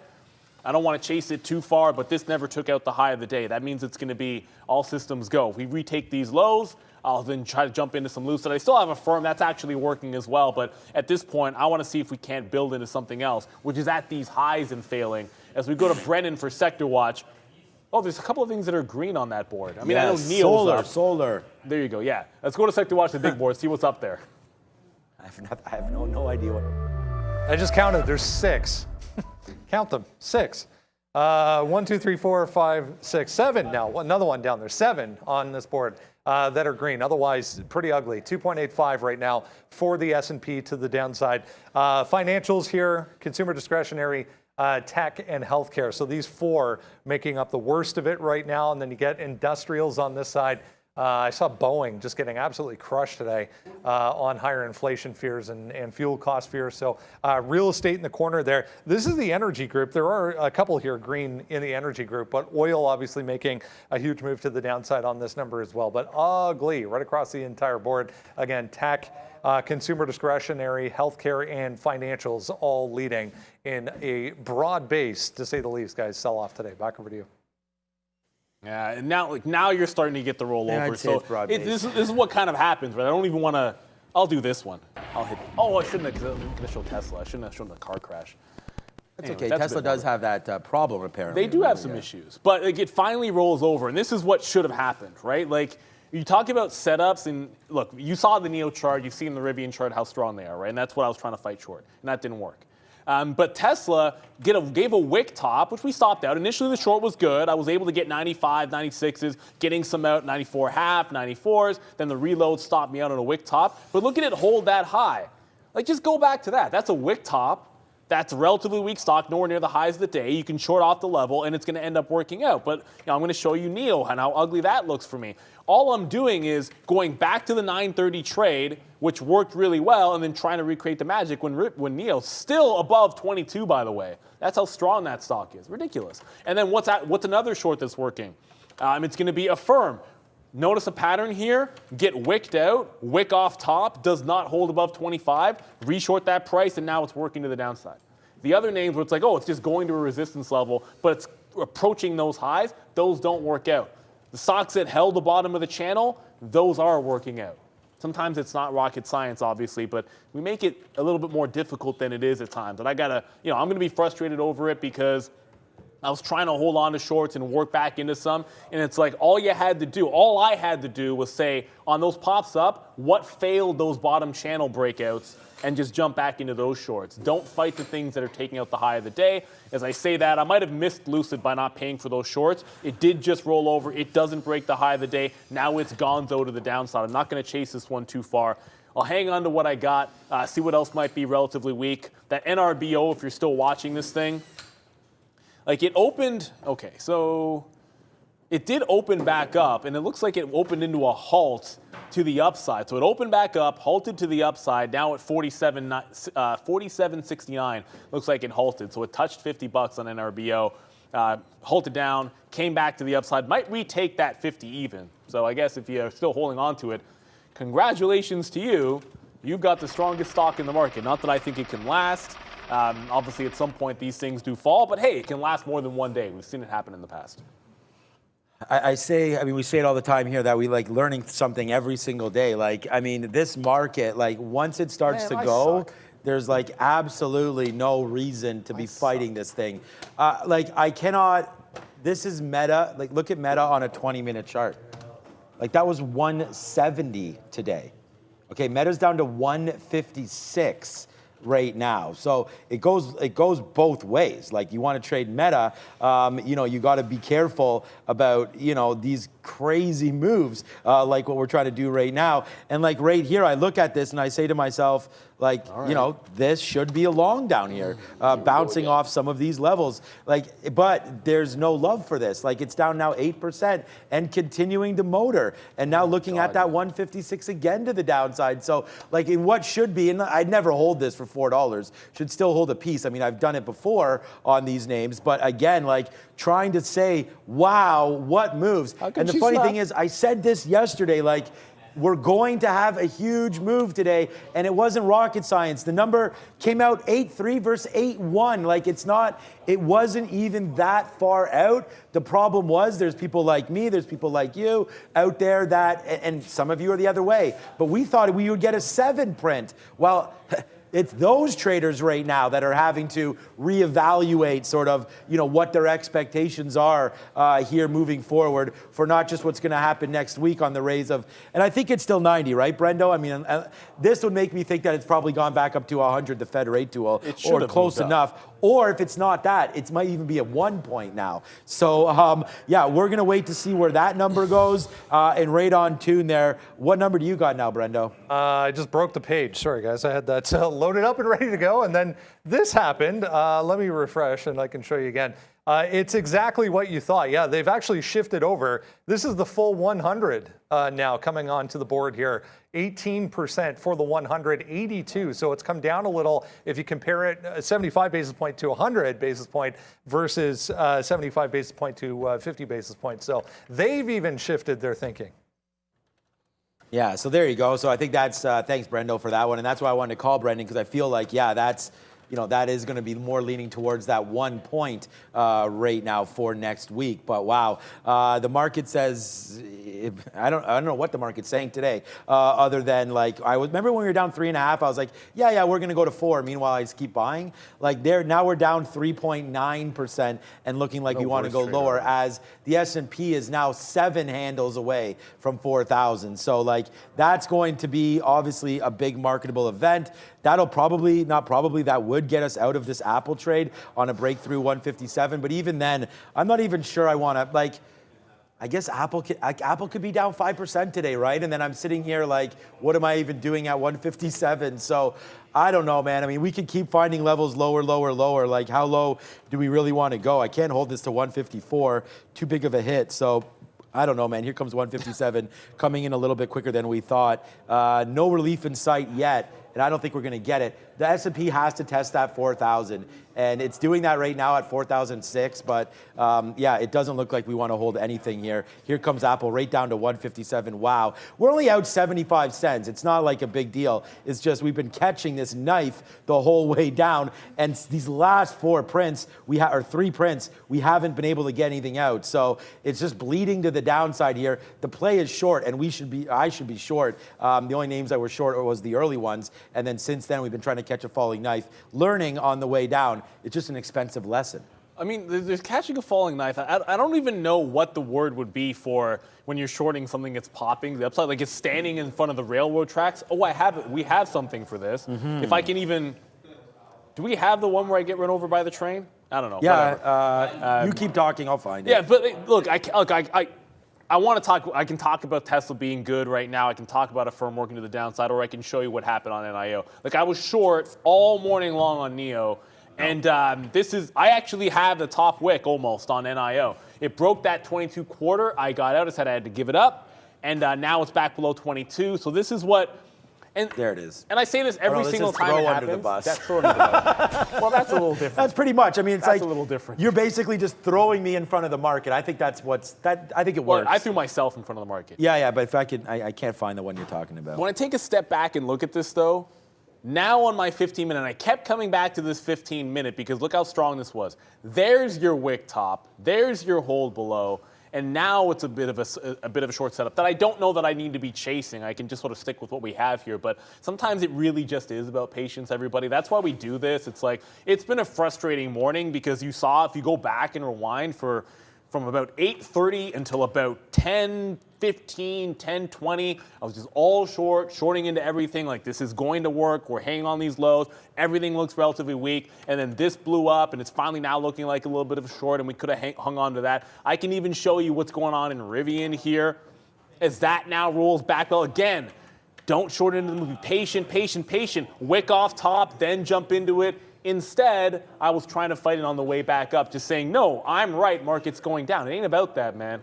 Doesn't matter. You can pick the direction all you want. You got to be able to execute trades as well, obviously. That's the second part of it. Now we can talk about things that are actually making sense to me. It looks like we're headed back to the low of the day on Tesla. Big difference in the charts, obviously, right? Like Tesla holding the bottom end. I am out of most of this as it heads toward that low of the day, and same thing with a firm. But watch out for some of these big tech names here, as Microsoft as well. Like Microsoft's 4. We haven't found, like Microsoft hasn't really found a bid. If it's going to, these are, I think it's Thursday's lows here coming into play, potentially 255, 254, 255 on Microsoft. It's just a straight downward trend. This has caught no bounce. Apple has caught no bounce. We talked about some of the chips as well. I know I'm talking about the shorts and holding on to it. So here's 30 on Intel. I'll go to the 1 minute here, sorry, the 3 minute chart here. Here's 30 on Intel. You have this crazy wick. I don't really see much of a bid down here when I look at the level 2. So it's got some size, but not much at 30 even. I plan to literally be long at 0102s on Intel. I might take a little bit at 5s and 6s, but this is more a round number. Can it bounce and then scalp trade this 30 level? And then my stop is not at 29.95. It's not at 29.90. My stop is if it breaks 30 even. I'm not saying Intel is a good buy. I'm just saying it can bounce off 30 even because there's size down there. So I will be on this bid I said I would, but I'm waiting for 1s, 2s, and 3s as we go to Money Talks for Brendan. This is probably the dumbest long ever. Hey guys, this number this morning affecting currencies as well, including the US dollar, went into an hourly chart, so you can have a look at a monster move off of a bit of a double bottom here. 107.5, 107.75 came into play once again, but straight back to 109.5 for the DXY today, up a full percent. It was higher than that at one point this morning. That means everything else pretty much to the downside on this board, including the euro, down a full percent, back to basically parity once again, right at 1 for the euro. The Canadian dollar down a full percent at 1.76 and a quarter. British pound goes on and on. Even down here, Bitcoin and Ethereum, we talked about a little earlier, but 8.3, 6.5 to the downside, back to 20,900 and change. It did get below 21 again, guys. So DXY skyrocketing on this number today as well. For one, am shocked. What? The US dollar went? Oh, no. Making a little bit of money on my USD at least, but definitely losing on everything else here today, as I'm just holding two longs right now, Apple and Palantir. Palantir, you know what? We were actually, position pending, of course, because we're long here at 56. But we made money on Palantir at least, so at least there's a chance. But that's right down here now, back to 50 again. So not again, but we were there early. We've tested this bottom level for Palantir, and now we do have enough shares. I think we'll go long a little bit more here at 51 just to see if that 50 holds. But the market, it's just so stupid because we sit here and holding these long. Yeah, thanks, Henry. These guys caught it when I was like, this is the dumbest long ever on Intel. Yeah. Apparently you guys heard that. Whatever. Yeah, that's fine. You can, yeah. No, it's just. I thought you said it on the show. No, I was saying this was going away. Okay, yeah. Well, whether or not it's the dumbest long ever, I feel like I have some pretty dumb longs, so I don't know if that's going to be the dumbest ever. But Intel continues to fall down. So does Apple. Everything is cranking lower, right? Apple just took down 157 right there. So now we're at 156.50 is really going to be my out. At 156.50, it'll be a $1 hit, but it's on shares, so it's going to suck. As I said, these last couple averages in have just been pathetic to the downside. And this is going to happen. This happens to me all the time. I've actually lost more now today than we made yesterday, but there's still only 10:52, so hopefully we'll be able to make some of that back here in the afternoon. So, what was a good positive day yesterday, turning negative pretty quickly here today. So, let's just see. I think the market could bounce from here, but I always think that. So take that with a grain of salt, as now the market's starting to get back up to the upside a little bit. So let's just wait to see. I feel like the NASDAQ has... but again, we're just picking at levels here, right? I thought the NASDAQ should have been able to hold this 12.4. It didn't. So now, how much lower do we have to go until we get back to that 12,000 bottom? Which, by the way, that was just last week. We have to understand something. The market has rallied like insane over the last couple days, right? So there is going to be money that's been taken out today on what was an unexpected CPI of 8.3, when I'm pretty sure the street and a lot of us were looking at a 7-figure, right? So when that happens, it's not great, to see a bad number. So you could see a stock like Meta. That's been the most disgusting on the 20-minute. It's just, this is what Meta looks like, giving everything back. I don't even remember the last time I've seen something this dramatic like that, straight to the downside. And we had the short right here at 160, which is the crazy part. And I'm actually down. No, I'm actually up on the stock, because that was the only stock that I shorted today. So I'm up on TQQ pretty nicely, and I'm up on Meta nicely, but I'm down on everything else because we try to catch some of these longs. Yeah, and I don't mean to be all bad. I'm crapping on myself. But Tesla, if the market bounces off 4,000, I'm going to trail this Tesla, because it gave you everything you wanted off this level, except for the low of the day. Market on the lows, making fresh lows. Tesla making a higher low. Cannot ignore that. We got down to 293 once. We've now got down to 293 twice. I'm seeing 4,000 hold on the ES there. If you're trading and you're watching the futures here, I'll say it again. Make sure you're trading the Z contract. That's what so if I say ES, S&P 500 is at that 4,000 and bouncing, that's on the Z contract. I'm not sure what the U contract is doing. Probably about the same thing. But I'm going to slap a trail on this at 94s. If we hold this level at 4,000, great, I can take some profit here. Maybe some of these longs will work out. I jokingly said that. And the reason why I was sort of saying that it could be the dumbest long ever on something like an Intel is a lot of times as a day trader, you'll just say, okay, it's $30 even, it's a big level, you're probably not going to break it. That's a wick bottom. It never broke 30 here on Intel. You're just going to jump in front of it. But it could hit that, instantly break, and then you lose that 4 or 5 cents right away. Or the other way to play this kind of a level would be, let's say it breaks 30 even, gets down to 97 or 98, traps some shorts, maybe even 95, traps some shorts, and then you get it long on the way back up. More of an explosive trade with the momentum to the upside on a fail breakdown instead of just jumping in front of it. However, there's size on the bid, there's 4,000 on the ES as well. and it's trying to bounce here. But believe me, I'm on the offer at 10s, I'm on the offer at 11s, I'm on the offer at 15s. This is a situation where I'm going to be getting out on the way up. Like, I didn't even get fills at 1, 2, and 3. I only got a fill at 4.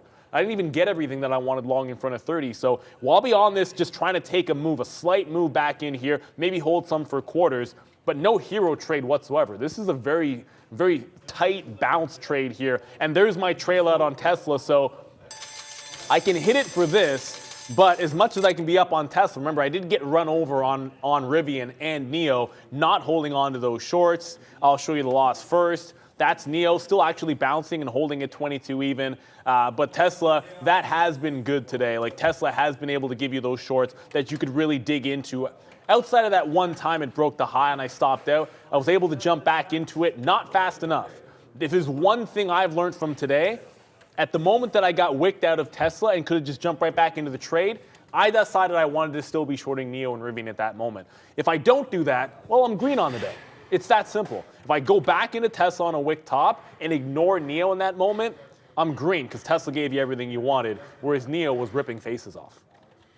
Yeah, so far so good on some of these bottom picks here for Apple again, man, as we're starting to break back higher, but we're not, again, like looking literally a gift horse in the mouth because like it hasn't really given us this move, and right now we just cashed out. Like, we went long Apple down there 156.90s a couple times, so now that it's back upside, giving us that 40-cent win off of our last piece, we've just made a hell of a lot of money back here by holding on to some of these positions. So far so good, but you know, you are trying to run in for Apple. Like, my target is 50s to 60s, which is right here, 157.60, 157.50. Right there, but I mean, I'm not, like I said, let's offer again right now, see if we get some more 28s out there on Apple. Every penny means something to me, so you know, that's why it's key when I try to get some of these out that I get filled, because again, you know, trying to put some shares into play here, and I've just been looking at Apple. Apple was, like I said, Apple was strong yesterday. I know there's a bid underneath this name. I just wonder if it, you know, obviously it went down today pretty hard, less than the market, so that's something to hang your hat on, is why we're trying to dig into this long, but at the same time, be very, very careful with it. We did get an average better price there on, I mean, we talked about getting this price, so we actually didn't get 50s, we got 51s on Palantir, as that's trying to break through 53. A little bit of a move up on Palantir would be nice. We're long 55, it's not the end of the world, but it was pretty close to breaking through that 50 level as we go, so that's a level to look out for there on Palantir as well. But hey man, after that, we just kind of wait. Now it's a waiting game. Will the market, you know, retrace back up to that 50 period and then possibly test this 12,400? I feel like shorting off the 50 period now is risky. Like, the better short would be to come back here to 12,400 if that can happen. I mean, if that can happen, then hopefully these longs will be booming and we'll be all right. And when I see you on the midday show at 2 o'clock again, hopefully we can breathe a sigh of relief. But if you don't get back to that 12,400, then yeah, it's pain trade still. So yeah, Apple having a problem right now, trying to get above the 157, is trying to hold it. It just stalled out at 157.30. It's not looking great, man. I don't see really any other longs there. Tesla's back down to 294.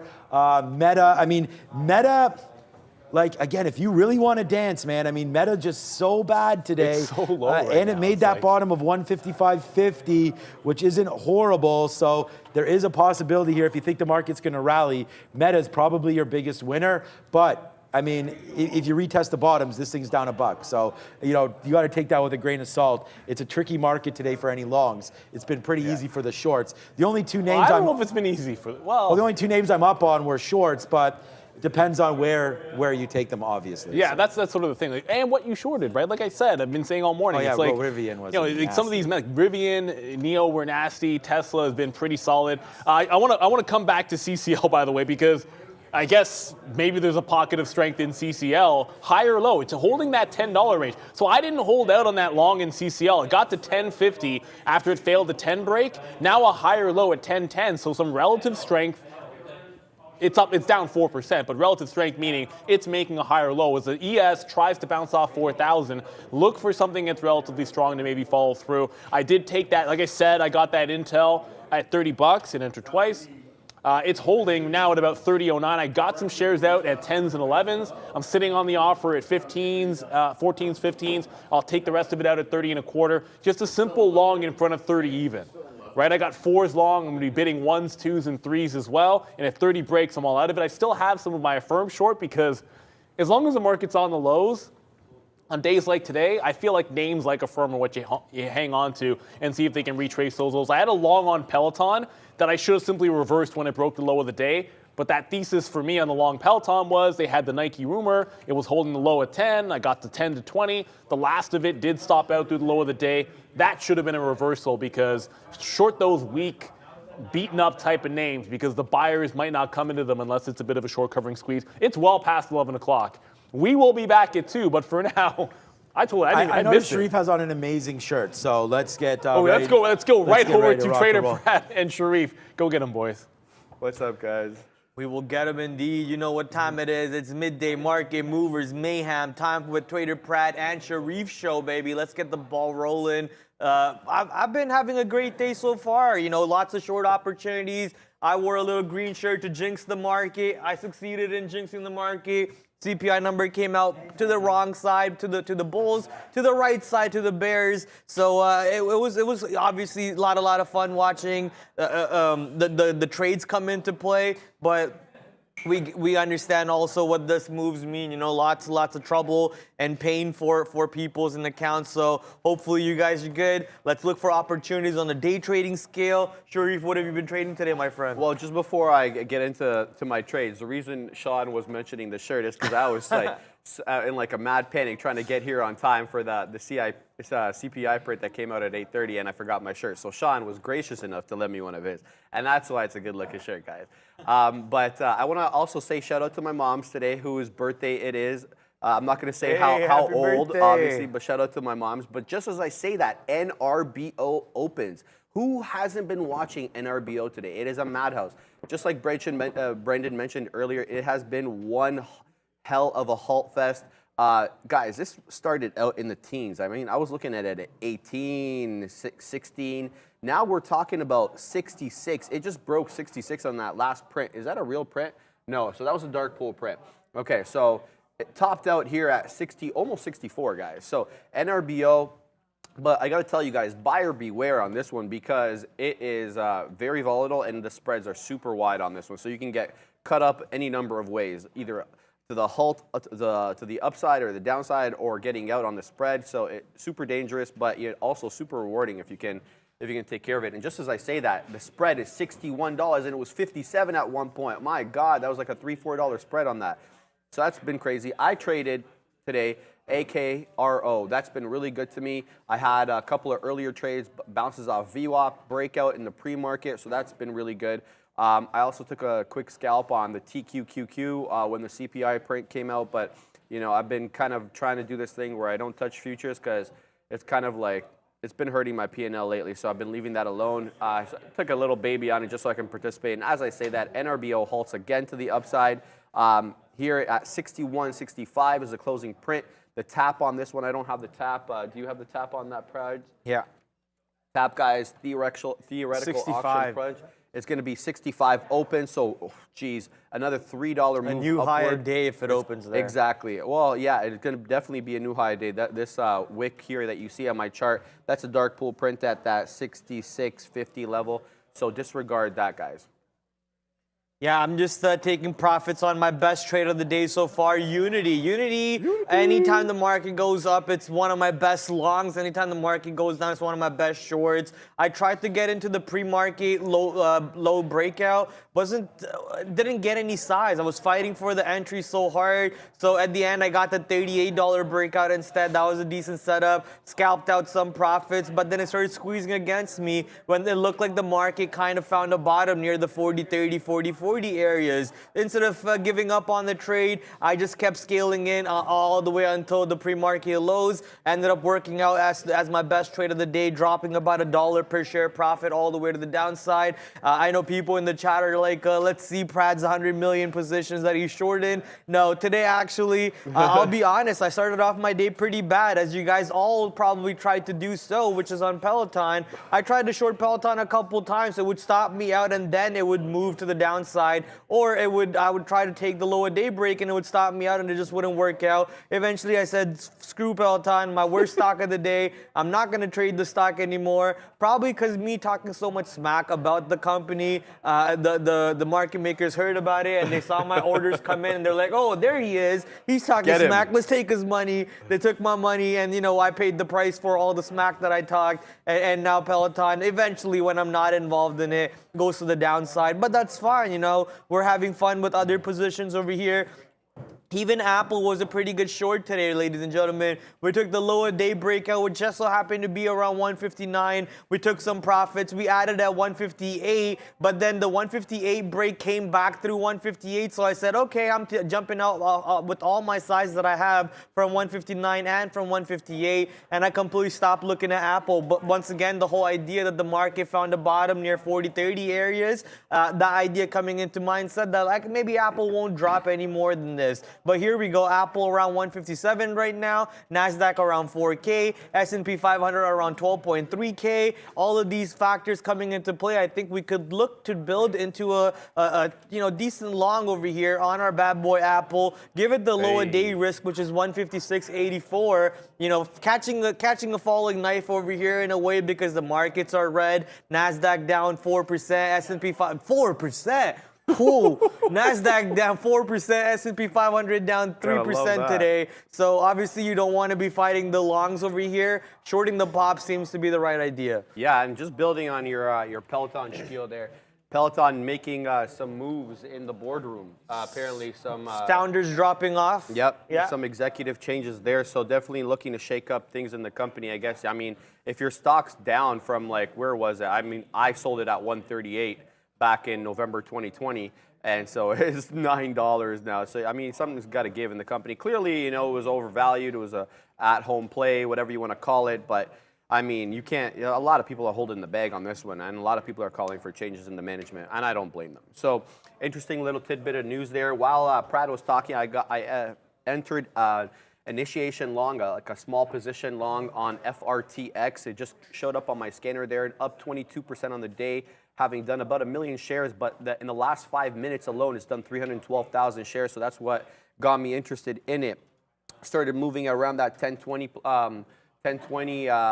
time slot. I've got a stop out here at $2.49. So I entered in at 263 with a baby long. I'm looking to add if it breaks that 275 level, but if it breaks below $2.50 at that $2.49, I'm out. So a couple of cents out of the money right now.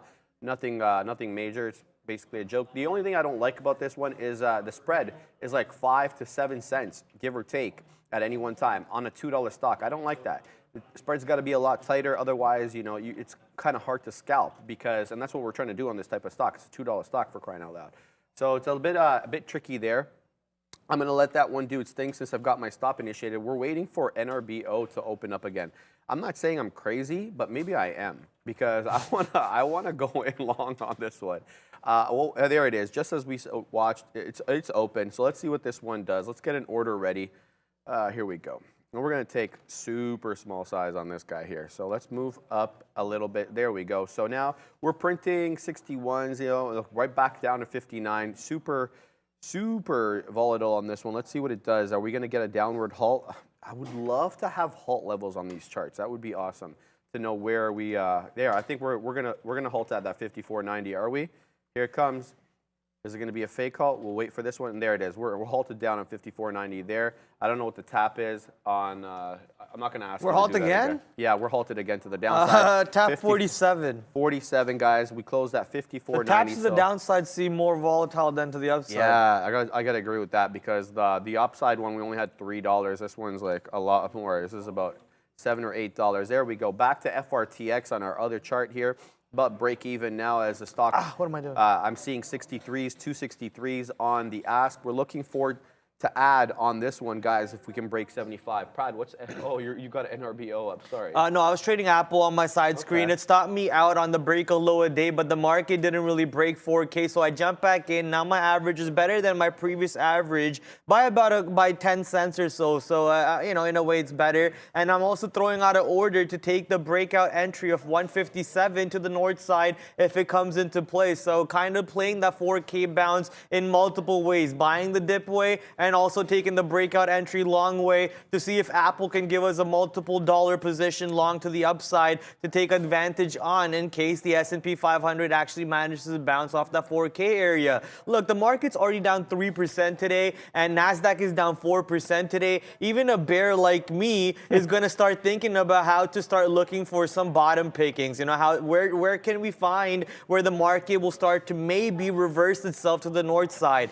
So that type of mentality, it's not just coming from, you know, one person. There's probably more people like that thinking in the same direction of the trades over here. Also, the shorts who are at multi points in the money on the futures might be thinking about covering their trades, taking some profits at key resistance support area, which is the 4K level, bringing in some buyers and some short coverings, allowing the market to pop up a little bit. Market pops, Apple being the #1 weightage in the S&P 500 basket and the NASDAQ basket. We're expecting it to pop too, but sadly we're continuously seeing the stock struggle with the low a day. Right now 156.75. It looks like it wants to just extend past 156.75 to the downside. All eyes right now honestly on the market. In the meantime, while we're talking about the market, I'm seeing Boeing pop up on my scanners. Boeing currently looking to extend its losses to the downside. Looks like it wants to break 150. So I'm going to take an order over here to get some fills on the break of 150 on Boeing. Let's see if we can capitalize some points on this trade, which is already down 5% on the day.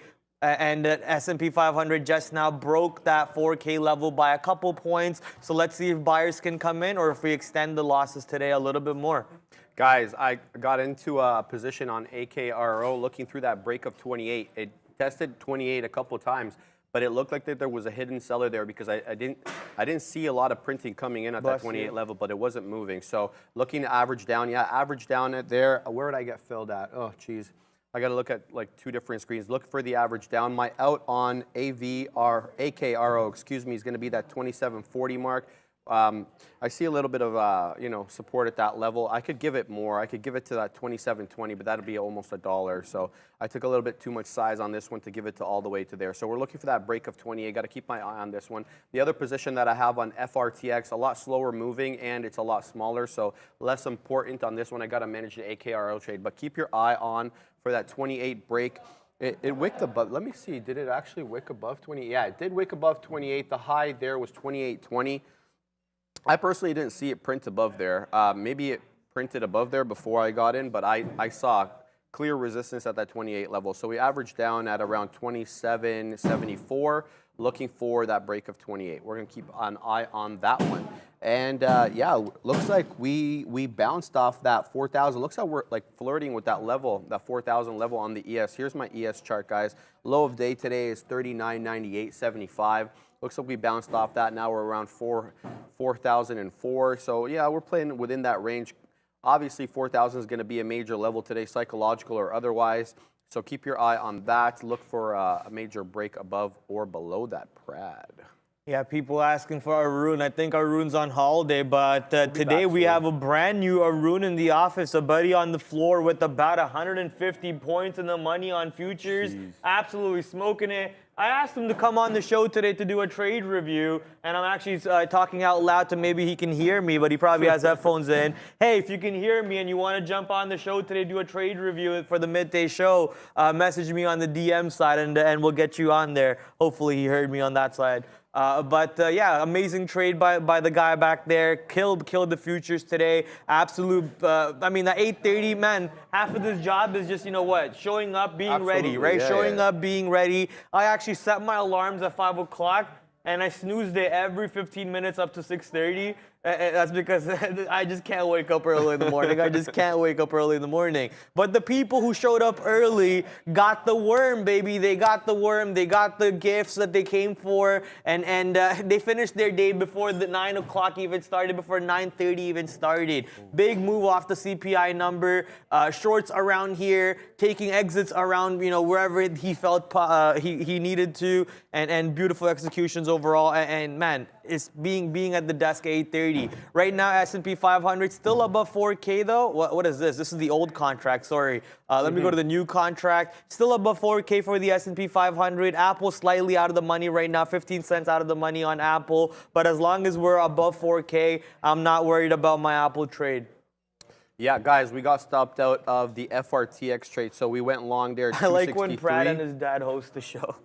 What? All right, I don't know what that means. Is it trying to imply that I'm old? I don't know. I'm out of FRTX there at 247, so a bit of an L to start the day there. Not cool, don't like that. But, hey, it popped up on the scanners, up 16% on the day.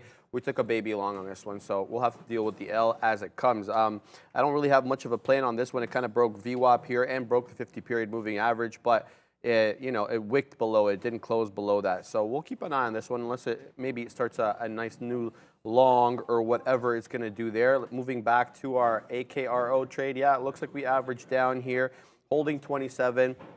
I want to give this to VWAP. Initially, I said I'd give it to 27.40, but I'm going to give this one to VWAP. If it breaks VWAP, I'm out. I'm going to enter my order in now. So at that 26, let's say 26.69, and we'll be out of all our shares, 26, and we'll put 60. So we'll switch to that. There we go. Stop is in. Let's have a look at Big Cap. What's Big Cap up to? Let's bring down the Big Cap chart so you guys can follow along. Here we go. Everything trending to the downside, guys. It's been one beautiful red day. Prad's blotter is all, well, Prad, your blotter is all long. Oof, what did you know about that, baby? My blotter is long really right now. Surprised. Look, I'm a contrarian trader, man. I don't like it when people are like, oh, you're a bear trader, you're a bull trader. Okay. I'm a market reversal type of guy. If the market's going down, I'll try to look for the reversal points. If the market's going up, I'll try to look for the reversal points. Yeah, but I'm clearly. also not doing that at 9:30. Yeah. I'm also not doing that at 9:30. You know, around 11:30, around 12 o'clock, I'm looking for the reversal points where I can catch the bottoms, catch the tops. Around 9:30s, I'm looking for the breakout positions. So I'm not really a bull or a trader. I'm a scalper. I'm a day trader, you know? I got you. I'm just trying to look for entries and exits that can put some money in my bank account that I can then go home and spend it on Valorant later on. So that's all I'm trying to do, ladies and gentlemen. I'm not a bull. I'm not a bear. I'm just trying to scrap some money to go spend it on video games. Let's send it to my boy Brendan at the big screen for social sentiment. Hey guys, we'll give you an update on how this board is looking now. If you remember in the pre-market when we looked at it the first time, dramatically different to say the least. We were pretty much entirely green. You can see the two biggest boxes here, or symbols being mentioned, the Qs and the SPY. Obviously a very negative day, resulting in very negative sentiment on social media about the overall market. This is Tesla and then AMC just above that, also both to the downside. This AVCT has been pretty positive all week long, and even last week I looked back. One of the cool things about this board is that you can actually go back and look at what has happened in the past for individual symbols. So MULN, NIO, and Apple as well here. NEO the only one positive on the day, even though it's not. NRBO to the upside as well. That's the SQs, if you're wondering, to the upside. Obviously a short ETF, so it makes sense. And CFVI in positive territory, but there are a few standing out. Obviously, the overall market. The story here, guys. Back over to you. You looking at anything? Yes, guys. I just initiated a little Apple short there. I mean, it's kind of late to the party, but it's going to probably trend the most of the day. So got in at that 156.78. We'll hold that one. You know, Brad, are you're just trying to trade on the other side of me, like purposefully? Well, you know what? I'm a couple of bucks out of the money right now. So you purposefully trying to trade against me? You know what? Don't fight the trend. The trend is your friend. I'm going with it. You know, I'm late to the party, but I just got onto the show anyway, so that's fine. So I'm looking for. Let's see if we can look for some decent levels on Apple here. I mean, we're probably going to have to go back a week or two to actually find levels. Let's switch to the 30-minute chart. No, let's switch to the hour chart. So here we go, guys. We're going to look for some levels on Apple. A couple of bucks in the money, which is good. Let's see here. What do we got? Okay, so we got some decent levels here at that 154, that 153 area on Apple. So yeah, probably won't make that today unless we really like turn up the heat. But so yeah, we're looking for, let's see. No, this day's probably a bit better. Maybe that 155 level, 155.50 on Apple. I see here on the 1 hour chart. Maybe I need to get into a little bit of a more detailed view to kind of find the exact levels. But yeah, around 155.50, we'll hold this one. It's working for us right now. You know, we should probably should have shorted on the pop, but you don't really get to choose these ones, guys. So we'll leave that there. Let's see what the chat is up to. AVCT. Let me have a look at AVCT. I want to talk about Neo and Lee in a second, but let's just check out AVCT there for Julian. Okay, it's a super cheap stock, so it's under $1. It's about 18 cents. I don't trade anything under $1. I don't even like trading dollar stocks, so I don't really have much to say on that one. But what I'm really surprised with is, have you looked at Nio and Lee today? Yeah. It's actually interesting story about that is when I was looking at NIO, because I think they had a negative catalyst today, like a downgrade or something today.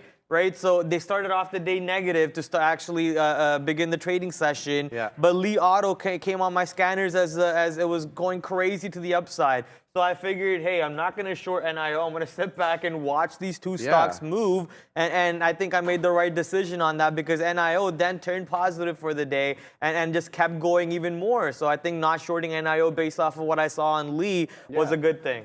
I just don't get it. I mean, is maybe I'm missing the catalyst? Is there something we don't know about? Like it's popping Could really be. aggressively. Yeah. And they're popping Yesterday together. it was the other way around too. Yeah. But Neo's been strong now for a while. We were talking about yesterday about Neo's market cap versus XPEVs, and there's definitely, I think it's double now. So not really sure what's going on there, guys. If you guys know, light up the chat. Let's see. Sharif can overcome that ego from the gym routine. I don't know what that means, to be honest with you. Ask why. I'm just going to go on from there. Twitter short from here. Pratt, Sharif, can you please look at the chart? Okay, so yeah, Twitter has some news today. You guys know that Twitter is has a board vote today on a number of issues, and so they were on watch for me this morning. Twitter is a New York stock. Here we go. We're gonna flip to Twitter. Let's have a look at what Twitter is doing. Why isn't it loading? Come on. Water. Okay, there we go. Let's move out to the 5-minute chart so we can get a better view here. Yeah, selling off, guys. We were at that, but barely, especially when you compare to the market. Looks like we double bottomed a little bit off that 40.50 level. This might be a nice long here. Definitely take profits at that 41.18 level. Does seem to be some resistance around there. But we started off the day at that 41.75, 41.80. We dipped down to about 40.50. So this might be an interesting long. It's making an interesting move here. I'm not really sure. We'll watch this one. I'll put it on my side chart to keep an eye on it. I don't know. Maybe I know the meeting started at 10 o'clock, so they're well into the meeting at this point. So maybe some news catalysts are going to come out of that meeting, and we'll see the stock move. Currently down 1.15% on the day, so not really nothing compared to the overall market, Brad. Yeah, they're supposed to be voting for the takeover, right? In that meeting, that's about it. Yeah. So well, I mean, even if they vote to a yes or a no, at the end of the day, it still goes down to give me a second, I have to watch app. Even if they say yes or no in that meeting, still comes down to Elon wanting to take it and how he deals with it in the courtrooms and everything else. So that's going to be the final judgment catalyst that most people are waiting for. But Twitter did have a negative catalyst today, as Sharif was mentioning, which made it go to the downside 1.21% and not look good. Currently, Apple is pushing the downside against me out of the money about 30 cents, as S&P 500 still managing to not break 4K, but not push above 4K for a reversal trade just yet. So here's your S&P 500. Oop, wrong contract. This is the new contract, Z. Just flirting with the 4K, but the fact that no buyers are coming up near 4K to help the market might just put my long on Apple into a little bit of a fear state. So be careful if you're trying to go long on Apple. Sharif is on the right side, as you guys can see, and the market, I just can't figure it out for the market. A new short position that I punched in the meantime while Sharif was talking was DocuSign. DocuSign breaking $61 area, punching into a short, giving it that risk a little bit around 61. Let's see if we can turn Docu into a winner and make some of the losses that I might just take on Apple here, as now it looks like we're not gonna get above 4K. Guys, we're like, I'm sorry to talk about Apple, Brad, but we're lighting it up here on Apple. That short was well timed. So recall we got in at that 156.77. We scalped out first there at 156.65. Another scalp at 156.51. Another one at 156.39. And the bottom one that I have here is at 156.29. So we're at, holy size. We're at about 40% of the position. I'm not sure if where I'm going to put my stop on this one. I'm thinking I don't really want it to go against me, but I'm out of 40%. So where my entry is 156.78, so I may give it to that 157 position. I mean, you got to expect it's going to bounce, but it's been holding. Let's see. Let me just change the color of the 20 EMA because I can't see it that well, and I'm pretty sure the audience can't see it either. There we go. Let's change that guy to orange here so it's a lot more visible. Apply, okay. So yeah, it's been holding the 20 EMA quite well on the downside. Definitely holding the 50 EMA quite well. The 50 EMA is at that 157 level. So not really sure what we're going to do with this one. I'm gonna continue to hold. If it comes back to my level, I'll decide at that point. I want to see how the market's reacting at the time. Is Apple moving the market, or is the market going counter to Apple? Usually they're hand in hand, but we'll continue to watch that. We're well in the money. We're about 30 cents in the money on this one. I got into another baby long here on AKRO at VWAP, but I put my stop super tight, like 10 cents below my entry. Stopped me out immediately on AKRO. That one didn't hold VWAP. It's not respecting it. It does seem to be respecting that 200 period a little bit more than it does VWAP. Let's zoom out here and have a look. We got a bounce here at that 950 time slot off the 200 EMA. You had a consolidation period here between 1030 and 1050 off the 200 EMA, and it bounced. So I'm thinking the 200 EMA is the level to go at here. VWAP is not, doesn't look like it's respected VWAP. It's broken through and above VWAP several times. So we'll look for, I don't want to force a trade, but if I'm going to take another trade on this one, I'll be focusing on the 200 EMA, Brad. Yeah, I'm just, I still can't see the market going well below 4K, so I'm also going long on the SPYs. I'm also adding to my Apple longs over there, basically taking Sharif's fills.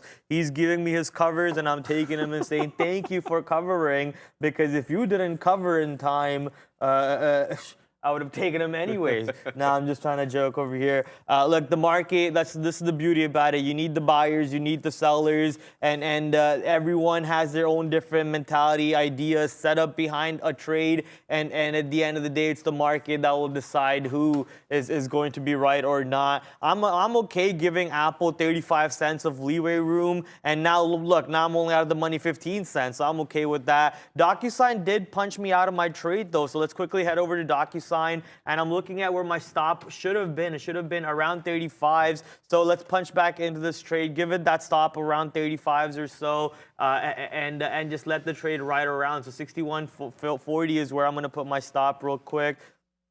Let me just do this. Bang, bang, bang, bang, bang. How much size do I have? Dunzo. And Apple pushing back to the downside as the S&P 500 cannot figure out to get back over 4K. Market still struggling very much over here around this 4K level.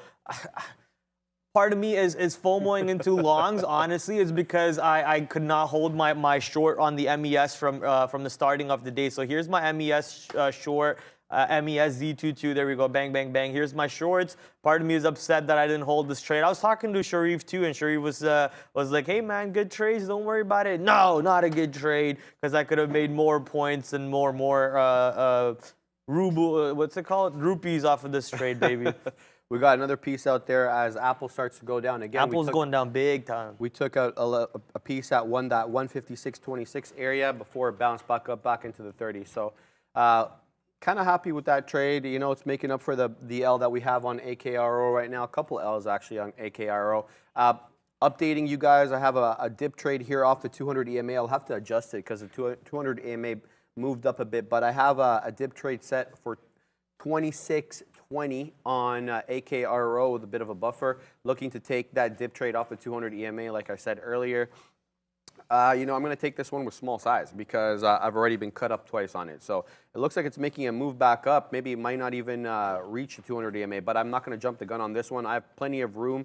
The high of day on this guy is, let's move back. The high of day is, I believe, $32. Let me just check no, the high of day, that was a pre-market. So the pre-market high on this one is basically $32. The after bell high is $29.78. So do with that information what you will, but so I've got lots of rooms to the upside on this one, seeing that it's at $26 right now. So market, I believe, is a little bit below that 4,000 level now. Where is it at, Brad? It's at there. Yeah, we're like a point below the 4,000 level, so not much. Yeah, It's struggling to get above it, Continue to and it's watch struggling to get under it. Yeah, it's topsy-turvy. You know, that 4,000 level is going to be in play all day until it's not, until it gets broken decisively down. I don't think we're going to get that kind of volume today unless a new catalyst comes out. But I'm definitely looking for that PPI tomorrow, guys. You know, I was thinking about this earlier. I'm like, why don't they put the PPI number before CPI? And they probably have a good reason that I don't know. But the producer price index is the one that dictates the input cost of the goods that we buy. And then so the consumer ends up buying those inputs. So why not tell us the PPI before the CPI? That's just me spieling. What do you got, Brad? I got an interesting fact. At approximately 8:30, and this is thank you to Greg for putting this in our work chat. At approximately 8:30 a.m. Eastern Standard Time, Chicago Mercantile Exchange. Mercantile. What's the difference between those two words? Is it the same thing? They're one said properly, one said incorrectly. No, but what's mercantile versus?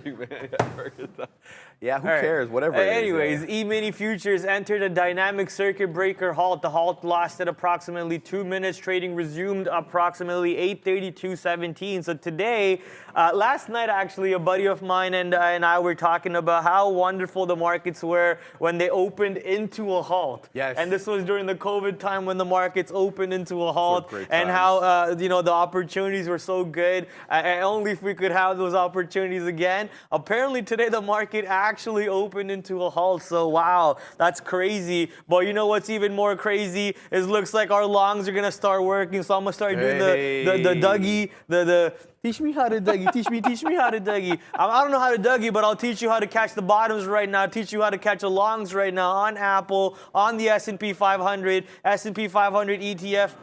That was a Millie Rock. Oh, okay. That was the Millie Rock. How you even do the Dougie? I don't even know how you do the Dougie. All right, you're right. I was doing the Millie Rock. You know, how do you know song? In every rock I Millie Rock, every Brock, right?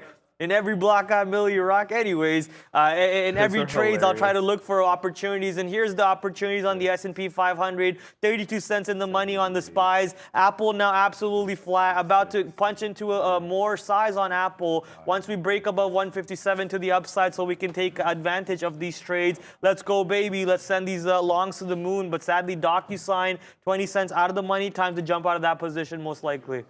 All right, what we'll do is we'll actually send it up to Brendo at the big board for the EU close. Hey guys, final print is coming in here for European markets, but obviously going to be a pretty red day regardless of how you look at it. We were at one point this morning pretty positive, in fact up about 0.5% to 0.6 right across this entire board. This is the way we're ending up though. 0.93 there for England. It was down more than a full percent, so a little bit of a bounce heading into the close of the day. 1.4 for Germany, the worst off in fact, along with Spain and Sweden here. 1.5 and 1.8 to the downside. Turkey always an outlier. Huge down day though for that market today, 6.8%. Yeah, all because of this. Inflation data, CPI comes out in the U.S. hotter than expected after 2 straight months of decline. So even European markets getting hit on that today. Guys, back to you. Yeah, guys, I was just telling Prad, NRBO might look like a juicy short. You know, it's kind of calmed down. What are the fees for that, though? Yeah, the fees are probably going to be super high. But, you know, we'll look. Maybe we'll initiate a baby short here, guys, just to make things interesting. You know, we'll take a couple of shares. No big deal. right? It's only a 30, 50-cent spread. That's safe, right? No, I'm kidding. Of course, I'm being like very sarcastic. I hope nobody's taking me seriously right now. You have paid for shorts for that? Let's see what we do. If it asks me to pay for shorts, I will. Initiate it. Okay, so they're available. I think I got partially filled on that guy. Did I get partially? It looks like I got the full fill. Anyway, so we'll leave that one to work. I got a baby short here. I'm going to probably get out of this AKRO trade and probably not trade it again the rest of the day because it's cutting me up. You know, I said that I want to take that 200 EMA bounce. I didn't listen to myself. I got rejected off 27 again. It seems to be rejecting off the whole dollar levels. I rejected here at 28, and then back down here, I saw a lot of resistance at 27. So I'm getting out of this one. I'm going to flatten out for a loss on that. But what I'm going to do is I'm going to follow it. I'm going to stick to my plan this time. I'm going to take the 200 EMA bounce, but the 200 EMA keeps moving, so I got to keep moving my order with it. So here we go. The 200 EMA here is around 26.27, so we'll go ahead and put it at 26.31 for an order, 26.31. There we go. And then there we go. So, oh wow! Just as I get out of my position, it bounces. But hey, This that's the way it should market work. no wanna work for me, man. All right, hold on. Just before I send it back to No, Brad, you're good. we just have a expressing nice my own little anger. move on the NRBO short. We got in at 44.70, 44.70. Yeah, no, hold on. 44.86. You can look at your average right there, right? 44.67. Yeah, sometimes I forget. This guy. And we're at 44. We just dipped below 44. We're at 43 and change, but it's coming back up. Anyway, I should have taken profits on that one. We'll leave that one to work. Sorry, Brad. Go. No, you're good. You're good. I was enjoying you trying to look at your average by looking at the chart when we have a perfectly built blotter that can show you what your average is. That was pretty cute there, Sharif. My bad. Counter trend bounce looks like it is in. Time to take short profits, Trader Pratt, says Scott Henderson. Yeah, that's the idea, man. Look, this market's down 3% for the S&P 500, NASDAQ down 4%. It would be hard for me to think we're going to go down even more than that. We are at key support areas in the market. Maybe we could break 4K tomorrow, or maybe even later on in the day. But as we're going into lunchtime in the next 30 minutes, it's really hard for me to think that it's a possibility that the market has. So even a big bear like me that you guys label me will be thinking about the possibility of building into longs at the moment. But sadly, my scanners are still showing me a lot of trades are going into the sell side instead of the positive side. For example, Intel at the moment apparently still getting smacked to the downside. Let's go check out this bad boy. Actually, Intel's getting back above $30, so not sure what the scanners are telling me. These scanners are lying to me these days. But you know, market's trying to push back up over here.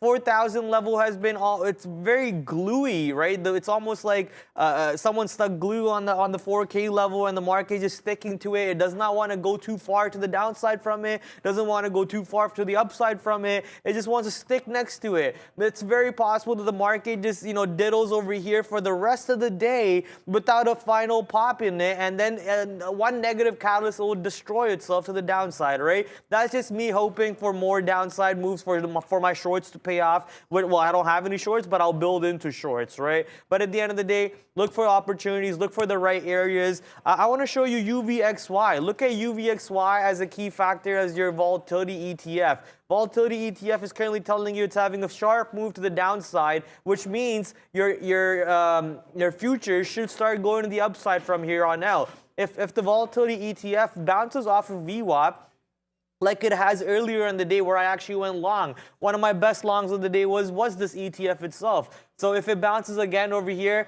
then there's a good chance that this market actually breaks the low of day and continues for another move down as UVXY pushes towards the high of day. But if UVXY doesn't break the high of day and actually breaks VWAP and pushes to the downside, maybe towards 970 or even 960, then we're looking at a retracement move on the S&P 500 all the way from 4K. I've typed the wrong contract again. S&P 500 all the way from 4K to maybe 4020, at least least a 20-point bounce coming into this bad boy, taking my S&P 500 ETF longs to the upside, which is currently 40 cents in the money. Let's go, baby. Someone in the chat said, Prad, what is the MES? MES is the micro contract futures for the ES. They basically cost way less to trade compared to the ES, and the profits are also on a lower scale. I think each point is $5. Yes. Each dollar point is $5. Yes, exactly. Thank you. The ES,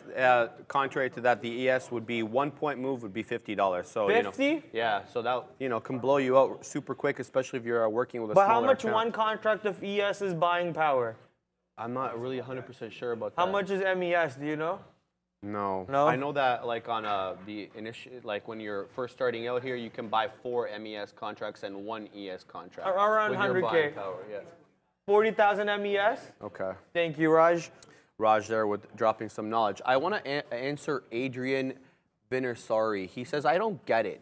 If inflation is higher, why is gold cheaper? He says economy indicator, I think he means economic indicator, says that gold is a good way to battle inflation, yet gold dropped. Can someone explain that to me? Thanks. Yeah, that's been like one of the, the good questions posited by a lot of people, Gold was supposed to be an inflationary hedge. At one point, people were saying crypto was a new gold. It was supposed to be an inflationary hedge.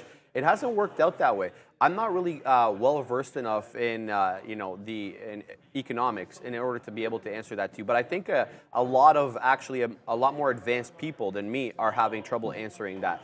I see a lot of I follow a lot of the big guys on social media, and I follow their work, and I follow them on other channels. And they've been saying gold for like the past 6 months. Yeah, gold member. Who knows that from Austin Powers 3? So yeah, it's been tough. It's been super tough. Let's see. I just gotta manage my other trade here. Oh, there we go. Are we gonna get filled on NRBO? We have a profit taker there. It looks like it broke through it, but maybe not on the ask. Sorry to switch from that super quick, but I do have to manage my trades here. I have my out at that 41.50 level. It looks like it broke it, but I didn't get filled sad on that. But we'll continue to watch that. We'll see what it does. But it's a tough ask, Adrian. I'm not really sure what to tell you on that, but that's definitely something that I've been wondering myself for a while, Brad. Yeah, I'm watching WDC, Western Digital, currently trying to break the low a day, already down 7%. Market's back to 4K level, man. It's not bouncing. It's so weird. But, I'm going to actually do this real quick on Apple. I'm going to cover some over here. And then, I don't know, we're at break even. So, no, I'm not going to cover any here. I'm just going to hold on to a little bit longer. But WDC is what I'm looking at, trying to break the low a day. And doing so successfully. I'm debating with myself right now if I punch into a short on WDC, which is at daily supports too. Look at that daily support level around $40. So multiple reasons to not punch in short. 4K on the S&P 500, WDC at a daily support area.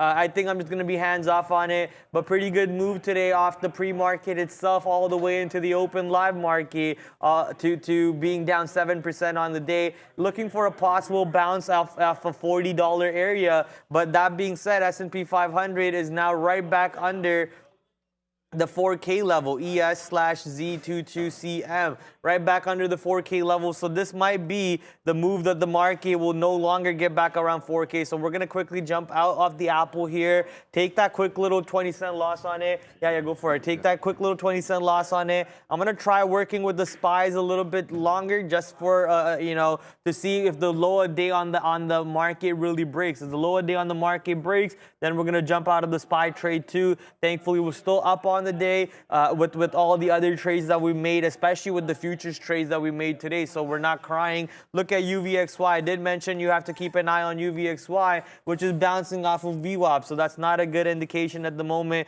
for anyone who is looking to catch the bottoms. These bottom picking has been a little hard today, without a doubt. I mean, look, the markets are bleeding, right? So bottom picking is like catching a falling knife. And every time you're trying to catch a falling knife, you're just asking for paper cuts. Not paper cuts, but real cuts, real wounds coming into that gameplay. So you want to be careful, ladies and gentlemen. Always play with caution. We're looking at WLDS, low float IPO, opened into an instant halt. 3.7 million floats, says Brendan in our work chat. Let's open this WLDS on NASDAQ, I'm guessing. It is, yeah, so open into a halt. Currently halted at $5.17, open indication at $5.54. Maybe we just give it some time now, obviously, to open back up, and then we see where this one goes. Looking back here at Apple, we're looking to take some profits. The ES kind of dipped down there into 39.96, but Apple holding up now, like back in that 156.40s area. We're looking, our last profit taker here was in the 156.20s area, so we're looking for that level. There we go, bouncing back into the 30s. We're looking for another profit taker as the 20s, as the market kind of topped out at that 4,006 level. We'll see. We'll continue to watch that. Not much to report at the moment in terms of small cap world. AKRO still making its way down, currently trading at 26.18. Making my way down. What's NRBO doing? Yeah, NRBO still making its way down to that VWAP area. VWAP's currently trading at let's see, 39 bucks. I just want to shout out to Mohammed Al-Barash, who sent $20. What's SEK? Anyone knows what currency SEK is? Dubai? No idea. Swedish Corona. Swedish, I don't know about that. Your thoughts, please, on Wayfair as value for price. Were you looking at Wayfair this morning? Yeah. Yeah. I called out Wayfair level 50, and I didn't throw my order out. Actually, I had my order out, but I didn't take the trade because it was SSR. They didn't give me any size on that position at all on the break of 40, and I was like, maybe if they're not giving me size, I'm on the wrong direction. But no, that's not what Luca taught me. Luca taught me that if you're not getting size, you're on the right direction. That's when you chase the trade. I didn't chase it. Missed out on a good dollar move on Wayfair, which dropped down to $49. So missed out on a big move on this guy today. Sean, did you know your phone that you sold me has like this crazy emergency situation thing where if you click your power button 5 times, it automatically called my mom, called my dad, my brother, and my whole family, recorded my camera, my voice, everything while I'm on the bus. Emergency thing. Instantly messaged my sister-in-law, my family, everybody, and they're like calling me. They're like, "Yo, you good? What's going on?" So Google, man, we gotta love the Google phone. But I brought up the Google topic because of iPhone. iPhone has been absolutely going off crazy apparently on the pre-orders. Yo, you good? You just work out? Why? Am I sweating? Yeah. Oh, just I don't work even out. realize that. This guy just came back from a hard workout. No. But no, the reason why I brought up the Google phone is because Apple, baby. Apple pre-orders have been absolutely popping off apparently. But what's not popping off is my longs on Apple because this market can't get above 4K, man. Get back above 4K. Keep ripping above 4K. And let's see some relief rallies coming in, some shorts covering coming in, some relief rally longs coming in. I just got to send it to you back. Sorry, I have to No, reset. you're good. You're I have good. to reset my... You're good. You know me. I could do this all day, baby. I could talk all day, but I don't know if people want to listen to me all day. That's a real question right there. Let's go right back into a next position where the scanners... Look, the scanners just shifted once again to the short side. There's not many stocks that want to pop up on the long side for me, so that makes me... Courage the Cowardly Prad. If anyone's seen that show, shout out to Courage the Cowardly Dog. That was a dope show back in the day. Oh, yeah. I don't know if Neil's ever seen that. Courage the Cowardly Dog? No? Yeah, it's Cartoon Network stuff. You know, those are some good cartoons back in the day. UVXY pushed back to VWAP, so maybe we see UVXY getting back under VWAP over here, and we actually see the S&P 500 going above 4K. I want to move away from the same 3-4 stocks non-stop, so let's go to Snapchat. Here's a stock that I was talking about at near a key level, which was 12.6. If you guys remember that 12.6 level came into play 2 days in a row. Today, sadly, you would have not got that level off the opening drive. You would have had to play that level off the 830 number when that number came out, and the market went complete destruction mode. If you were to take that level, you never looked back, baby. That 12.6 level coming into play one more time. Snapchat sadly pushing right back to the downside, down 7% today. I want to go look on Peloton. Peloton's still pushing to the downside. Let's go. Obviously, Peloton's having issues. They can't make their sales like they used to. People are not at home like they used to be anymore because of COVID. So they took a little beating off that. And off of that beating, you know, they had to let the CEO, the founder, could not be the CEO anymore, and now they stepped down completely. And they're looking to sell their products on Amazon to see if it helps it out in any way. So good luck to Peloton. You guys know my opinion about Peloton. I don't understand the product, honestly, so I'll just leave it at that. If one day maybe I'll try it, and if it's good, then maybe I'll buy it. But until then, I'll just I'll just keep trading it. I hear that. No, I agree with that. Dude Devin says, how much further do you think Tesla will drop? Well, I definitely don't know how much further it will drop, but let's have a look at Tesla. Why not? So let's switch from AKYO here to TSLA. Let's have a look at, I don't know if this is going to be split adjusted. Actually, let me bring in my chart from here. So let's bring this one down, and let's maximize Tesla here. This one is split adjusted, so we can get a better look at it. Let's have a look at the daily first and foremost. So here's the daily chart. This is the split here on August 25th. You know what?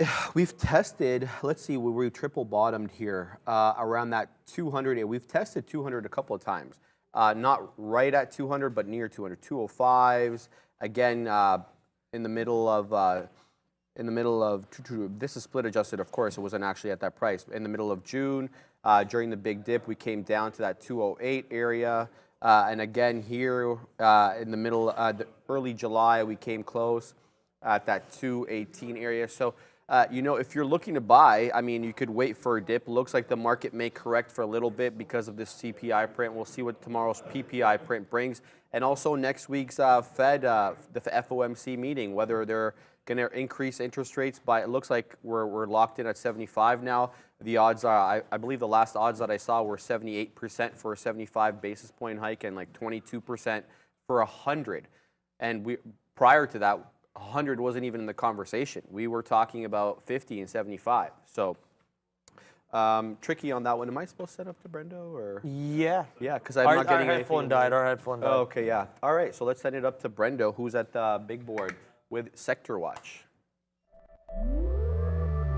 Guys, yeah, it continues to be the NASDAQ leading as we slide off once again. That's the way the board looks right now. Again, this is the NASDAQ 100. So the main ones, the big ones in this group, want to start over here. This is the communications group. In that, you get Meta down 7.5% right now. Netflix right beside it, better part of 6% to the downside. Google and Goog here, 4.8. 4.9 for Google leading the way. Comcast is here. Some of the Chinese names in this group as well, including Baidu. To the downside. Elsewhere, that's the communication services group. Healthcare stocks, if you remember yesterday, it was the NASDAQ leading the way. Healthcare didn't participate. Big time red right across this entire group today as well, including ILMN, AstraZeneca here as well, 3.5%, Biogen, Moderna, to name a few. I mean, it's pretty much the entire thing. Amazon, 5.7%, JD.com, 5.25%. The list goes on and on. As far as the leaders, individual leaders anyways, the software group here, DocuSign, 6.5 to the downside. Datadog, 6.5 to the downside. Down here, I wanted to mention NVIDIA, 7.5% to the downside. AMD, 7.2%. Micron, not much better, 5% there. So there aren't, I was just going to confirm, there's one right now, green, one in the NASDAQ 100 that is positive on the day. So pretty ugly, guys. Better part of 4%. Back over to you. Some back up. Yeah. Brad was just telling me his experiences having been a host now for almost a couple of years. He does One. That's it. Yeah, Like barely even one. I'm longer not than even that, there man. one yet. I'm like 9 months, 11 months in. I don't know why this last year has felt like two. I don't know why. I feel like you've been on the show for a while now. Maybe I'm just. Anyway, so Prad leaves a shirt here because guys, I got all flustered this morning trying to leave early to make it here on time for the CPI print. I forgot my shirt, as I mentioned on the top of the show. Prad leaves one here, and I'm going to do that from now on. So Looking at Apple making a move back up here into my buy area. I flattened out because I had to restart my system here, so I didn't want to be in any trades that I couldn't manage. So I flattened all my trades, and now I'm back in. But very profitable on Apple. We took out 50% of we took out all of our position out for a winner, but we had a couple of nice dips here in the 156.20s area. Those were my best. So I gotta fix the chart here because of this dark pool wick on Apple. I'll do that when I send it back to Prad. But AKRO just is like ripping our face off. Geez, we tried to take that bounce off the 200 EMA, didn't work. As soon as it dipped below, dipped like 10 cents below the 200 EMA, and I was out. That was the right call because it continued to make lower lows. So definitely been incorrect in my thesis on AKRO, but that's how you live with these small cap crappers. You know, they move in their own direction. You can try to look for patterns or find levels that you think are solid, but at the end of the day, these ones kind of, you know, they march to the beat of their own drum, and that's how it is. Let's look at NRBO because it's continuing to pull back. It pulled back and then bounced off VWAP, which is kind of interesting. That's what we were calling for. So that was a profitable one for us. We entered short here. We covered at 42.5 short. We shorted at 44.86, and then we covered at that 43.50 area when I had to restart my system. So I definitely would have been holding this one if I didn't have to restart. But nice bounce off here, close to the volume weighted average price. Everybody's VWAP is going to be different because we talked about that last week about when the starting point for the data is. Is it 7 a.m.? Is it 5 a.m.? Is it 4 a.m.?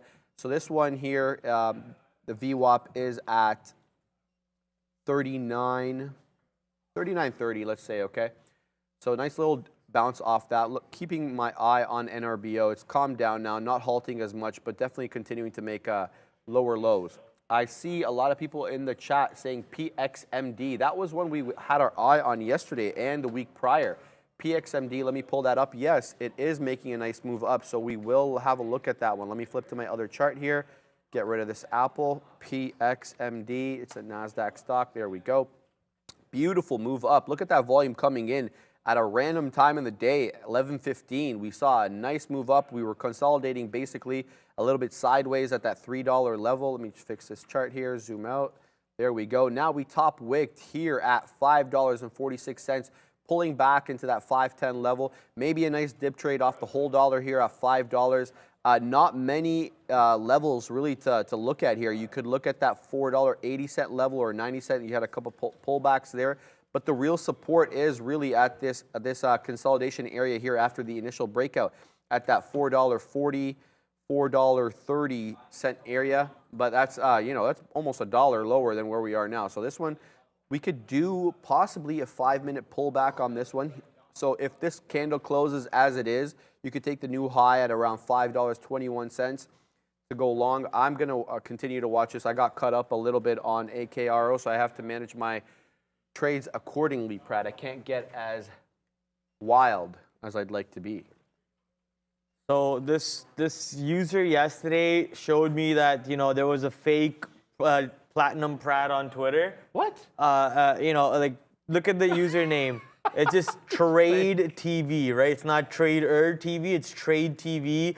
And they're going around trying to scam people and whatnot. That's happened to me. I've gotten several accounts from Sean, and Sean and you that have on Instagram that tried to add me, and I knew it wasn't you because all the pictures were added within 1 or 2 days. Yeah. Right. That's not how it works. Right. Yeah. Sorry to interrupt you. No, you're good. You're good. So, damn it, I lost my train of thought. What was I gonna say?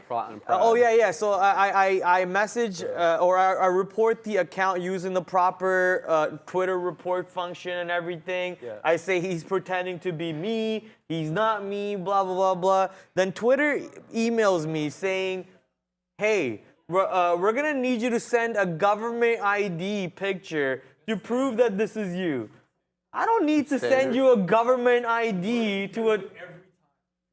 No, I don't need to send you a government ID. You can easily go to the DMs of the scammer and see that he's scamming people. I don't need to send you a government ID that you will keep on file and then delete off the file. What? I'm not sending you my passport, my driver's, and my SIN number. Yes. Are you wild, Twitter? Twitter, figure your stuff out over there, man. I actually emailed them in a very rude way. In my email, I said, no, I'm not sending you my email, my details. Figure it out. Go through the DMs of that scammer. This is why Elon doesn't want to buy you. I put that in the email. This is why Elon doesn't want to buy you.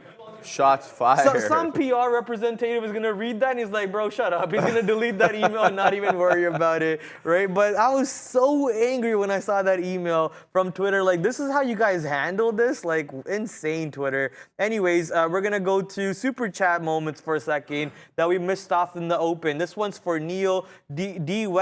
Westermere. With the $5 super chat, Neil, remember before the close, I had you look at CPRX. I sold a large position and now it's going into the Russell 600. 17 years of trading and I'm still face palming myself. Yeah, I can understand that 100%. You know, 2 years of trading and I'm face palming. So 17 years and you're face palming. I can't wait to be doing that in 17 years of my journey too. CPRX? Stock on the daily chart says, look at the stock on the daily chart, says our boy Neil. Let's go check it out. Holy moly. Yeah. Oh, wow. Yeah, look at that chart. That's true. Yeah, look at that chart. I mean, it's okay to pay yourself. And Neil says, you know, pay yourself and hold the rest. That is true. We've been saying this on the show multiple times. But yeah, facepalm moment indeed. But, you know, live and learn. 17 years in the journey and you're still here. So obviously you're doing something right. Yeah, you're still alive. Adam Abu coming in with the $1.99 market down. Keep your eye on AKRO going to infinity, says Adam. So let's send it to our boy Sharif, who's been trading that today. Oh, God, yeah. Well, AKRO is definitely, I'm not the guy to talk to about that because I've been cut up on it quite a bit today. It's been a tricky one, but let's pull it up for Adam. Let's go AKRO. Here we go. Actually, I had good trades on it in the morning, but since I've been on the show, it's been bad. Let's maximize the screen here. So this one was on my scanner. So it was up, I think, like 30% when it caught maybe 50% when it caught my attention.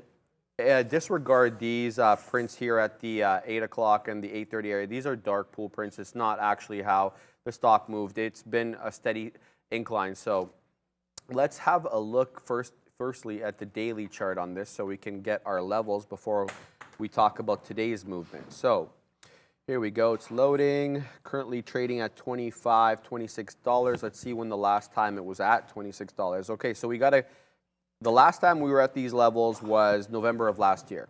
But we do have higher levels. So the highest we've been, let's zoom out here. The highest I see currently is at $41 level. And I don't think it's made anything higher than that previously. And it looks like it started, the IPO was back in June 2019. So highest ever, $41 and change. Most recent levels that are close to what we are now are back to November, like we said. If I had to look, is this an accurate wick here? AKRO, what's the high of day on AKRO? 29.78, so that's not accurate. Okay, oh, actually that's pre-market. So 31.98 was so this is 31.98. So yeah, it's basically right. So yeah, so this is 31.98. That's a pre-market high. Definitely the highest it's been near that level is April 2021, where we topped out at 32.50. The next level of resistance, I would say, would be a little bit before that, at that $36 range. So yeah, we're about, $3 away from that range. If we pick up volume into the afternoon, we could see a test to 36. Definitely, I'm seeing a lot of resistance at that 36, and then again at that 38 level there. Keep your eye on this one. It's definitely not out of play for the rest of the day. Let's have a look now at the 30-minute candle. So let's switch to 30. There we go. Actually, let's go to 15. 15 is a bit better.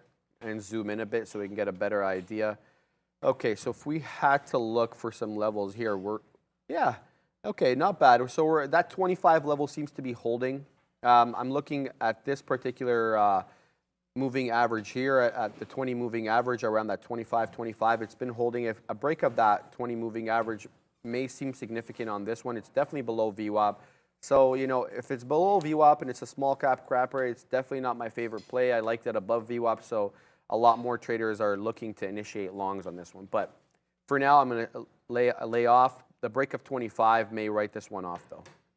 NIO and XPEV still popping up on the scanners to the upside direction because they are absolutely monsters today. 1.47% on NIO. Let me actually go to our Trader TV watch list. Where is it? It's in my email right here. NIO right there. Shares will look for a 5th straight positive session. The stock is now up more than 30% in that period, but is running into major daily resistance. I can't even read. Major daily resistance. Monday, the stock rallied on a BOFA, which is Bank of America price target increased to $30 from $28. So only $8 away from that target now is NIO. Oh, baby, S&P 500 market right back above 4K. Yeah. Who would have guessed, right? Not me. No, I'm the one who's been guessing this all day about this nonsensical 4K up and down move. It goes up by 2 points. It goes down by 2 points. Like, Yeah. 4K has been an absolute, 4K range. it's been an absolute pivot point right now. But I want to show you a new position. I want to thank Brankles for teaching me this ticker because I didn't know that UVIXI had an opposite, and it did. Apparently, it's SVXY because if you want to short UVIXI, you have to pay for the locates on our broker. So instead of having to pay for the locates on our broker to short UVIXI, which triple topped at the charts over here, triple topped at the charts, instead of doing that, I went long SVIXI, which is short VIX basically. Every time VIX goes up, SVIXI should go down, and vice versa. So instead of paying for locates, which is an added fee onto my P&L, I'm just gonna play the inverse of that market, and now instantly in the money, about 7 pennies. Let's see if we can ride it all the way up to VWAP. If UVIXI pulls back all the way down to VWAP over there, capture some points. In the meantime, S&P 500 ETF longs are now 30 cents in the money, and Apple longs are 16 cents in the money. Nothing to, really, nothing to be Tarzan about, nothing to be King Kong about. It's good that we're making money, but we're not where we want to be yet. Yeah, I definitely agree with that. Looking at PXMD here, I initiated a long at that 505 level, took out a little piece there at that 515. My next profit taker is at 523. Currently pulling back into that 5.4. Right, I'm break even currently on the trade, maybe a cent or two out of the money. I've got my stop here at this low here at that $4.89 area. So if it breaks down below this low, it'll be making a new low. So definitely I want no part of it at that point because then it'll be two new lows in a row. VWAP, it's currently holding above VWAP, which is good. It's at that 486 level VWAP is. So we'll watch that. It's not really respecting the whole dollars all that much, breaking below the $5 several times and then making a new recent high. I'll keep my eye on this one. I like it. But what I like even more is this bounce off NRBO off the VWAP here at $40. Let's flip the chart so you guys can follow along. What happened to my chart on here? Why is everything like not working my way today? Hold on. There we go. Okay. NRBO. NRBO. I do like this bounce off VWAP. Now currently holding above the 50 period at that $44.50. If it breaks this $46.86 top here, I'm definitely looking for a new long on this one. Everyone's going to be watching this one, obviously. The longs are coming in. The longs are coming in. The longs are... Okay, maybe not. I'm not going to be, the British are coming guy or whatever. But I want this market to go up. Please send the longs. I've been screaming the longs are coming at 4K for God knows how long now. I don't want to be the boy who's been crying wolf on the show. So please send the market up over here. Apple made me fight for these longs, boy. Absolute battle. I have battle scars all over my body right now. But with those battle scars come some real valuable lessons, and that lesson was never back down, never give up. When you believe in the level like 4K, you just stick to your guts. And the only way you know that the 4K level didn't work is if you saw a big volume candle coming in, flushing past the 4K to the downside. The next level in play was like 3,900 or something, not 3,900, but 3,990. If we break 3,990 and never come back, I think that's the point of no return for that 4K level. But now that the longs are coming in, we're going to add to our position on Apple over here. 21 cents in the money. New average 156.43. S&P 500 longs currently 60 cents in the money. So let's go take out some size on this bad boy after struggling for so long on that position. Even SVIXY.AM will be able to take some size over here for the profit direction, because UVIXY is returning back towards VWAP. I almost said return to sender, but no, the sender would be at open price. We're not returning the stock to sender just yet, but we're at least returning it towards VWAP. Yeah, Jeff Ross says, been burned by Apple too many times, expecting big gains, but never happens. Well, you know what, man? I mean, Apple's a beast. It doesn't typically move all that aggressively, but today, obviously, off the CPI print, it definitely had its move. But hey, you never know. This might be a buying opportunity, especially if you're looking long term and not to actually day trade. That's not financial advice, obviously, but Apple's definitely one of the stocks that I like dollar cost average in on my long term account. That's just my 2 cents on that one. Looking here at the PXMD trade, I'm still in it. I'm a few cents out of the money. I'm long at 505. It's currently trading at 498. Back up to that 5 on the ask. I switched my my stop order to a little bit below to that 486 level, because the volume weighted average price is moving up with the stock. So I like to keep it near that volume weighted average price. Recall that we took a piece out here at 515, and our next profit target is at that 524 level. But if it breaks at 586 level, or 486 level, excuse me, I'll be out of this one with one piece already out. Looking here at NRBO, I'm looking to get long on NRBO for breaks this 47 level. So I've already put my order in for the break of 47. I'm not going to touch it. I'm not going to try to take any VWAP bounces on this one. I want it to continue upward. We'll see if it gets into a halt fest again. I'm also looking for the retest of VWAP, even though I just said I didn't. But I'm looking definitely to see if it tests VWAP and it maintains it, or if it breaks down. We were looking at this one earlier, and we saw that it respected VWAP at this level here around the 1150 period, level 1150 time slot. So I'm keeping an eye on these. These are my two small cappers for the day. I'm leaving AKRO alone for the rest of the day. But what else? I was also trading Oracle today. I had a nice good long and good short off Oracle. Currently trading below VWAP. Let me pull up Oracle so you guys can follow along. It's Roracle. Pratt says Roracle. No, but it's Oracle. It's so Roracle. ORCL. It's a New York stock, right, Brad? Yeah. Yeah. There we go. So Oracle had a nice move today, guys. Let's zoom out so you guys can get the full picture. Here we go. Was it earnings report?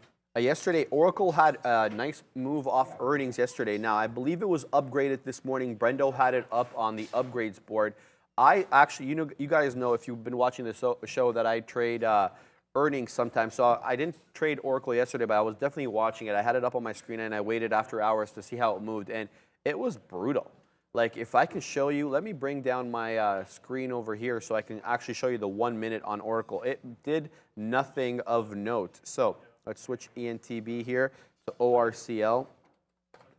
And let's move into the 5 minute candles so I can zoom back and maximize this bad boy. There we go. This is the earnings trade right here, guys. And I'll move to the 1 minute in a second so you can get a better idea of what it did. Where we need to move back. There it is.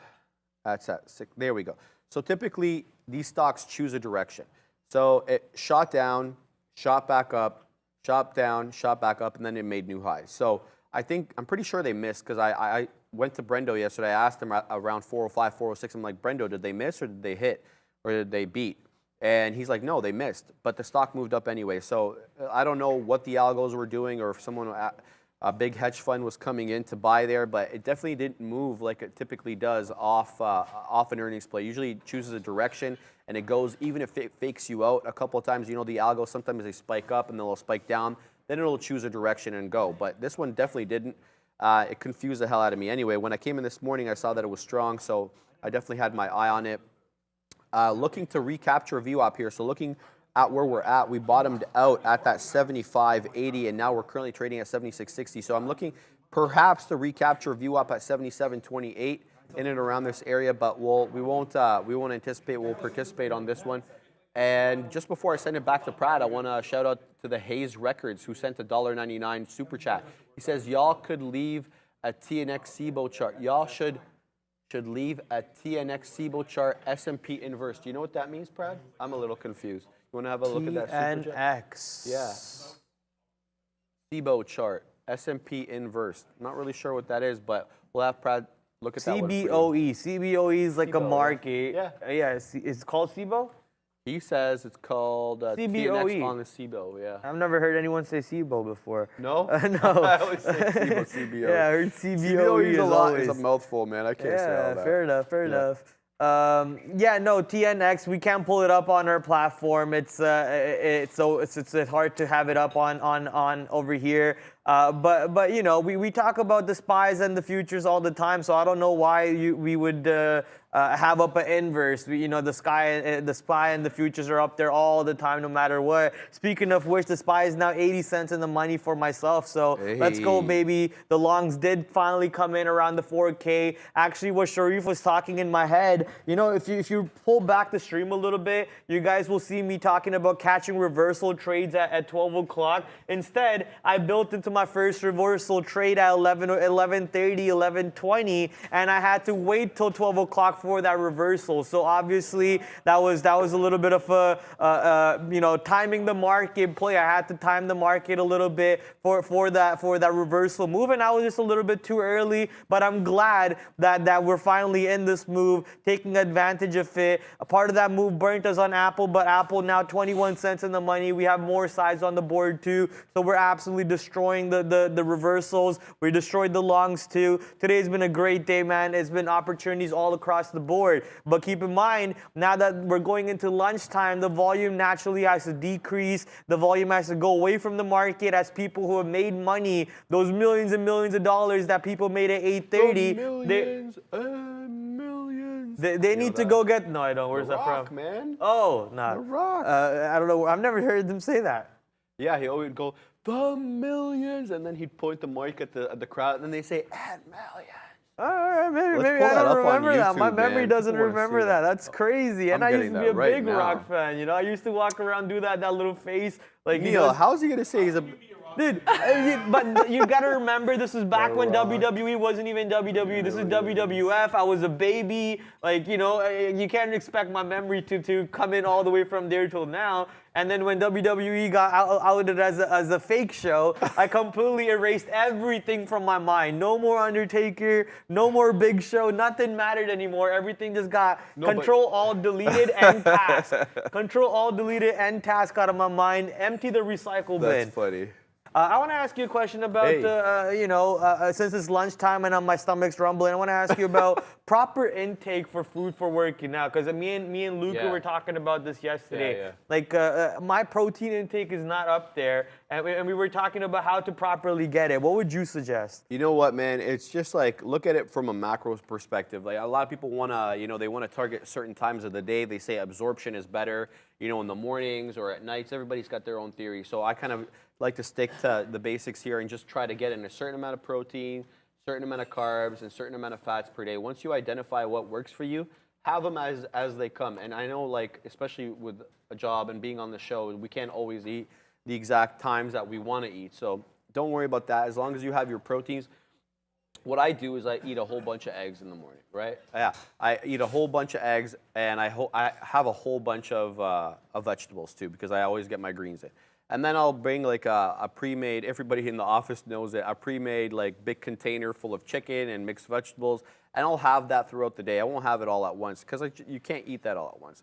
So basically the best idea is to, you know, just get in a source of protein that you like, that you're comfortable with, that your stomach is accepting of, and then get your greens in, because that's as important as the protein. You know that barbecue that we had at my house? Yeah. Could I have that every single day, or is that That's like, red messed meat, up? right? You don't want to eat red meat every day. Well, so I no, would that's definitely steaks say- red meat, but the chicken? Oh, the chicken. I have chicken daily. Yeah, Oh, but God, could I yeah. eat that specific chicken every day? Absolutely. Like that marinated Oh, yeah, chicken? That Yeah, was all right. really good chicken, all right. guys. What was that called? Tandoori, Afghani, my and achari. Yeah, that was ridiculous chicken, guys. Sorry, I hope we're not getting any of our viewers hungry. This guy, Dr. Crusher, says Sharif eats chicken breasts at 3 a.m. Yes, I do. Do you actually? No, I don't. I'm usually sleeping. If I get up, I'll eat some peanut butter. Yeah, okay. I don't know why, but that's kind of. I have peanut butter. That's what I mean. Yeah, I'd love to have some like yogurt at that time, but it's too cold. It'll keep me up.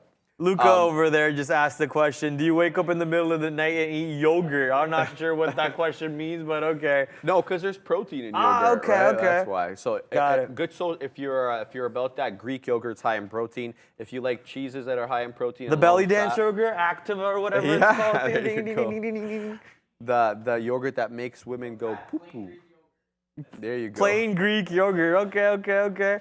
Lots of fun conversations about getting fit. I mean, look at this, ladies and gentlemen. Your boy has like a full sheets ready over here to be filled out. I actually have a sheet filled out yesterday. I'll be honest though, one of these sheets, Sharif, yesterday, I did these 2 sections, and the rest of them I couldn't do it. Yeah, you I gotta couldn't start do somewhere, it. man. My body was in too much pain, way too much pain. I man. overheard Pratt talking to one of the floor managers today. He's like, I'm in a lot of pain, man. So I knew that Pratt had hit the gym, and that's always good news, guys. Whatever you can get your exercise in, get it. I mean, it's only going to prolong your life and increase your longevity, so why not? If you can get in the hours, put in the work, Pratt. All right, I want to show you SVIXI trade, finally taking more profits on that trade, exactly how I planned out. If UVIXI is going to flush from that triple top, then I want to go long SVIXI. So SVIXI giving me about a 29 cents per share trade, taking profits on that. SPY, I punched out of my SPY long because I think we're going to see some barriers around 40.10. So I'm going to actually I'm going to punch out SVIXI here too, take my full basket out, and I'm gonna jump out of Apple here too, take my 20 cent, 30 cent win on Apple. Good win, good comeback. I know I gave back some on Apple there, but we made it all back, whatever I lost on Apple there. And SPY and the SVIXI trade added to my P&L, so still making money for the day and looking for more opportunities. Can't stop, won't stop, MC Hammer style. Just looking at my scanner here, guys, going through some of the small cappers, see what's live. I see Kit here has been halted. It's only done like 161,000 shares of volume, so definitely not interested in that until it picks up more. IFBD done, 3.5 million or 3.25 million shares of volume above VWAP, but it's a $2 stock. Yeah, I mean, it's okay. Kind of reaches my threshold there of $2, but currently pulling back to about VWAP, so I'm not interested in that. Continuing with CMRA, that was one we had our eyes on this morning. It was a nice mover coming off that $2 level of pre-market and topping up at that $3 level. Didn't quite reach $2.98. Currently trading below VWAP, so I'm not really into that. Let's see what else we have here on the scanner. We have AEHR.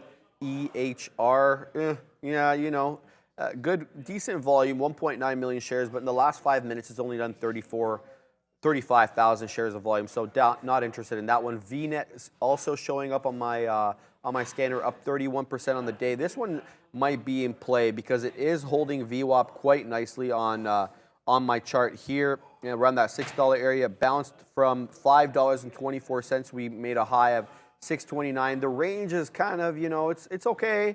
It's not great, but it's about $1 range on the day since it popped up there at that 840 time slot. I'll stay away from that one as well unless I see something different. Moving down more on the scanner, I see here, what do we got here? Fun PHUN doing 3.5 million shares. Yeah, this one's not great either, kind of barcoding sideways. So in terms of small cappers, not much to report on. Let's see this one, CPRX. Yeah, trading below VWAP, having a good amount of shares, 8 million shares done on the day. And then last but not least here, that LABD, $21 stock, done 10.9 million shares. on the day. Not too bad. It's almost, it does at level 11.3 typically. That's the average volume. It's already done 10.9. We haven't even hit 1230 yet. So this one might be an interesting one to keep my eye on. I'll put this one on the side chart here. Looks like we broke out of that $18 range, and we topped out here at $21.24. Currently trading at $20.90. So interesting one. I'll put LABD on the side chart here instead of HYMC. I had HYMC on there earlier, but I'll switch that to LABD. And we'll keep that one on watch for the afternoon break. Trade that I like to call the VWAP hold high of day break. We'll see if that one pans out for this one, Prad. But currently, nothing on my radar. VWAP hold and go. VWAP hold, yeah, it's actually better than VWAP hold high of day break. Yeah, VWAP hold and go. Okay. I remember you said that actually, and I corrected you. Maybe I should go your way. VWAP hold and go, VWAP hold and die. No, I don't know about that. I don't want to call it VWAP hold and die. It's too ominous, man. All right, maybe not die, but VWAP hold and fail. Yeah. All right, go and fail. Someone in the chat said chickens eat Sharif to get their protein. That's a good one. That's a good one. Because as soon as I read that comment, I was like, that's a good question. Where do chickens get their protein from to have protein in their fiber Chicken to give feed? us chicken feed, wheat? They eat worms, seeds. like when you let. Yeah, so chickens, you guys know this. I don't have to tell you, and it's kind of off topic, but I'll get into it anyway. You know, there's like free-range chickens, and there's grain-fed chickens. Depends where they get their food. Right? I had my brain processing. Maybe we should eat their food instead, and then leave chickens alone so they're not getting slaughtered. I'm not eating chicken feed, man. I don't care what kind of gains you get off that. I'm not doing it either. Trust me, I'm not. I love my chicken. I love my steak way too much. Yeah, I agree there. I want to talk about FSLR, which has been popping up on scanners today to the north side. FSLR up 1.17%, even though the market's down. So congratulations for anyone who bought the dip off the 830 number and then was able to capitalize off the opening move on FSLR. You know, the stock is in a little bit of that, what's that realm called? The Inflation Reduction Act realm, where solar stocks and a couple other companies over there in that basket are benefiting directly from that act and whenever that act comes out. I don't know if it's out, it's signed already or not. I need to look up that, but you know, it does benefit them. So I can't speak, my mouth. Congratulations to anyone who was able to win on the trade. Finally, had to take a break there, process some information. Let's go back to a super chat for a second over here. We got a couple super chats that I need to address. Stonk Squeezer coming in with the super chat. Pat McCafe pumping Fubo Sportsbook. Squeeze coming. So yeah, I mean, if the squeeze comes in, we'll gladly take a look at it. But right now, on a day like today, I don't think Fubo has a squeeze coming in anytime soon. I mean, look, the markets are bleeding, right? So most likely Fubo is bleeding too. The squeeze might come in tomorrow. Squeeze might come in 3 years from now or 3 centuries from now. But on a day trading show, I can only talk about it when it's happening in that very same moment. Sadly, this is not the day for that squeeze. But thank you for that super chat. We appreciate the love and the support. Emporium, Afurakan Emporium with the $2 super chat. Do not catch a falling knife, traders. Yes, guys, on a day like today when the market's bleeding, you want to be very careful about catching falling knives and whatnot. I know. Actually, I'll answer this question when I come back from Brandon from the big screen. So let's send it to Brendo. Hey guys, yeah, we'll give you a quick update on what's moving around very quickly. Ton of volume being done today. When you get an overall market move instead of an individual stock move, it typically results in higher relative volume right across the board. Here we go. The entire U.S. landscape consisting of 10,765 individual names today on this board, 8,336 right now. 8,336 are in negative territory. About 1,000 little changed right now.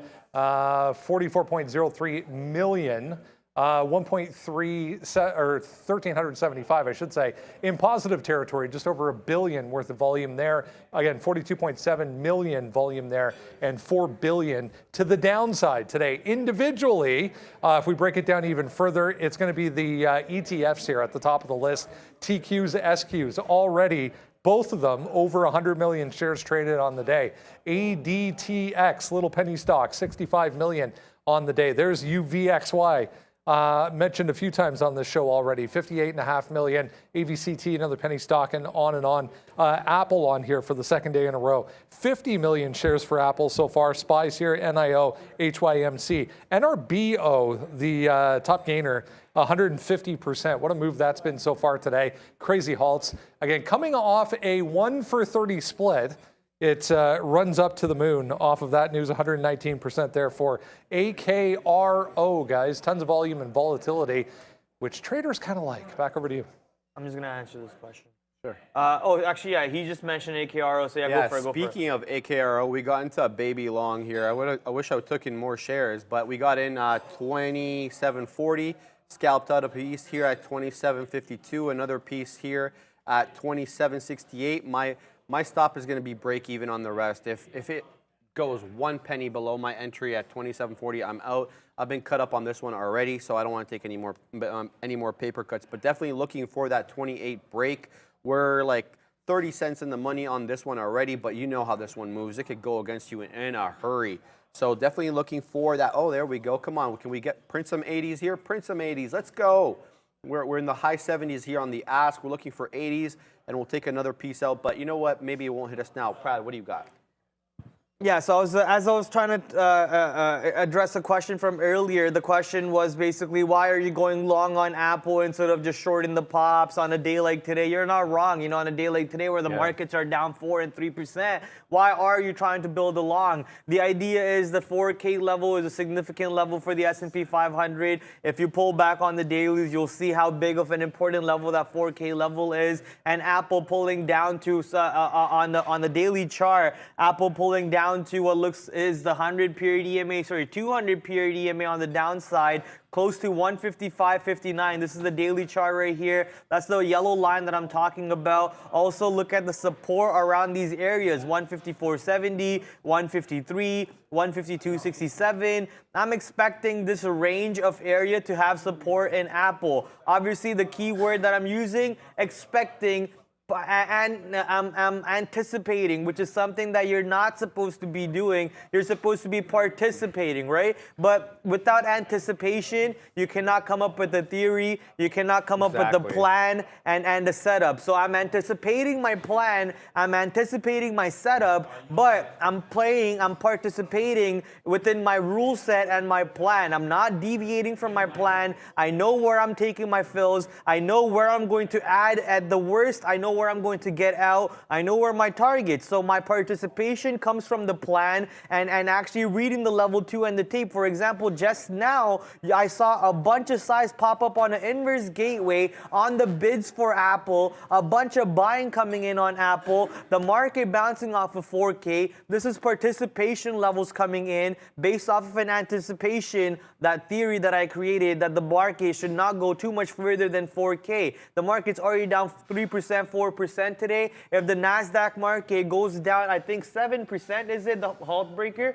If the market goes down to 7% before 340, the whole market halts for about 5 minutes. So I don't think we're going to go do that anywhere close to that. Maybe the market goes down 5% today, but I can't see it going further than that. So based off of that theory, I'm going to anticipate 4K holds, and I'm going to continue trying to participate in an Apple long like I did again. That was like perfectly said. Absolutely. I couldn't agree more with that, with how you put that.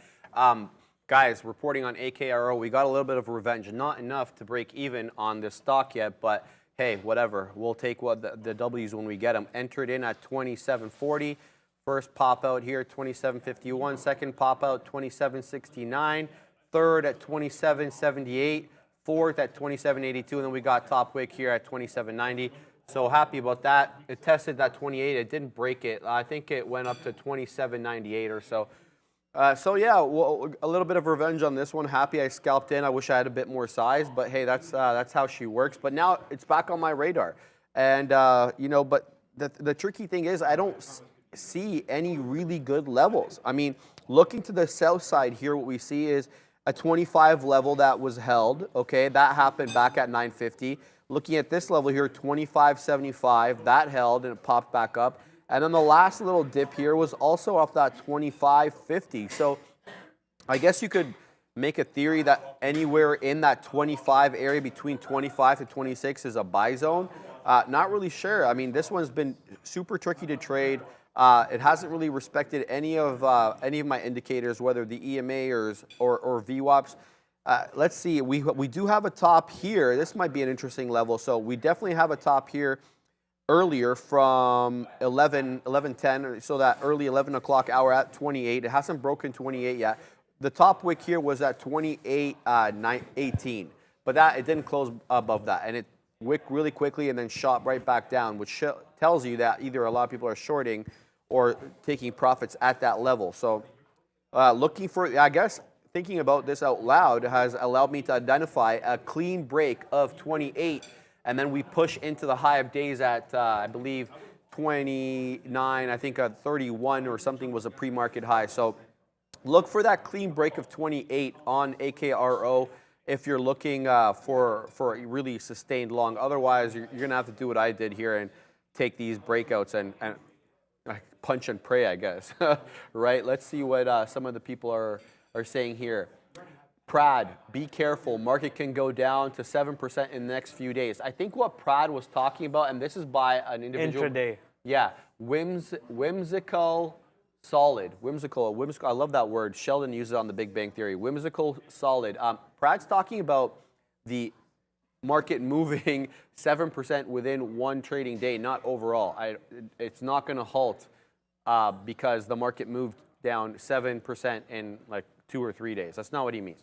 If you guys want to see a video of the market halting, go back to that crash in August of 2008 where the market completely tanked and they had to actually pull the circuit breaker on the entire market. I'll never forget that. I was in England at the time looking back, and we really couldn't believe what was happening. And then George Bush came on TV and he's like, yeah, you know, I'm a capitalist and I'm a whatever, but in times like this, I've got to get involved, otherwise the market's going to tank. And it was like such a volatile time to be around. Do you remember those times? Sorry, I was the real estate crash, the whole housing 2008? 2008. No. My dad was in the market then. Yeah. Obviously, I was too young to know anything. Yeah. So I didn't know what was going on. I didn't know my family was on the brink of poverty just because of the 2008 market. Really, and somehow we made out of that. We made it out of that, and here I am, baby. There you Let's go. go, right? On a trading show, The too. market was, my dad still has stories and flashbacks about waking up one day and his broker calling him and saying, hey, your account's gone. I'm sorry. Your account's completely destroyed. And my dad's like, what do you mean? You know, my dad tells me stories about all this, and I'm just like, wow, that's crazy, dude. That's crazy. And then that's part of the reason why, you know, my dad's like, just stay away from this business, son. This business is wild. This job is wild. You be careful, blah, blah, blah, blah, blah. And part of them, you know, back in the day, it's like you're not gonna make it type of mentality is from their fears, right? Yeah. They're imposing their own fears upon you, and without them, I wouldn't be here. Without them saying, look, you probably won't make it, it probably won't happen, and without half the people sometimes in the chat trolling me too, it motivates me. So thank you, people. Thank you guys for doing that. You know, thank you for each and every single one of you that show up, show love, for trolling, who are constantly here. We appreciate it. For those of you who did not hit the like button or the subscribe button, now those people, I'm coming for you. Hit that like button, hit that subscribe button. We love every single one of you. That 32% of you that are not subscribed, please smash the sub. It helps us with the YouTube algorithm. Also smash that like button. And on our YouTube's homepage, we have a store where you can go buy merchandise from. Sean, I'm still waiting for my white hoodie. Sean. But you know, whenever I get my hoodie, maybe you'll get yours too from the merch store directly. No, you'll probably get yours faster than mine because you're paying, and I'm trying to beg one for free. You know, it actually sucks because Luca and Ian got one before I got one, man. That's all good. Guys, we're really considering an NRBO short here, except the spread is like almost $1 at times. I mean, right now it's 15 cents, but it's tightening up when volume comes in. Otherwise, it's really wide, 10 cents currently. I like this pattern. This is why I'm looking at it. It's a rejection off VWAP. It broke VWAP here decisively, that $40 level, and then you have a flat bottom here at that 36.90 or so. You know, it looks, if it continues to go in the same direction, which is clearly a downtrend here. You don't have to be a rocket scientist to see we're in a downtrend, at least since that 11 o'clock time slot. I'm looking for this short, and let's zoom out so we can see, yeah, we've got a ways to go down. Like, I mean, this could be a really positive short, or it could blow me out, right? We've got a whole bunch of levels we can work with. Halt levels are typically good support and resistance levels to consider. You got the 200 EMA at that $34 level, and then it's like basically the open, which was basically $19, $20 area. So I'm going to go ahead and initiate a baby short on this one, even though, you know, a lot of instincts are telling me to do otherwise. There we go. Do we get the full position? We got the full position. We'll hold on to this one. We're looking at VWAP here, at the break of VWAP as an indication that we're wrong. But we're going to punch and pray on this one, Brad. Yeah, I just added to my Apple long here because I was 40 cents in the money. So instead of covering, this is something that Greg taught me that I've never implemented, so I want to learn to implement it. I want to see what your opinion is about the statement. Anytime you're about to cover, don't cover, add. Huh. Yeah, no, I mean, I couldn't agree with that more, but not in every situation, because not in every situation, yeah. A lot of the big But hitters, if you're partial covering something, instead of partial covering, add, and then start partial covering after. Yeah, I mean, partial cover from your second target. Adding to your winners, I think, honestly, is one of the, for me, hardest thing to do. Yeah, hardest thing to do. You know, you see that money, you see the dollar signs, and you want to take profit. And like, it's not a weird instinct to have. You're trying to secure the bag. I mean, and so it's not a weird thing. But it's at hard, the same man, time, because my risk to reward parameters that I started off the trade with are now like jumbled up because I'm adding and everything. So everything just changes, and now along with that needs to change my mentality and the setup process too, right? So that's what I hate about adding to a winner, but that's what I want to get better at, you know, adding to winners, clipping your losers early, not adding to losers. That's how people get hurt really quickly in this business, unless you know where your line in the sand is. You know where this is the line, I'm not gonna cross it, and that's gonna be the end all be all add for this trade.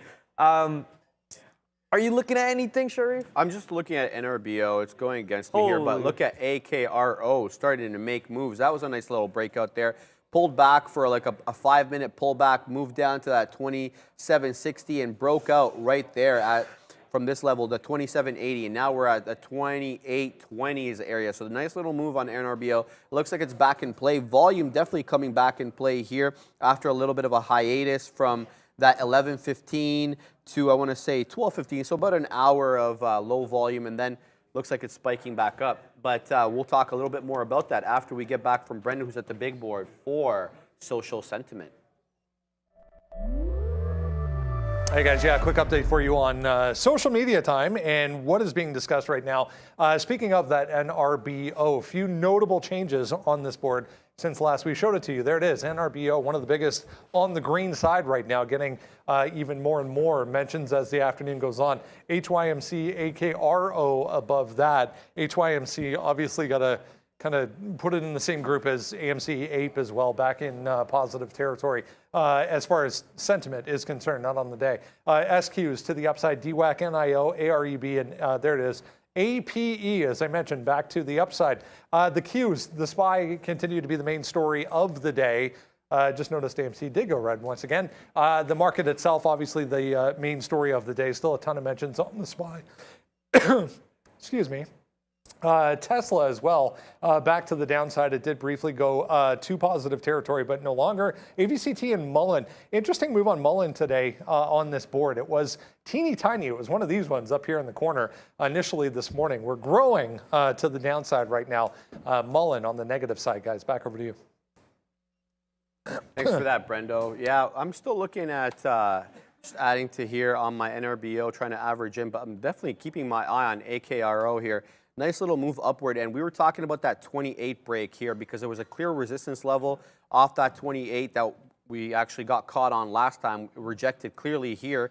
And, you know, it consolidated a little bit below 28 on this period here between 1230 and about 1240. So a nice 20-minute period consolidation. So if this may signal a new uptrend here on AKRO, definitely not going to, you know, chase this one, looking for any dips to get in. But it's tricky where to get in because I've been wrong so many times on this one. It really hasn't respected key levels or key indicators. Definitely looking at this 29, I want to say between 29.50 to 29.75 level, another level of resistance here. So if you're taking that 28 break long and you're looking for a profit-taking area, definitely there you'll encounter some resistance around this area right here. So tread carefully with that.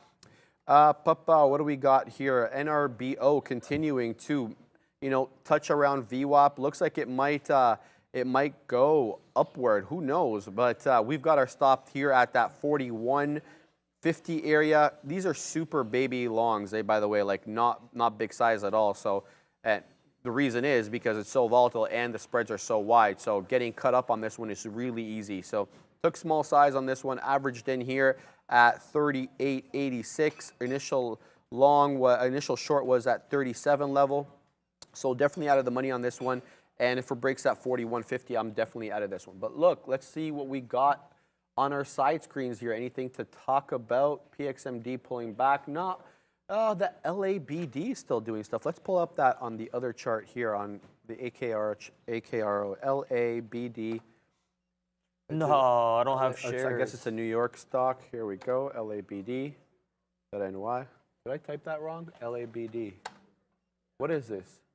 It's LABD.AM. It's an AM stock. Okay, Amex. Come on, Amex market. So annoying. There we go. LABD. Let's pull up. Yeah, excellent chart, guys. A bit of a top here at that 21.25. Currently at 21.15. So you got a nice support level here at that 20.75 area. So super slow stock, you know, not super extended either. It is, you know, up 16% on the day. But, hey, it's been slow and steady. And the levels are very clear on this one. So if you're looking for a dip trade, this is an interesting one right here at that $21 level, currently at 21.17. Then below that, we're looking at that 20.75 or that 20.78 level. High of day is 21.24 on this bad boy. So we're very close to high of days, actually, about 10 cents off.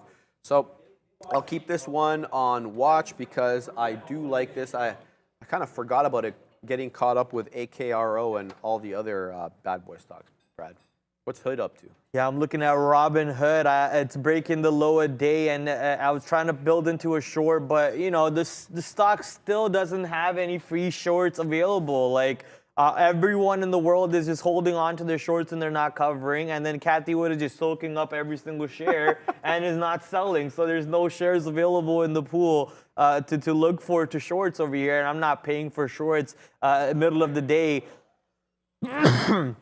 when there's only 15 minutes left for the lunchtime coming to an end. So I'm just gonna leave the stock alone. About LabD. LabD, Sharif, is actually a 3 times inverse leverage ETF for XBI, which is your biotech stock. No wonder. So LabD is down and then LabU is up. So 3 times leverage ETFs for XBI, for those of you who are wondering in the chat what those stocks were. Is this show based in Canada? Yes, sir. We're straight out of Ontario, Canada. Toronto. The best place in the world to live in. No doubt about that in my heart. Actually, no. I want to go live in like Singapore, because then I could trade during the midday, game all night, and sleep in all day. You know what I've always thought? Like, my sister lives in LA, and when I go out there, I find it really challenging to get up at 6:30 a.m. to make the 9:30 bell. Nobody, yeah, I'm not doing that. You don't like get up at 6:30 to trade 9:30. You got to be up before. You got to do your prep. You know, you want to get like a coffee. Anyone trading out of LA, hats off to you guys. Man. Hats off to you guys. Ideally, if I want to be, I'd have to be up at 4:30 every day, and that's not acceptable to me. So the way I see it, if you go west, it's hard. If you go east, it's better. So if I was to go to Egypt, for example, which I am in October, it'll be a lot easier for me to trade from Egypt than it would be for California, because, you know, the market opens here at 9:30, at 6, so like a 3:30 open. That's great. I got my entire morning. I got half my afternoon. Trade a couple of hours, and then the close is at 10:30. Right, the close is right when you go to sleep. So going east is a little bit better for me than going west for trading wise. Anyway, So NRBO looks like we rejected off that VWAP level again. Let's see if it continues. So we're almost break even on this trade here as it continues to come down. Recall our initial short here was at 37, and then we averaged back in at that almost 39, 38, 85.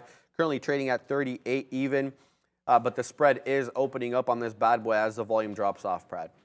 Do you want to move the show to Australia? Please, my house is open. What? Well, I'm down to go to Australia. You know, I love, even though I hate a kangaroo market, I would love to see a kangaroo in real life. like that kangaroo I hate a kangaroo market, but I would love to see a kangaroo in real life. But you would have to ask Sean, Neil, and Brendan that question. It's up to the bosses if they want to move the show to Australia, mate. Shrimp on the barbie. And you know, we'll have some great fun in the outbacks over there. I want to visit Australia too. I want to visit the whole world. But you know my mentality about vacations, opportunity cost. Oh, no question. Opportunity cost. You know, when you're having a job like this, a vacation, and you're just thinking about, oh man, I could have made this, I could have made that. Losing, yeah. Not all the money, because now your vacation went from costing you $1,000, let's say, to another $1,000. Oh, I see what you mean. Because you could have made $1,000, or you could have even lost $1,000. But that opportunity cost is like, oh man, it stops me from taking vacation times a lot. But you know, maybe that's something to get used to and it's the FOMO part of it, honestly. It's the FOMO part of it. Hood is still continuing to the downside. S&P 500 still near 4K. NASDAQ near the lower days, but not true lower days. True lower days 12,255, and we're at 12,300 right now on the NASDAQ. But Robinhood still continuing to go down. Looks like that short would have paid me off if I took it, but I'm not going to pay for shorts this time of the day. Couple of stocks that are popping up to the north side is actually HDFC. I think that's the bank name, HDB. Yeah, HDFC Bank. It's a Indian bank, sorry. HDB on New York. It's on New York. So every time the CPI numbers come out, there's usually some big moves in banks. So HDFC over here, Indian bank, however, moving to the north side with a relative volume of 1.44. Let's go see if some of our banks are doing the same, such as Goldman Sachs. Sorry, Goldman Sachs. Goldman Sachs actually really sucking today, sadly. Going still to the downside. 3,000. Super weird. Banks are supposed to profit off higher rates. Right. The 10-year yield just flew up immediately, I think by like 6 basis points or 8 basis points right off that number that we got at 8:30. And they haven't been doing well. The rates keep rising, and the banks are not kind of profiting from that. So a lot of stuff here. What does that mean? So the interest rates are supposed to go up, and banks make money on higher interest rates. Yeah, I know that, but like, what does it mean when they're not doing that? I don't know. And like the other question that we had in the chat, well, why isn't gold a good inflationary hedge? Yeah. Like it's supposed to be. So a lot of stuff that traditionally you expect to happen isn't really happening, and it's kind of giving you the idea that we have a novel market, and we really kind of need to rethink a lot of this stuff. Or maybe it's early. I mean, gold has held up. I'm not saying it's tanked or anything, but it's not where it was, say, in 2009, 2010, when we had the financial crisis, or whatever they call it, the Great Recession. Gold shot up. And I remember my dad buying gold at that time, and he made he was able to kind of supplement his income from some of the losses that he had on the stocks through gold. It's just not happening this time around, Brad. Yeah, you know what's another? Sorry, I just put a little piece of banana bread in my mouth, so maybe continue for a second? Yeah, absolutely. So I'm still in the NRBO trade. I'm leaving that to work. It's a baby short there, so it's not affecting us too much, but we definitely want to participate in that one. We talked about Oracle. Oracle reclaiming VWAP, and it is. Let's pull up Oracle here on the chart. We'll leave AKRO for a second. ORCL is a New York stock. I know that. Okay, 1 second here. ORCL. I need like a watch list so that I can click to these. I'm going to do that. I'm going to put a watch list. Yeah, you don't need that big here. of a level 2. You can have like a chord board here, and then just like make a show code board or whatever. I think you're right. Yeah. So we bottomed out here on Oracle at that 75, 80-ish level. Yeah, that was a low. No, I want to say that's a low of day, but now we just touched off. Literally, we can't top wicked here off VWAP at that 77.20 25 area. Now we're pulling sideways a little bit. Let's watch what Oracle does. Are we going to reclaim VWAP and continue to make a trend up? We have, if we move up for whatever reason, we have quite a bit to go because we're at 77, low 77s now, and the high of days mid 79s. So quite a bit move up. We'll see if it can reclaim and hold above VWAP. It'll definitely get us interested. But otherwise, not looking at much. Small cap world is you know, a little bit dry at the moment. But hey, we have a super chat coming from Michel Hébert, and I know how to say that because it's Michael, obviously, but in French it says Michel. Michel Hébert with a $5 super chat. Prad, just sold my GME calls before close yesterday. Bought them back this morning, plus 15% each trade. I don't know what that is. 1V, is that 4? IV. IV. Implied volatility. Okay, implied volatility, not too much by GME standards. Strong support. Woo! Yeah, he hit us with the Ric Flair, woo, baby. Let's go, Michelle. Yeah, Michelle, he's the guy in the chat who's always talking about GME and actually smoking GME trades. Hey. So congratulations yet again. I think a couple of days ago, last Friday, he said he was up like 50% or something on his GME calls. So he's been smoking GME for a while now. Look at GME right now, actually at the 100 period EMA. Honestly, that looks like a good spot to short the stock if you ask me. But I'm going to stay away from it. I punched into a brand new short position, which is Twitter. Twitter popped back to pre-market highs, giving it that risk of high a day to 41.92. I'm going to punch in short and see where this one goes. Already in the money, 3 pennies right now on Twitter. But coming back to the whole inflation topic, something that you didn't bring up is Walmart and Costco. Yeah. They're supposed to be a good hedge for inflation too, and they didn't work out that way either. No. They kept going down and they kept moving along with the market. I thought today, you know, maybe Walmart would actually be up on the day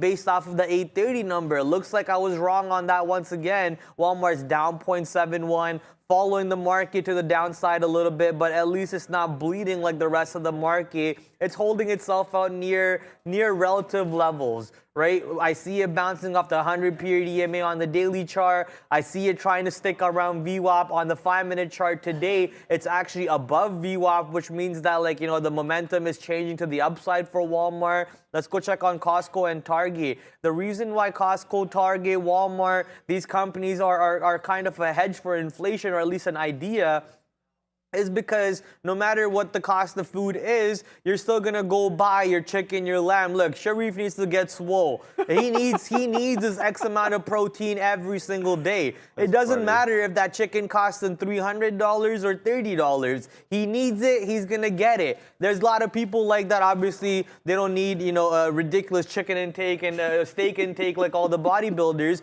but people still need food. So everyone who needs food will be going to Costco, Walmart, where the prices usually are cheaper than anywhere else. That's why these companies are thought as a hedge for inflation. Yeah, no, I gotta agree with everything Prad just said. And one of the guests we used to have on the show before I even worked at this place, I used to watch him at home. His name was a stock father.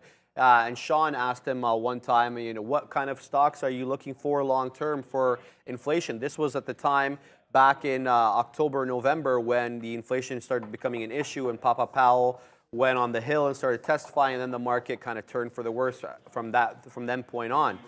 And he said, these were the 3, and I got into all 3. He said Walmart, Costco, and Albertsons, and I made money on all 3 of my long-term account because of the stock father, so shout out to the stock father.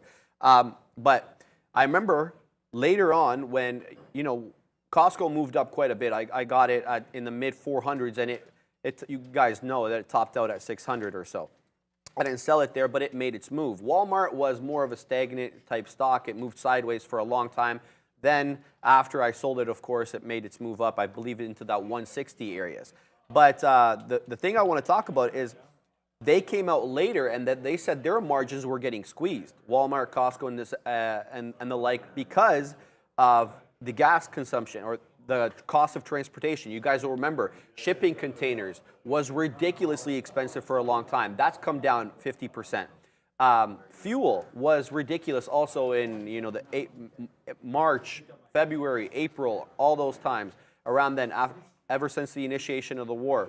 So that squeezed their margins. And then, you know, other inflationary input costs. So their suppliers were raising the prices on them. And then Walmart had they had an issue with too much inventory, so people weren't buying. So it was a whole slew of things that ended up hurting Walmart and Costco and the like. But I think a lot of those are going to subside now. Fuel's down a lot. Shipping container. I read an article yesterday about shipping container costs. Shipping container costs is well down off the highs. I think 50% off the highs. So yeah, a bit of an interesting one on that one. We'll see what it does. And I got out of my NRBO trade because it shot up to the moon, and I literally mean the moon. It had been holding below this VWAP line here for a bit, and then we had our out at that 41.50, so a baby loss on that one. Now currently into that 44 level. So anyone watching NRBO, it's back in play now because it's above VWAP, and it just showed a whole bunch of volume coming in. Highest volume candle I see here since that, since the early, around 11, so since an hour, basically. Highest volume candle since an hour. So this one might be back in play. I'm definitely not going to take a short on this one again unless it's below VWAP. We're looking for a long, maybe even above this peak right here at that 46.80-ish level, Brad. I just want to quickly address our Discord server. I want to give a shout out to our moderator, Blind Jedi, in Discord. He helped me out a lot yesterday with banning a lot of the raids that we had. We had a lot of scammers joining our Discord servers. So guys, watch out for messages, watch out for DMs that you're getting from people in our Discord server at the moment. Blind Jedi and I spent like a whole hour last night just banning and kicking every single person that joined. There was like about 100 accounts or so. So if you have any messages saying, oh, you just got selected for a crypto giveaway, or how's your trading going? We have a new class or whatever. Please don't fall for any of those scams. It is not related to us. We just got raided by scammers on Discord last night, and honestly, if it wasn't for Blind Jedi, I would have probably spent like 2-3 hours banning every single person myself. It was crazy. It took an hour with 2 people. So shout out to Blind Jedi. Go join our Discord server. Go hang out with our other moderators and other viewers in there who are constantly sharing ideas, trade levels, charts, their theses on, or their thesis, I think is how it's said, right? Thesis, I don't know what the plural of thesis is. Their thesis, I'm just gonna stick with it. I'm gonna stick with it. Right? So go follow them, go check them out, go and help us with that server.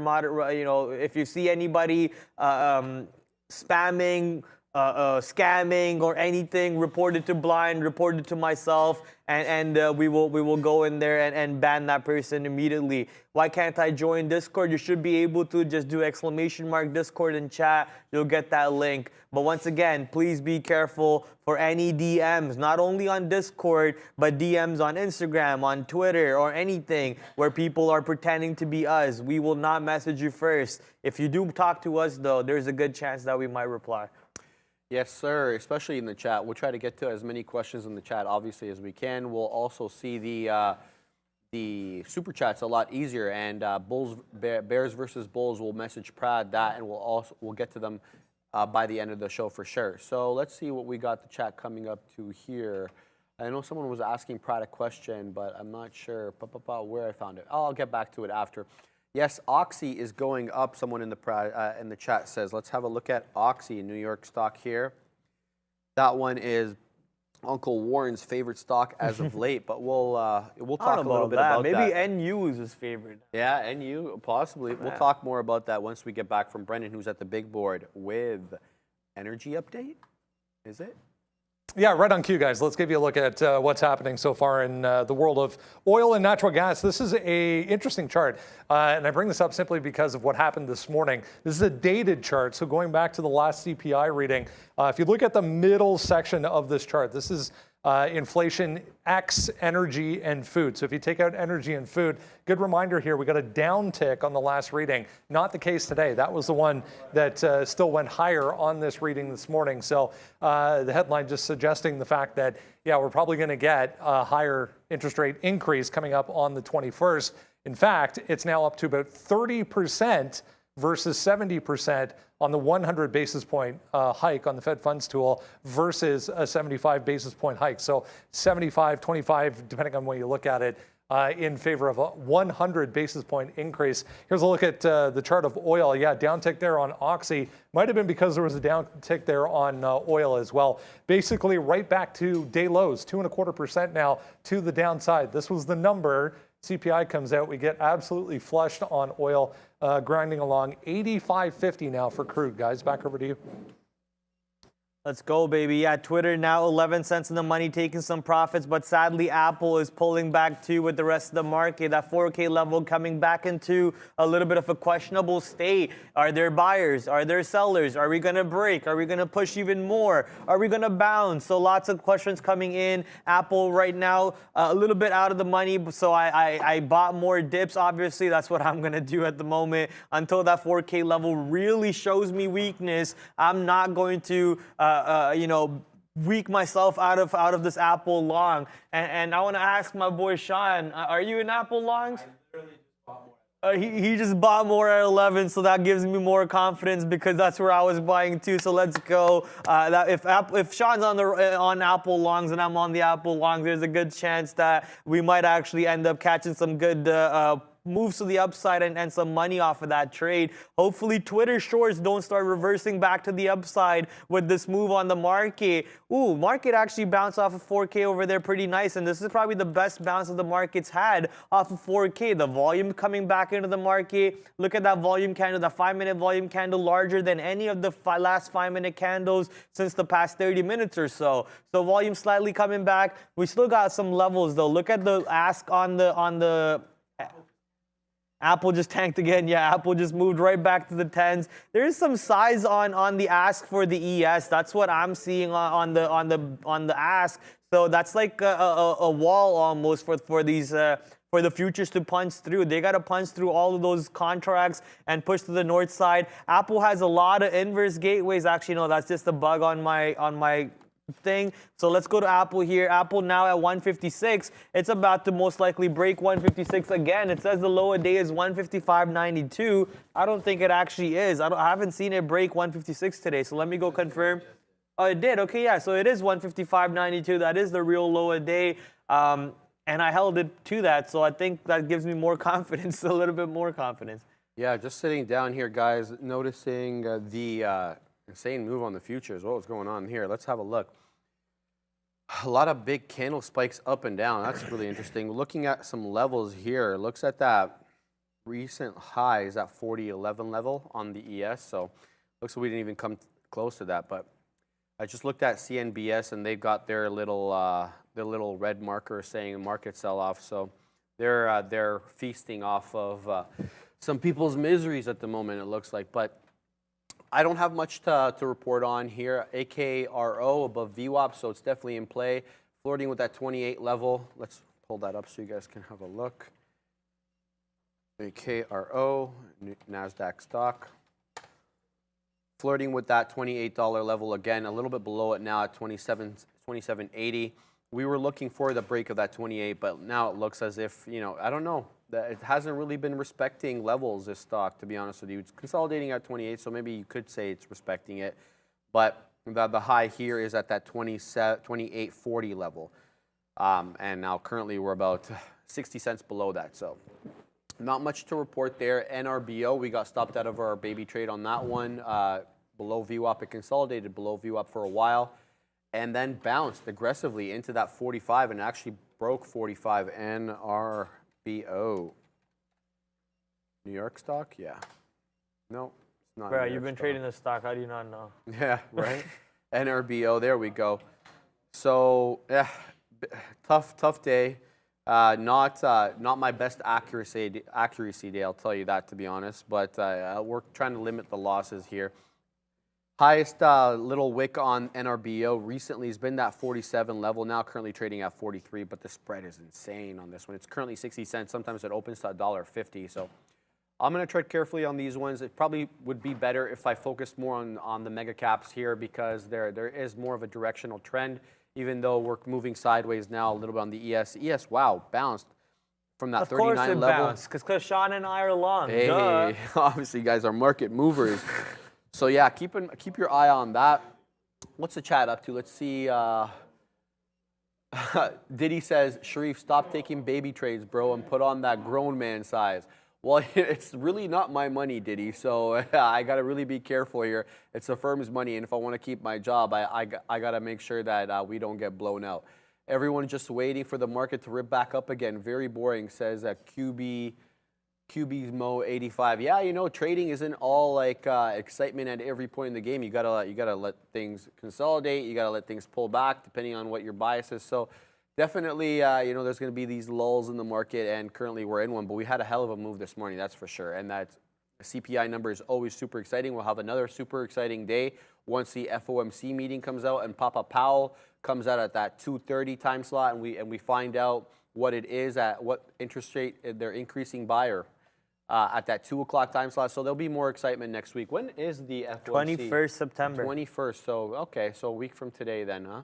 All right. Excellent. So I'll send it back to you. You're looking at Tesla, huh? Someone in chat said, Pratt, could you look at Tesla, why it's moving like that? I'm not sure what like that is exactly, but, you know, it's following the market for the most part. Tesla has a pretty, sometimes, not all the time, but has a pretty close relationship with the market moves in general. So the market bounces, Tesla bounces. Market dies, Tesla dies. So I think that's what you're asking me as to why it's moving like that. Besides that, honestly, I didn't understand the question. I'm not trying to be condescending or sarcastic or anything. It's just following the market. For the stock to maybe move back to the north side, if you're long, then it was closer to the bottoms over here. I'm not gonna punch a long over here in the middle and diddle in the middle, right? That's one of the most common said phrases on the show here. Don't be diddling in the middling, and you know, look for the proper areas where you can go long and short at. Currently, Apple was in the money about 15 to 20 pennies, but instantly out of the money to 15 to 20 pennies is me on Apple. So this stock has been moving quite a bit for us and against us. But I just want to keep on repeating that as long as the stock doesn't or the market doesn't break 4K, Apple is still going to be something that I'm going to keep on trading. I'll incur some losses. I'll get back in at a different price point. I'll keep refreshing my trade again and again until that stock breaks. Looks like Brendo has something in store for us, so let's send it to Big B. No surprise on this whatsoever, but officially, guys, the Twitter shareholders have approved the $44 billion takeover from Elon on Twitter, so that just came out. Go to Twitter. Let's have a look at Twitter here, guys. TWTR. It's a New York stock. There we go. See what kind of movement we got. No, not reacting to it just yet. I guess that was kind of an expected thing, Prad, because, yeah, up 0.63% on the day. I guess that's better than any other tech stock. Like looking at my my watch list here, I see Microsoft down 4%, Meta down 7.5%, Apple down 4.5%, Amazon down 5.25%. So yeah, you know, Twitter being up 0.7% is not necessarily a bad thing, but we'll have to see, wait and see. What's the next move? I think that he rejected Elon's request to delay the trial, right? So the trial is going to go ahead in Delaware, I believe, in October, is it, Sean? The trial for Twitter? Yeah. Of 17th of this month? Mid-October. Yeah, that makes sense to me. So yeah, guys, that trial is going to go ahead. I really want to see if that trial is going to get to trial or not, or there's going to be some sort of settlement prior to that, because everybody's been positing that Elon's been doing this to get a better price, and we really haven't seen much in the way of negotiation or Twitter responding in any way with respect to the price. It's kind of been more like, no, we're going to enforce the agreement for the agreed upon price. So super interesting to see what it's going to go down. I personally, and this is just my personal opinion, but I would not mind seeing Elon take over this company and kind of liberalize Twitter a little bit. Whatever your political leanings are or your social leanings, it's nice to have a little bit of free speech on there, eh, Brad? I mean, you don't want to know about my free speech topic, so I'm just going to move away from that. Twitter, baby, Twitter. As soon as Brando announced that news, I jumped out of my shorts. So thank you, Brando, for saving me some money, because I would have burnt about 5 cents or so out of per share on this trade. So, you know, look, when Brando comes in, gives you the catalyst for why the stock might start having a reversal on the shorts, you find exit stage left. You jump out of that trade and you worry about it later. You jog it in your notes if it was a frustration jump out as to that it was working and you still jumped out or whatever. Just log it in your notes. But when the stock is coming out with the catalyst against you, you jump out. Obviously, what Sharif was talking about is the court catalyst. Now, it doesn't matter if Twitter's CEO and executives all said yes. At the end of the day, the court needs to now enforce it upon Elon Musk, or Elon Musk is just completely going to try and evade the buyout over here and run away from that deal. So that's the catalyst that I'm waiting for. Today, up 0.9, man. The stock has been pretty clean off that $40 level for a while now. $40 when the news was announced. When the news was in trouble, it dropped 40. That was a clean break. And now back to 40 or around 40. So just watching these trades every day for Twitter around these levels. Talking about the whole freedom of speech and stuff, though, I want to go right into Rumble, CFVI. Ooh. I saw a clip today on Twitter from Joe Rogan, Eddie Bravo, who's a 10th Planet Jiu-Jitsu instructor, and also Brandon Schwab. I don't know if you know who Brandon Schwab is. No. He's an ex-MMA fighter and a podcaster. So they three were on Joe Rogan's podcast. I don't know which episode this was, but they were talking about Rumble doing big things. Rumble's apparently doing big things. They're getting a lot of creators coming in on there. And something that Joe Rogan and Brandon Schwab said was actually not wrong. They're like, look, at the end of the day, it's just a website. Like MySpace was a website. Facebook's a website. It's just an app. It's just a website. Yeah. All it is a click away from whatever you want to do. Let it be that you want to do it on Twitter. If you want to do it on Discord, if you want to do it on Rumble, all it takes is adaptation from one big media personality, and then that app, that website, that company will start getting traction very soon. So if that's the case, CFVI, which is supposed to be the SPAC for Rumble, the idea to buy it near 10 and then just wait for the dream, still coming true. So congratulations to anyone who's long CFVI around 10. Here's the trick, though, with some of these new social media platforms that are coming out. Even if they create their own app and they have their own rules and stuff like that, Apple and Google, like the biggest two with their stores, will remove the app for download. So if they don't like how it's being run, they'll be like, well, okay, we're not going to delete the app off our users' phones because we can't do that, but no one else can download it. You can still download it. You can still download apps without the App Store. No, oh yeah. You can still need to have a jailbroken phone? No. You can still download apps without the App Store. You don't need a jailbroken phone. So whoever wants to do it can still do it. Apple and Google obviously will control how many people will have it because most people do it through the App Store. Right. So that's going to be millions and millions and millions of downloads of Rumble or DWAC or whoever it is who are not gonna get. But just the idea that CFVI might catch traction is fun to talk about. Absolutely, yeah. And this is a SPAC, right? Yeah. Yeah. So clearly, obviously, trading above the $10 $10 base there for the SPAC. So you're in the money. I don't have much to report on, guys. AKRO kind of pulling back. Let's pull that up over here so you guys can follow along. AKRO, NASDAQ stock. There we go. Pulling back a little bit. It looks like it did a bit of a double top there on. Why is it doing that? AKRO. There we go. Pulling back to VWAP here. Broke VWAP. Punched up, broke that 28 level. We talked about that 28 level as being an important area for a break. It broke it, but no sustained movement upward. It double topped here at that 28.40 and then back down here at that 28.15. And it looks like it's making a move back to VWAP.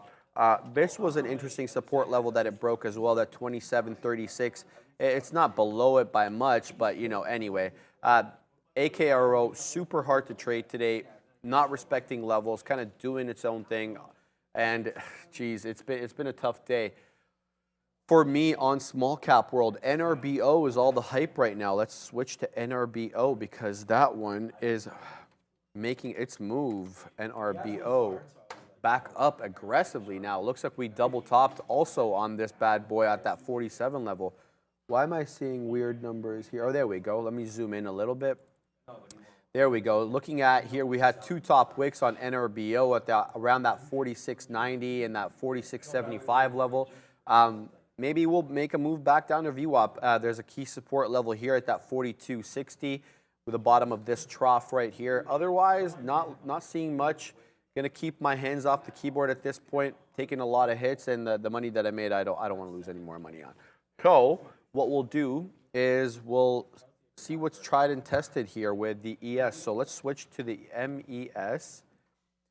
And Apple 30 cents in the money. I'm sorry. I just noticed the Apple's finally moving to the profit direction. Not sure if Sean's enjoying his longs, but I sure am, baby. We have a good amount of size. You guys want to zoom in on those ads? Each little triangle's got at least 2 or 3 ads on there. So 30 cents in the money on Apple. We're about to make everything that we lost on Apple and some, and we're taking straight to the bank. Ha ha ha ha ha! Let's go, baby. I've been screaming the longs for how long now, Sharif? A while, man. Since 11:13. I counted, or not counted. I looked at the time. Since 11:13 Eastern Standard. 13 minutes into the show, I've been screaming longs, longs, longs. Finally, we're getting the long direction in this market. Let's see the S&P 500 push up a little bit more. I'm being a little greedy. I don't want to take out any size just yet. I want more money. Come on, Apple. Keep on pushing the upside. Yeah, looking at the ES chart here, it's just, guys, come on. We're making higher lows definitely here. Look at this trough right here at that 39.97. Then the trough after that, we have at 4,000. The one after that's at 404 and higher highs as well. So it looks like there is a bit of a trend change. You can also see some of the major indicators starting to curl just a bit. You know, they're not as aggressively pointing down. So we may have a trend change here, and especially going into that 2 o'clock, 1:30 time slot where the volume starts picking up again, the end of lunchtime. This may very well be the change of a trend, or it could just be a momentary pop that needs to be shorted. So I have no idea. Futures are super tricky today. I know Sean and Pratt are long Apple, and I wish them all the best. I'm going to keep my hands off the keyboard for now. I'm definitely looking for that retake of the 200 EMA, perhaps on the 1-minute chart on the ES for any possible longs. Otherwise, looking for a break below that 4,000. But it's held 4,000 quite nicely, even though, you know, it's broke it technically, but it's only been by like 5 points at the max here. I think the lowest we have here is at 39.95.50 level. So yeah, definitely 4,000 is a key support level, I would have to say, on the ES spread. Yeah, and you kind of knew that going in. You even said 4,000 was going to be a super important level. I mean, it has to be, man. I can't see this market going further down today, and if it does, then it went further down. I just want to mention someone said something here in the chat. His name is Natural News, and he's written it a couple of times, but I'm not sure if this is accurate because I actually tried to Google it and I wasn't able to find it. He says United States Commerce Department said reach contract with Google to produce microchips, U.S. semiconductor production and research worth $54 billion. I'm not sure if that's accurate because I think in the first one you wrote $24 billion. Now you wrote $54 billion. Designing 40 different chips, said in statement. If Natural News, if you could post the link that you got that from, because I wasn't able to find it, and so we're not really gonna adopt that statement at the moment. But we'll talk more about that when we get back from Brendan, who's up at the big board for Sector Watch. Yeah, have a look at SKYT on that story. It made the move. Apparently, they're going to manufacture those chips through that SKYT. So it did make a move off of that. Here we go. This is the NASDAQ, still beyond 4%. The good news, though, we are off the lows. So 4.22, 4.25 was the lows.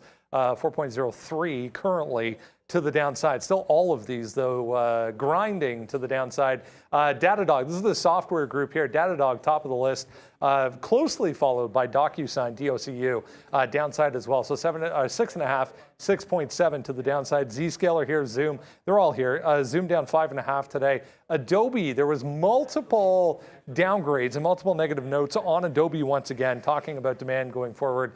and some pricing issues. So 4.8%. CrowdStrike, Team, to name a few. Down here, these are the semiconductors. AMD has taken over the lead. It was NVIDIA for most of the day, but AMD now 7.5% versus 7.3% there for NVIDIA. NXPI, Micron's here, ASML. I mean, all of them are here. Healthcare stocks I mentioned earlier, simply in the sense that yesterday we saw relative weakness in the healthcare group. Today, they are among the leaders once again to the downside, led by Moderna there, 5.5%. Biogen, AstraZeneca. That's Meta, if you're wondering, over there in the communications group, 7.4. 7.4 still for Meta to the downside. There's one here, one lonely stock in positive territory for the NASDAQ 100 right now. As I mentioned, 4.04% downside. Guys, back to you. Thanks for that, Brendo. Looking at the ES here, starting to make a newer low a little bit, but if we were to draw a trend line, like we're still up in the game. Let's have a look. If we were to draw a trend line, yeah, it's, yeah, you know. No, sir, I'm laughing at the comment in chat, sir. Okay, yeah, no.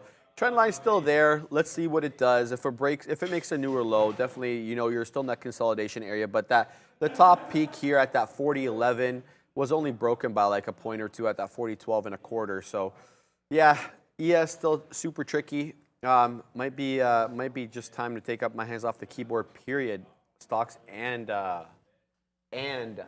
futures. Prad, what do you got? So I asked Crystal Ball, which is a function in the chat from Nightbot. I created it for all users to make it, and then users just abused it. Okay. So I turned it to just moderators can use it. So I used it in the chat. Nightbot the first time said, "Ask me later." Okay. Right? That's why I said, "Nightbot, I hate you." Okay. And then I asked him, I asked Nightbot like maybe 30 seconds later, and the answer to the question, "Will the market close 4K or less?"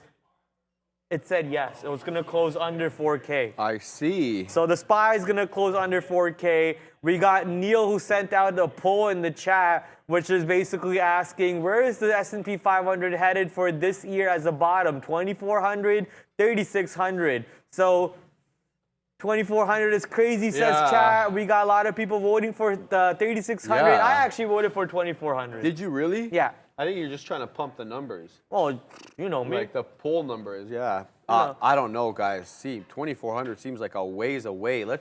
When's the last time we were at 2,400? Let's have a look here. So this is the, okay, so I can't use this chart because this is the December contract, but what we can do is we can go to TradingView and use the IXIC. Have you guys been on this one before? You pay for TradingView? No, but that's the beautiful thing. No, you don't need to. So IXIC is free. It's not real data. It is real data. What are you talking about? Come It's on now. not IXIC. real data. Here we go. Give it a second. Let's load this bad boy up. Let's go to the daily. Are we in the 1 day? Yeah, there we go. So let's zoom back out here, guys. When's the last time? Oh, this is okay. You do it because this is NASDAQ. My bad. How do I pull it up? No, don't pull up IXIC? No, pull up the ES. All right, ES. Yeah, because we were talking about 2,400. That's an ES level, right?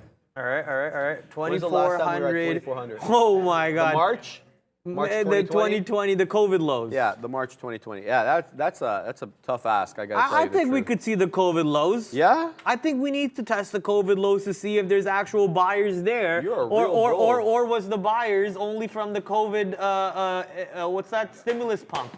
Right?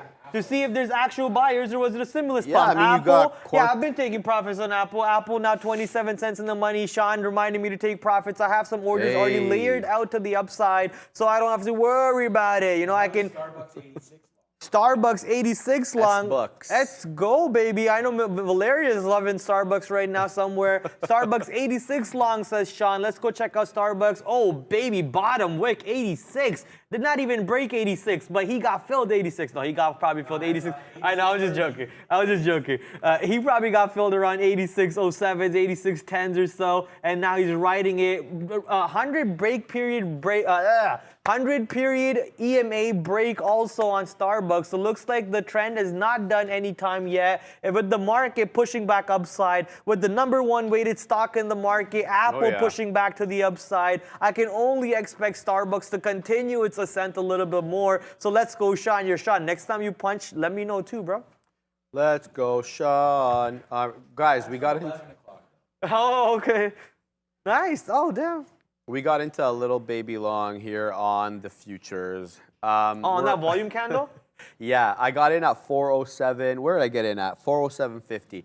So we're a few points in the money now. I was going to take profit at that 412 level. It rejected quite aggressively, but I couldn't get out in time. Now we're trading at 410.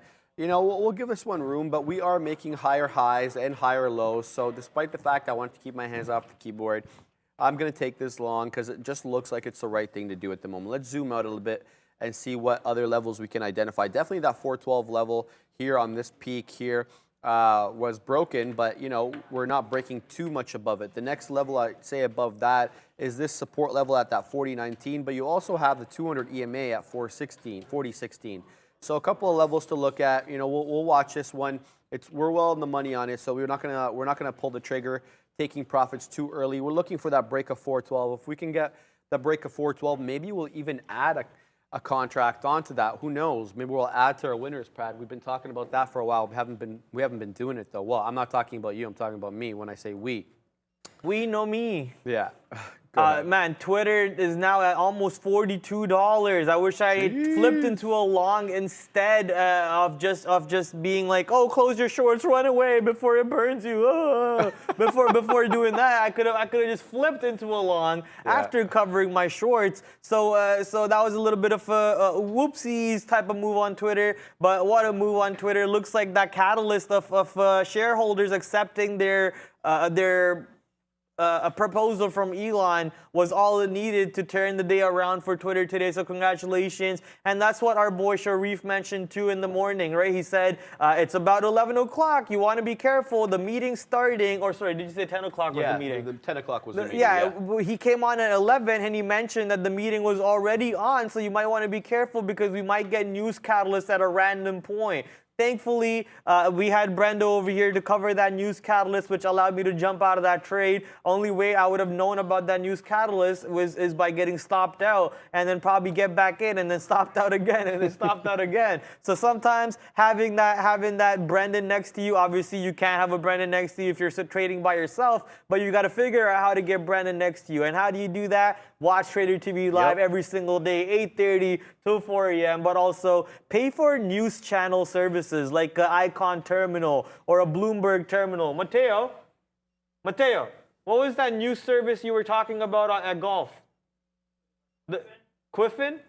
Koifin. So there's a service called Koifin apparently that a trainee on the floor uses. If you guys want to learn more about news services, this is what I do. I have TweetDeck and I follow a couple people such as Brandon and a couple other people that post news articles on Twitter, and then I just have my TweetDeck laid out that posts all the news on them. So that's something that you can do too. That's a free route, but obviously Twitter is the slow route. You want to have something that gives you news articles faster than anybody else, and for that, Bloomberg Terminal, Icon Terminal, and any other paid terminal will get you that.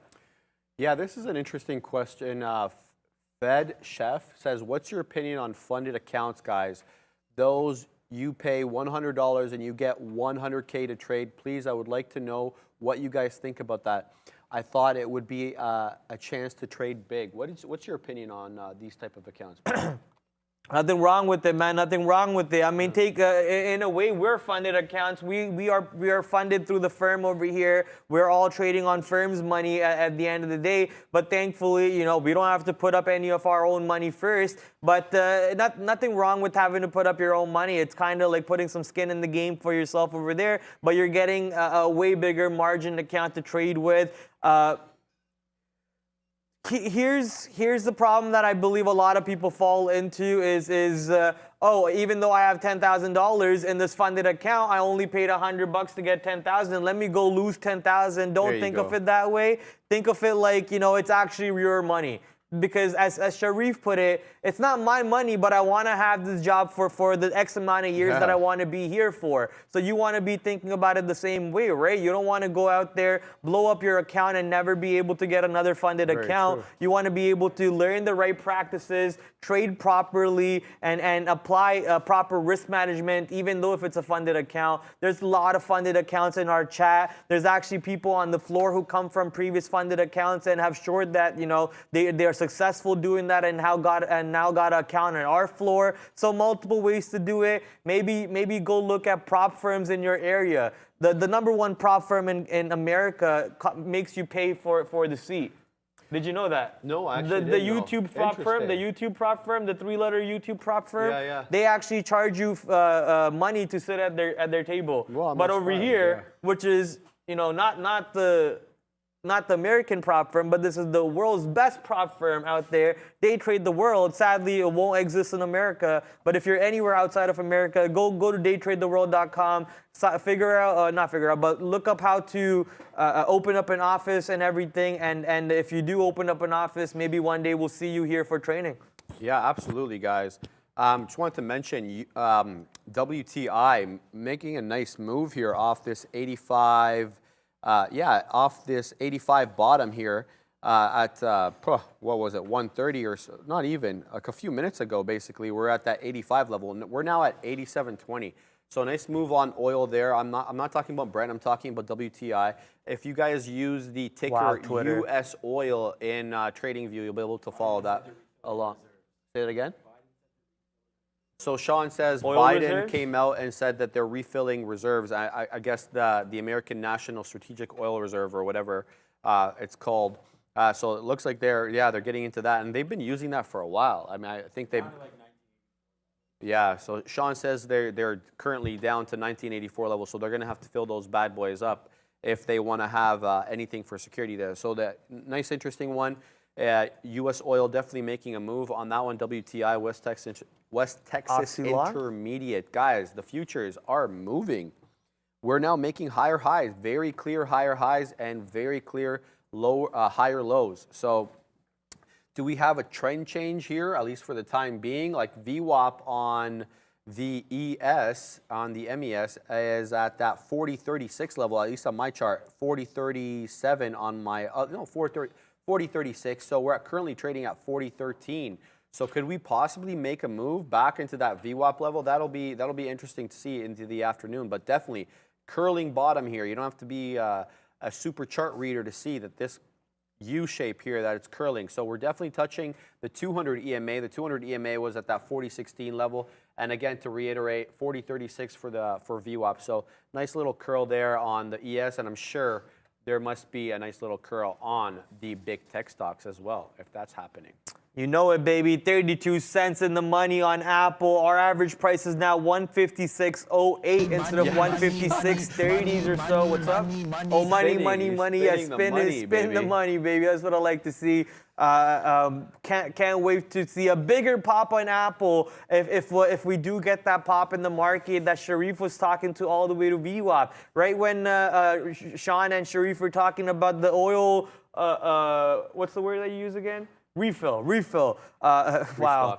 Yeah. Restock, refill. I thought about Oxy. So Oxy was the first stock that my mind went to. Looks like we got a breakout of VWAP, and now we're looking to see if we can get a breakout of the 100 period EMA on the 5-minute chart, which is around what, 65.80, 65.70. Let's see if we can get a breakout of that level to the north side on OXY, Occidental Petroleum. Money, yeah, indeed, money, baby. I don't know, guys. SPY way over MACD already. Yeah, I mean, the MACDs and those RSIs are cool and whatnot, but you know, we're using supports and resistance areas to find out our levels at the moment. MACD is way over MACD already. In which way, though? Is it way over MACD, which is like to the upside, which is oversold or overbought? Is it to the downside, which is overbought? And you know, it depends a bunch of variables.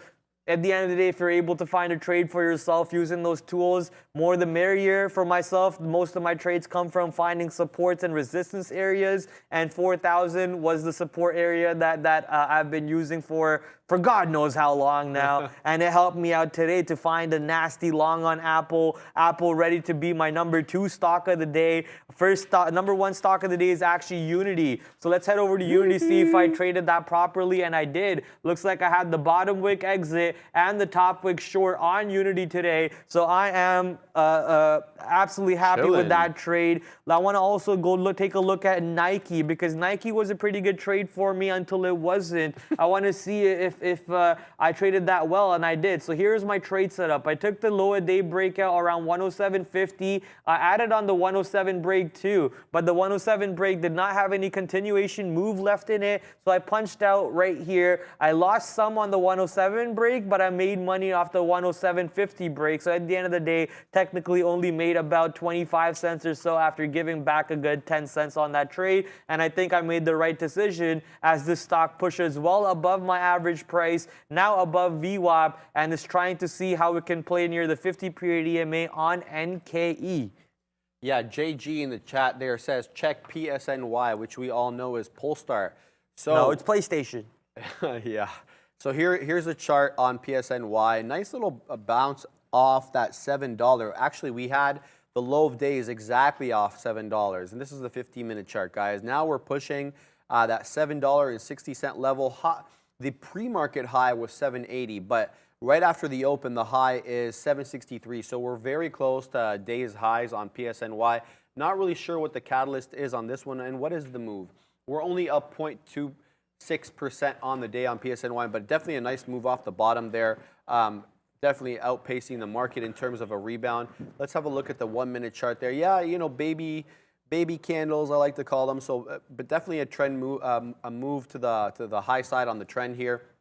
The open was on this guy. The open was at $7.50 level. Oh, I can't even talk. It's getting tiring over here, guys. Yeah, so I'm we're looking at exhausted. 763 is the high. So a break of 763 definitely will take us into uncharted territories on the day.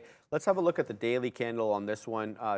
What are we at here in terms of levels? Yeah, it looks like we're bouncing off the lowest it's ever been at that $6.17 level. That was made quite recently here on the 6th of this month. So a nice little bounce back day. Today kind of looks like a doji candle, an indecisive day with a very small body. These candles typically show, they're called candles of indecision, essentially, where the body of the candle is super small and it has like longer wicks in the body. So yeah, clearly it made a down day with the market, but it was able to move back on its own. High of recent highs anyway, right over here, which is the middle of June. Funny enough, when everything else was lower, this one popped up to 1343 or 1340s. So yeah, PSNY, you know, we'll see if they can actually deliver some cars. If they can't, then I'm sure their stock will suffer. But if they can get some good car development there, we'll have to wait and see. We'll send it up to Brendan at the big board for Money Talks. The news said body, my head. Hey guys, yeah, check on currency land. It's all about the US dollar all day long. We've seen nothing but higher movement. We're almost right now back to day highs on the DXY. Back to 109.5 here, up 1.15%. We came back below that 1% level, but a ton of dollar strength coming off of that number this morning, which has everything else significantly lower, including the euro. When we looked at this last, it was still holding on to parity, only just, but broke back below once again. So 99.9 right now for the euro. The Canadian dollar back to 76. And change. British pound 115.25, 1.3%. Huge move back downside. We were up significantly over the past couple of days for the pound. Not the case. Definitely giving a lot of that back so far today. The only one here in positive territory, the Russian ruble again today, 0.37, showing all kinds of strength. A 2% move for New Zealand, Australia as well, 1.8% to the downside. Bitcoin now 7%, back to 20,800. As the dollar continues to rally. Guys, back to you.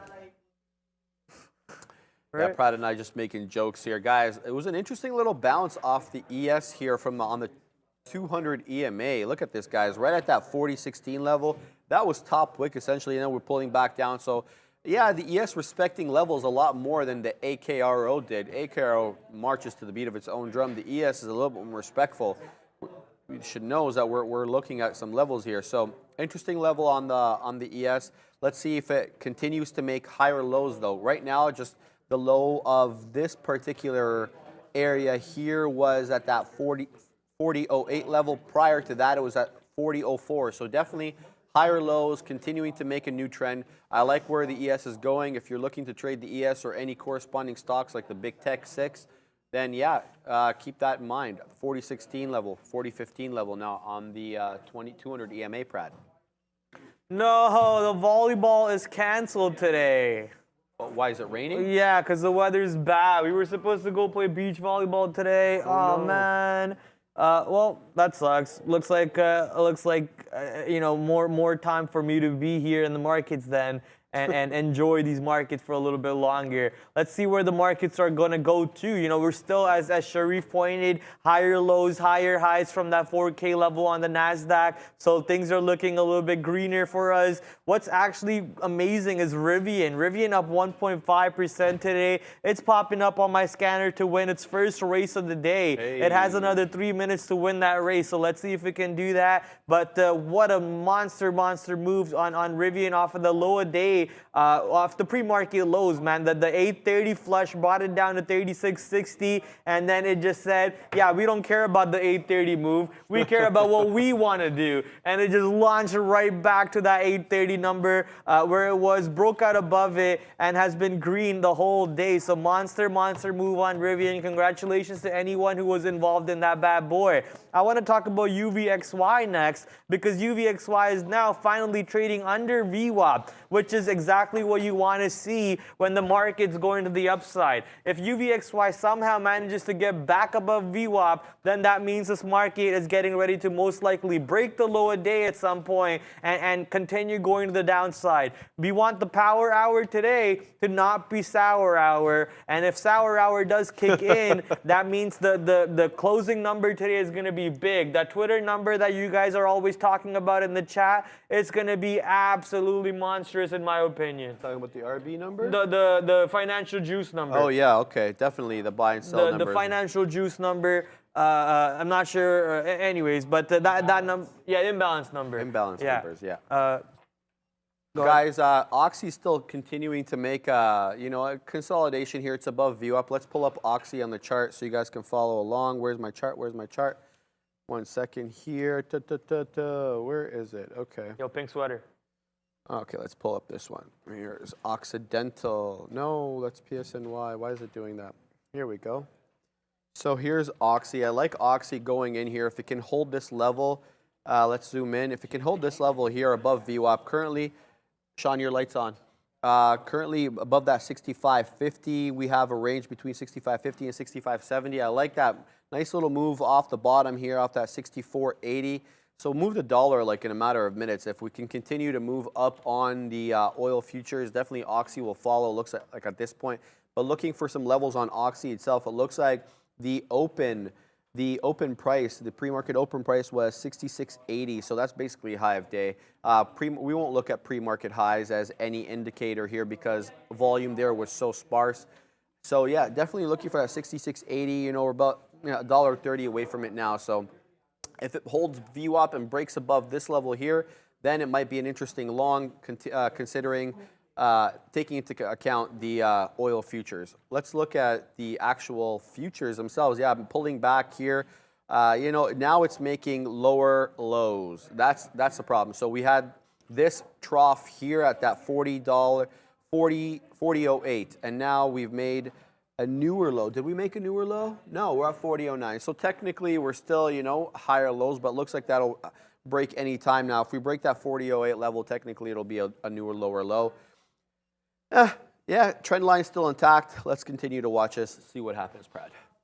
Yeah, you can feel the energy depleted from both of us, guys. It was a monster day today. Yeah. We put a lot of energy into it. And I was also talking to Greg. I was like, man, why am I so tired now? And Greg was like, bro, that's because you're working out now, yeah, bro. this guy's working out now, Your guys. brain's working and your body's working. So it's like naturally you're going to get a little bit quicker tired. But that's not an excuse to not go today. Right, Sharif? No, you got to go today. Yeah. I'm going to go right after the Not show. an excuse to not go today. So yeah, I'm gonna throw my salad bowl right into my stomach. Along with the ceramic.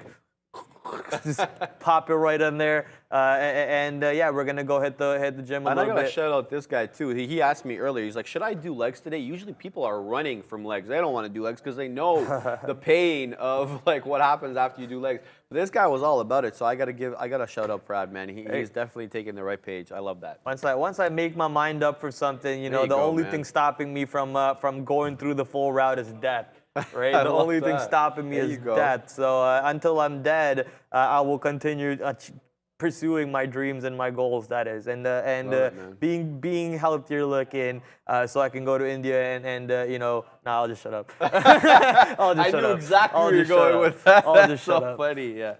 No, I want to tell you the chat is shouting you out, man. Brad, everybody's like bigging you up here, happy that you're working out. So I gotta agree with that, man.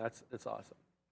Let's go, sir. Yes, sir. Markets at 40.10 at the moment. So 40.10, what are you gonna do? Are you gonna be able to go to 40.20? I think if we go to 40.20, I want to be short the market around 40.20 or at least 40.40 areas. If the market pushes up to those ranges, I would love to be short. Apple now only 8 pennies in the money. Let me pull up AAPL. Here we go. Apple now only 8 pennies in the money. But I want to address a couple comments from the chat. These guys, well, you're talking about all of us, like Neil, Sean, Brendan, all of us, all too. You're basically mentioning that they trade Apple a lot and they only talk about the small stocks. Not necessarily true. You have this guy over here taking NRBEO, blah, blah, blah, blah, AKA KKO trades and everything. You know, different strokes for different folks, right? Sean and myself have a little bit of a similar setup, which is trading your large cap stocks, but Sean will also go trade the small caps. Neil trades small caps a lot. He trades small caps a lot. I try to stay away from small caps because I feel like that's absolute scam business over there, right? So everyone has their own setups to go to, but for the most part, you know, when you have the buying power that we do, we can go trade Apple, we can go trade Tesla, the big cap names, large cap names, where the games are not being played. On a dollar stock, people with the buying power that we have can easily soak up the float and play the games over there. So I try to stay away from that because I don't want to get gamed by a big stack bully. I'm okay with being gamed by Goldman Sachs algorithm and JP Morgan algorithms because that means I was on the wrong side of the trade. But then randomly the stock dropping $3-4 just because some pump and dumper dumped all of his position, that's not something I'm okay with. So different strokes, different folks, everyone has their own setup. So you got to learn what makes you happy, being involved in what setup makes you happy, and so on.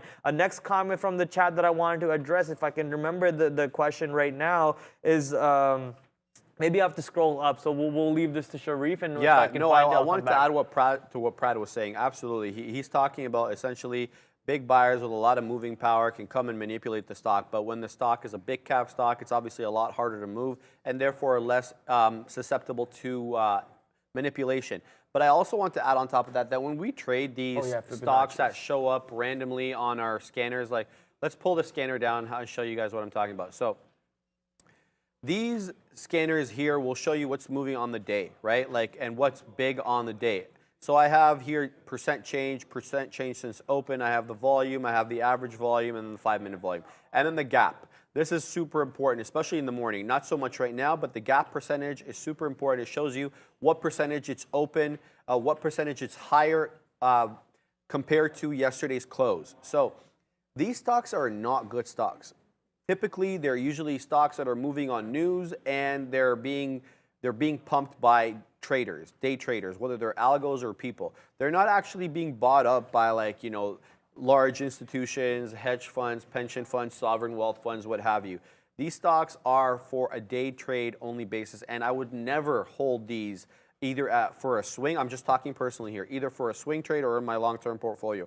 Never bet on these kind of things. You know, they may end up going to the moon, but they may also end up going to nothing. And oftentimes, if I show you the daily chart of some of these small cap crappers, they have like extremely high like wicks, crests and troughs. So they'll go up like $35 and they'll come back to like $3. So when we're talking about these, we're talking about day trade only. And I just want to point that out because we may have some new viewers in there that maybe they don't know that. What are you looking at, Brad? Yeah, the next comment that I wanted to address was about Fibonacci retracements. So nothing wrong with using Fibonacci retracements, but the comment that you had in there was the key word that people need to learn. You said Fibonacci retracements have been working great on a select stock such as Netflix and so on and so on. But here's what I will say. Watch tomorrow or a week later, it won't work anymore. The idea is why these indicators such as MACD, RSI, Fibonacci retracements, even a trend line work is because someone with big money is probably using it. And the second they stop using it, that indicator will be washed up for you. You'll never use it, or you'll put it on the burner.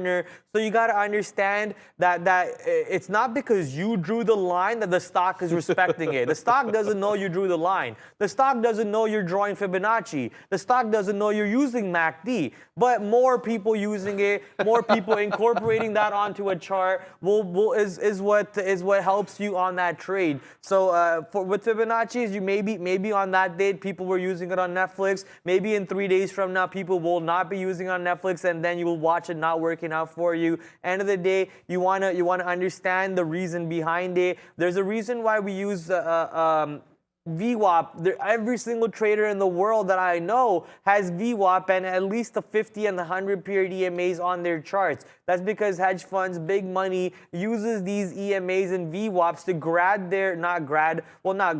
grade, sorry, that's the word I'm looking for, to grade their interns to see how far away from VWAP is this intern buying said position, or how far away from VWAP are they selling said position from their portfolio. That's why VWAP is such a big indicator, and almost every single trader uses them on their charts. An indicator like VWAP will most likely never fail you, but never is a wrong word. It might, but it most likely will not fail you. But an indicator like RSI, MACDs, and all the other indicators, there's a good chance of them failing you. There's a great chance of them not failing you also. But understanding them is the key point. Yeah, and each indicator, when I read my technical analysis book, each indicator needs to be used in a specific way. So, for example, I won't get into it right now, but just look at how the indicators are supposed to be used. I know that there's more than one way to use them, but there's usually a general way. And to be honest with you, also, sometimes a particular stock will follow a particular indicator, and you can just tell by looking at the chart. Oh, it respected this level. Oh, it respected that level. So one indicator may not be relevant for a particular stock, especially if it hasn't been respecting. And that was the case here with AKRO, where it didn't respect any levels today. Whether it was key levels that we found on the chart, indicators, it was just marching to the beat of its own drum, and it continues to do so from what I can see of it. But I want to answer a quick question here by Santhil Kumar. He says, in terms of percentage equity in one trade you guys take, can you please suggest how much equity we need to invest in each piece of intraday trade? That's actually a really interesting question. Can be applied. No, I don't think there's one off answer for that. Especially, it depends on what stock you're trading.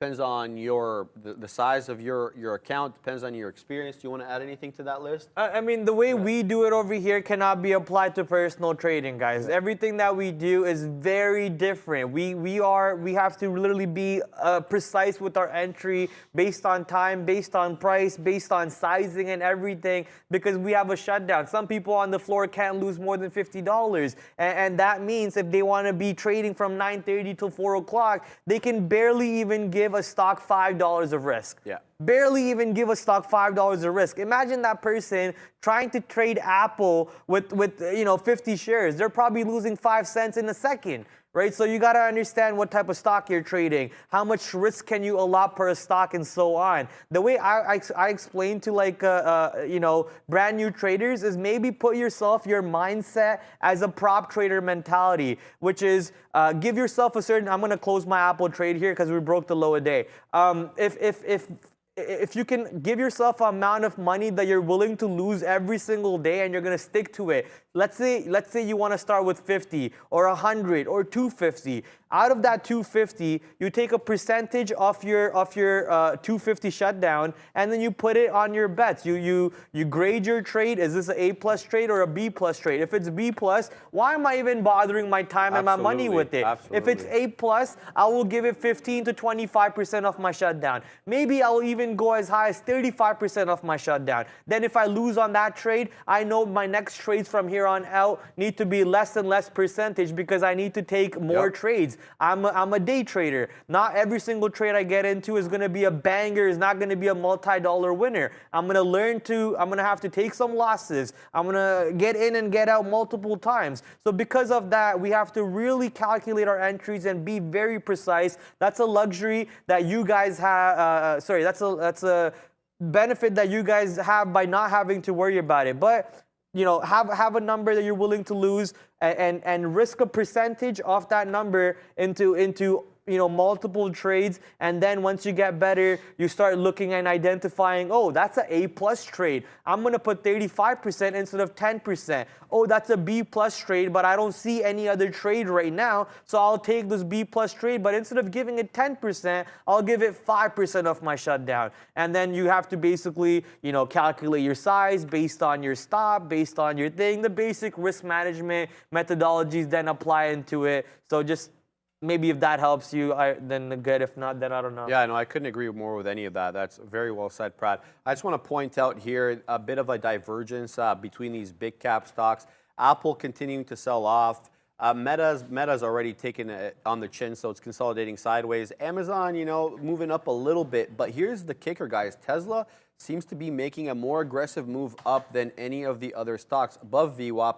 Holding above VWAP nicely, currently at that 295.21 level. Look at the difference between the trend on the Tesla chart and the trend on the Microsoft chart. Even when you zoom out, like Apple, the Apple chart. Apple clearly making lower lows while Tesla's continuing to make higher highs and higher lows. So a bit of an interesting divergence there that doesn't typically happen with these big cap stocks, or it doesn't happen as overtly as it's happening now. So nice little tidbit there. Just want to point that out. I'm still short on my futures trade here at the 40.0725 level, 1.5 in the money. We made bottom wick here at 404. We're looking for more, guys. We think that trend has changed definitely on the ES. So if it doesn't take us past that 2 o'clock hour, we'll try to hold through to that 4,000 level. Maybe we'll retest 4,000 again. Currently still at 4,005. Let's see what the chat is up to. Conversations on Character says, what's up with Oxy? Well, Oxy moved up because of the move up on the oil futures, the CL. Around that 130, 128 time, we saw a huge spike up on the oil futures. Not sure what it was regarding. Maybe Brendel can talk about that during the afternoon show. But Oxy responded as well, currently trading above VWAP. It's consolidating sideways ever since that move up at around that 65, 60, 65, 70 area. So keep your eye on that. If it breaks through that consolidation range, it might have something to do with the oil futures on that one. It's definitely not Uncle Warren adding to the position because it is corresponding with the oil futures. Let's see what else is in the chat. DXY gapped higher, says Scott Henderson, and starting to form a base to move higher again. It's time to short futures again at Trader Pratt. He's asking you. He's talking about short DXY. the futures. I think I'm taking a break for an hour, guys. I'll be honest. I'm gonna go eat food. I'm gonna go, hit the gym. Come back for 3:30 or so and see if there's any trades there. But I don't know if this market's breaking 4K. I don't know if there's a short opportunity there. The reason why I jumped out of my Apple long is because if Apple's going to break the low a day and the market is still 5 to 7 points away from the 4K number, then Apple still has a little bit more move under the low a day, maybe towards that 200 period EMA I was talking about. 200 period EMA on the daily near 155.59. So Apple clearly has some room to the downside, maybe to 155.50. Did I say 159? No, 155, yeah. 155.50, maybe to even 155 flat before there's another wonderful long opportunity coming into play. So let the market pull back. Let Apple pull back along with it. Let all the stocks pull back before I catch a long over here. Market is going to most likely be just dilly-dallying sideways for another hour until power hour / sour hour kicks in from 3 o'clock to 4 o'clock. Thankful to you guys. You guys are going to be be happy that you guys have Neil, Sean, and Brendan coming in the next 30 seconds or so. But sadly, we are leaving in the next 30 seconds over here. So smash that like button, smash that subscribe button, and also do it on the closing show, please, because they forget to ask you guys. Yeah, they forget to ask you guys for the likes, and so they're too busy. And I will bet you they're going to continue to be busy while this market's battling those bottoms, and I'm going to be battling 20-pound weights. That's hilarious. I think that's a great note to leave you on. Pratt, it's been a hell of a show. We'll be back tomorrow again. Ian will be in for the second half of the show. I'll be in from 11 to 12:30. And yeah, we'll see you guys then. Thanks for hanging out. And we'll send it up to Brendan, who's at the big desk. Hey guys, yeah, welcome back. 2 o'clock, couple hours left in a pretty ugly day shaping up here. As expected, we are maybe rolling back over here, trying to get back to day lows currently. This is where we're at, 4.16%. Been a long time since we've had a 4% kind of a day for the NASDAQ, leading us to the downside. 3% for the S&P, Dow 2.65. Everything else pretty ugly as well.